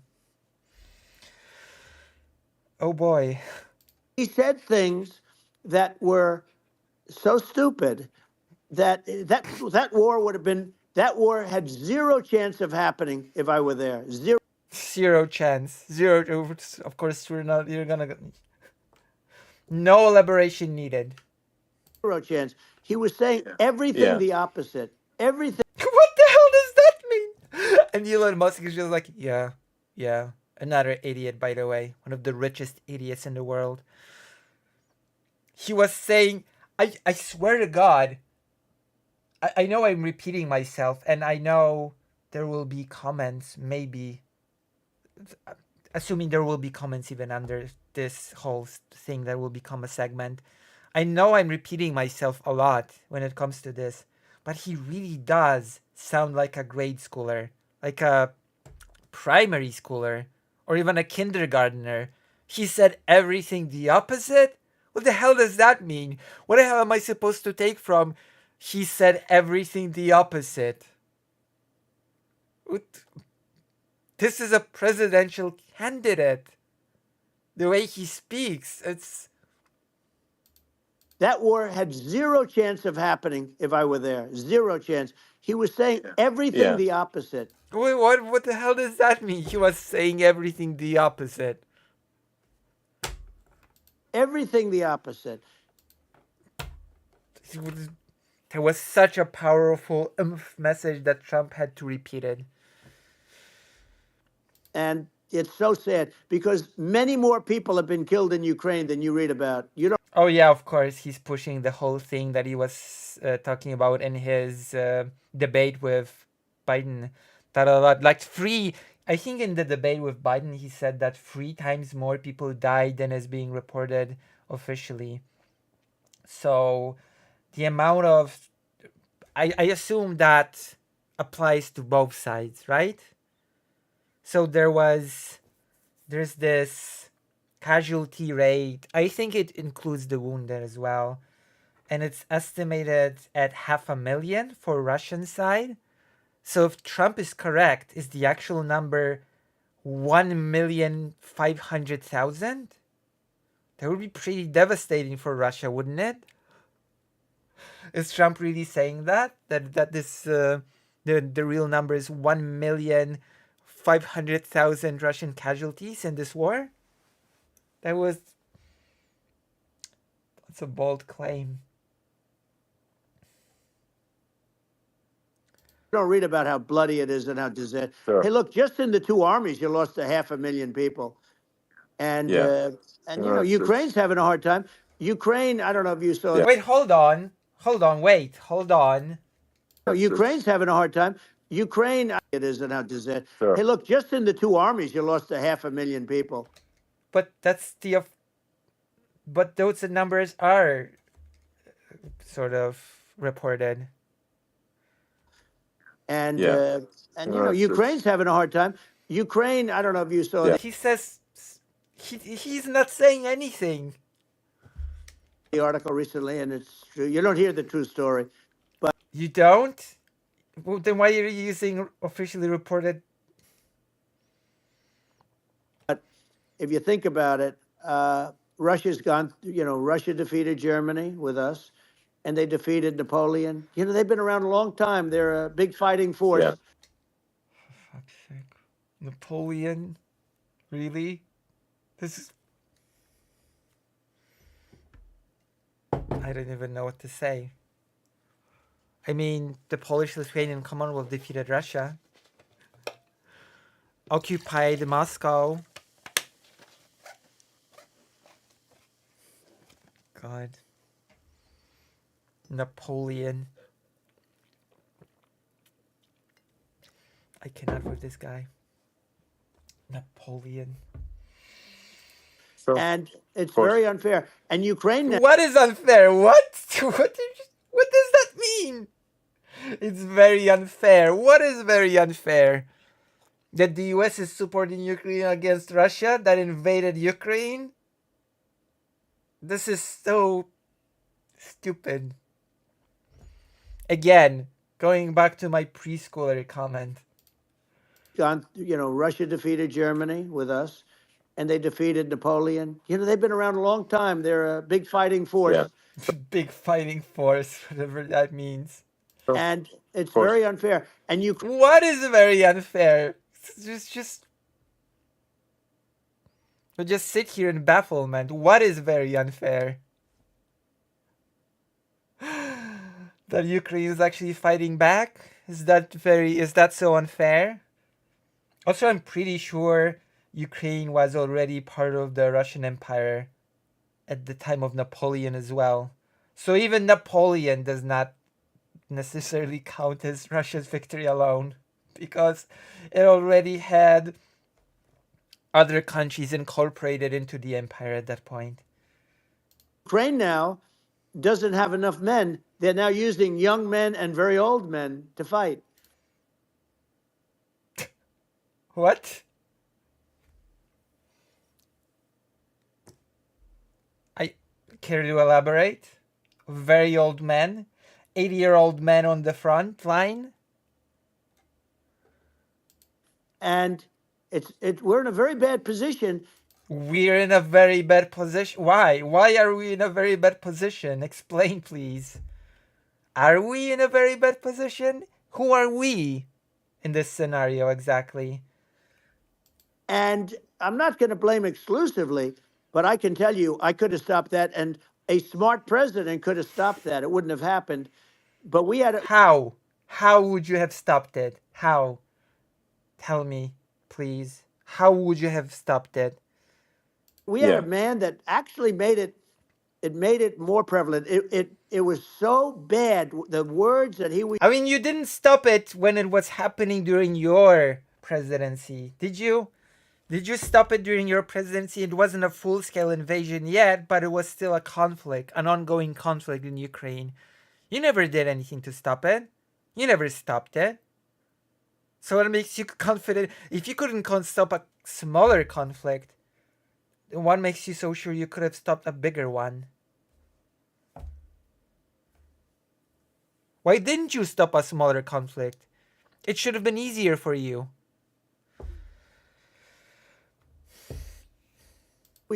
But I guess the smaller conflict was not as hip and cool to talk about, so you just didn't care. Not that you care about this one, but you know what I mean. The stupid threats coming from a stupid face that he was using. I said, this guy's going to cause us a war. It was so bad. But we had a man that actually made it.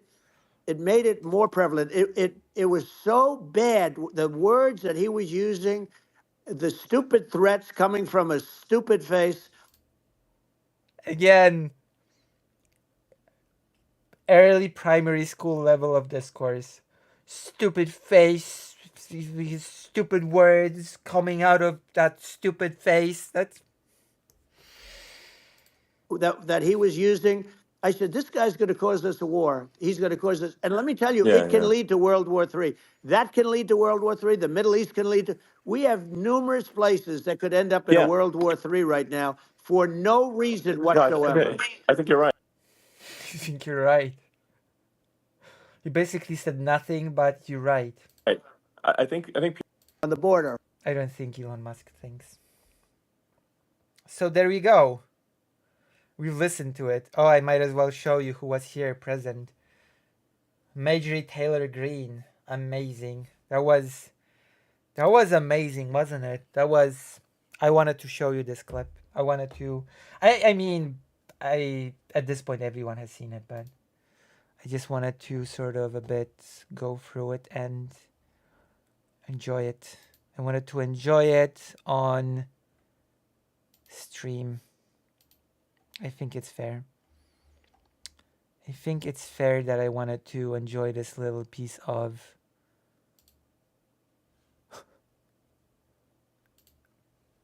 trivia. This piece of... It's interesting. Let's just say it is very interesting. What else? With Ukraine. Stupid face, stupid words from using.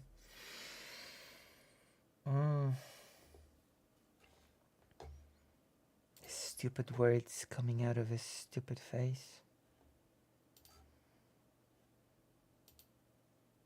That happens.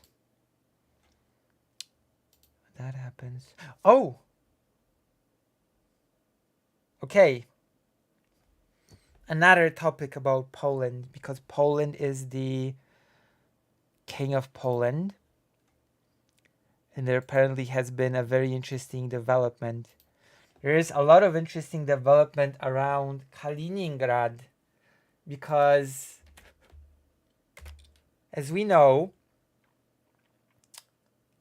is that an X? No, that's wrong. Oh no, wait, never mind. Dominik Andrzejczuk, very...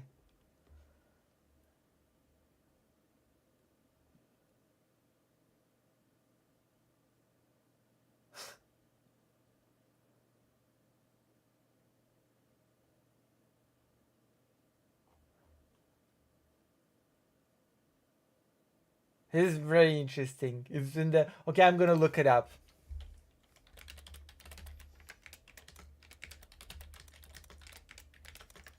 I have to look it up before I make a before I make a determination if I should even talk about this.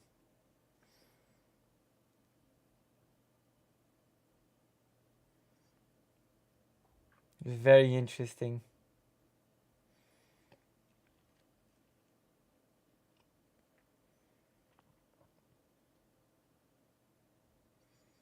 Whatever, we might as well talk about it a bit. Uh, we don't have any articles, but whatever. So Kaliningrad, or Königsberg, or Królewiec, whatever you want to call it, Poland has chosen to go back to the original name, Królewiec, which sort of, in a petty fit, made Russia issue a map on which all Polish city names were named in German. It was a very strange diplomatic quote unquote exchange that happened some time ago when Poland decided we're not accepting the name Kaliningrad anymore. We're going back to the OG naming, Królewiec, Königsberg. And Ukraine has invaded Russia. It has went into the Kursk region in Russia.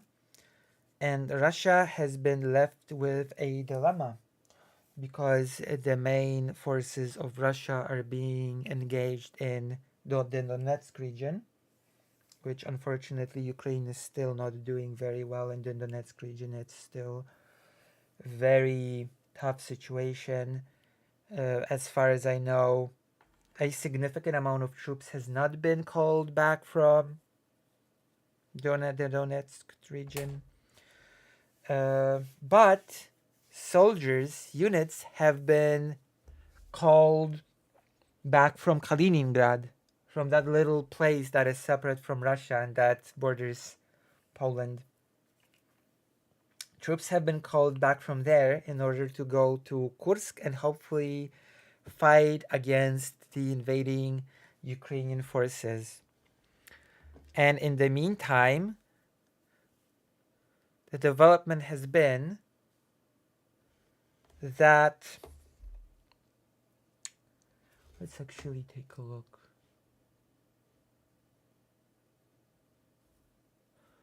The development has been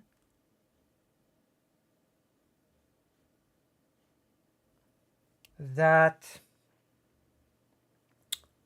Polish soldiers have been conducting training at the border with Kaliningrad, which of course has created speculation that perhaps maybe Poland is trying to invade.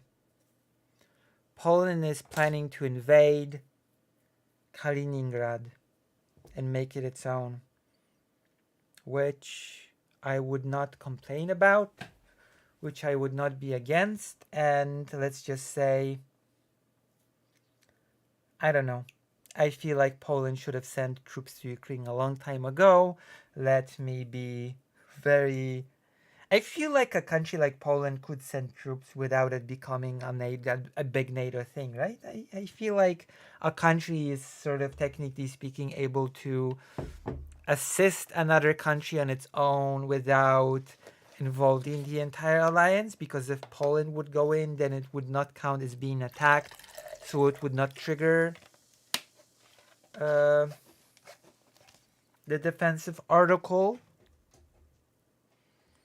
right? I sort of feel like that's no? Let's Google it, actually.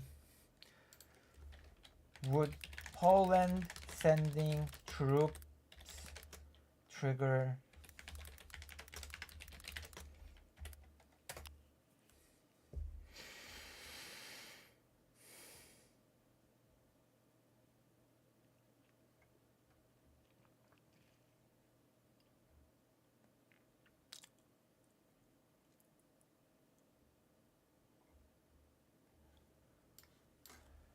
can a country attack Russia without triggering Article 5?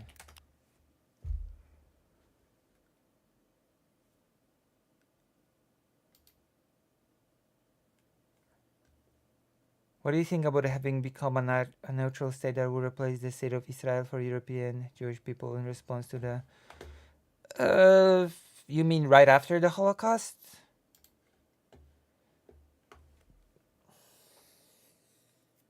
You mean right after? Does it even have enough space? I mean, Kaliningrad is not that small. As is now? Would that even be viable right now? I mean, it could work, maybe. What of the people that are already... We're now entering the same problem of what about the people that are already there? What is the population of Kaliningrad?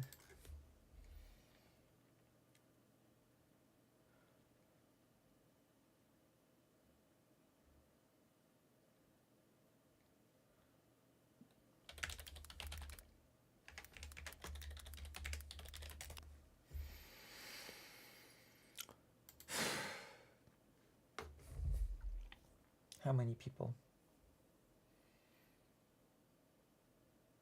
It's not that small, actually. Population estimated 475,056.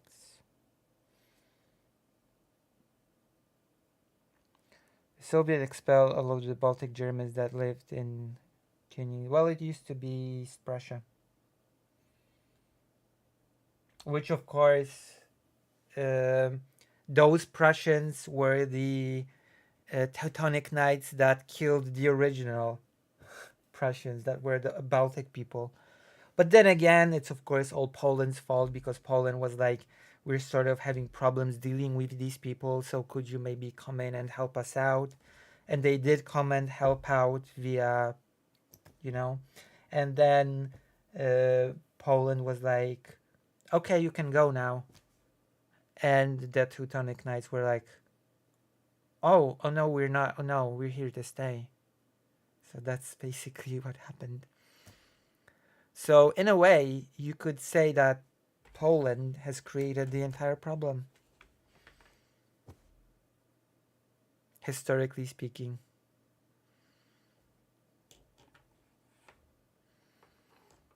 So that would not solve the problem, actually. That would make everything much worse, actually, because instead of one Israel, you would have two Israels, one for European Jewish people and one that would stay in the Middle East. That would make things even worse. As the opposite of fixing a thing. That would be like... It would be just seen as an expansion. Jesus. It would make things even worse. In a pretty big way as well. Oh gosh. Israel is expanding across the globe. Why not also revive the South Africa project while we're at it? To sort of let's make an Israel on every continent. Why not? Why not? Eligible for Jewish people from each one separately. And then let's call it the Israel Alliance of Nations. Cool? The United Israels of the World. UIW. That's an idea. UAW, the United Israels of the World.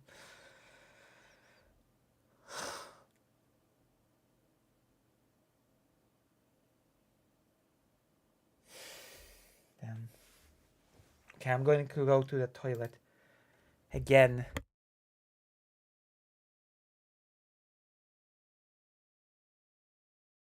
Sorry, I sneezed. Be right back or something.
I have returned to this place.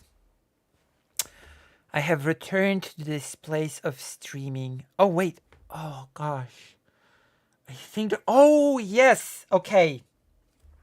Watching another debate. Debate time. Hold on. I'll be back. I'll be back in a moment.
I have returned.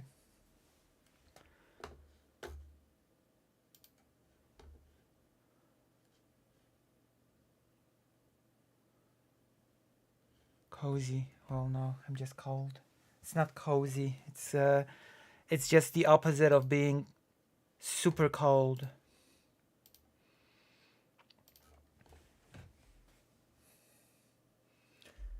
I don't think anybody's left. Everybody has abandoned me. Oh no, wait. Never mind. People are back. Okay. Okay, good. We're back. I was like, oh, nobody's here.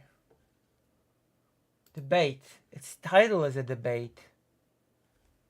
Oh no, that's the wrong video. But I still have a... Its title is a debate, but is it really a debate? I lived under Russian occupation for 40 years, never again.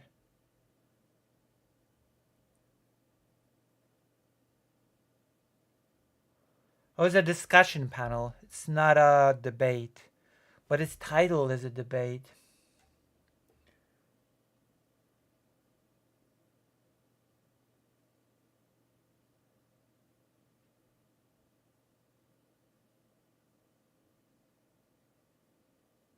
Journalists' questions.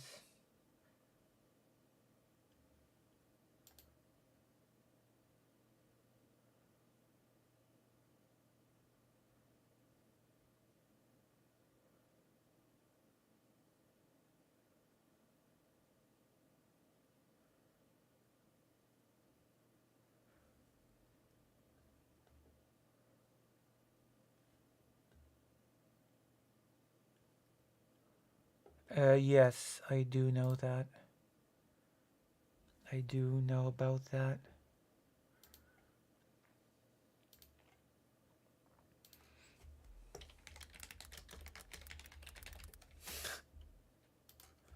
Let's see where the audience stand.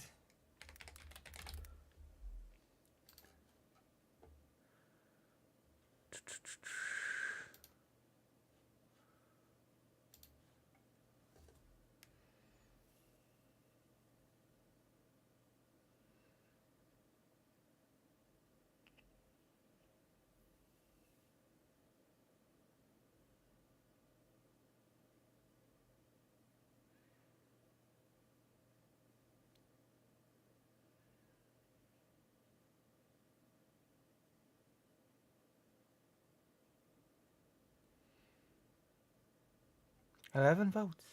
Well, nobody's voting now. 6 people.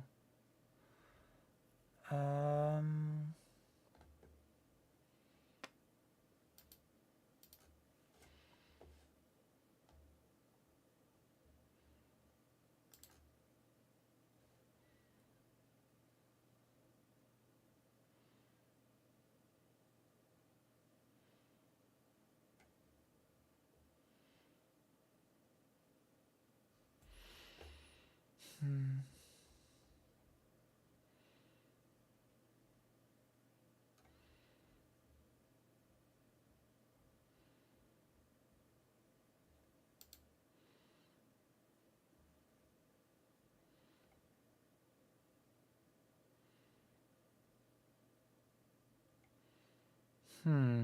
And Bangladesh is in trouble, it seems.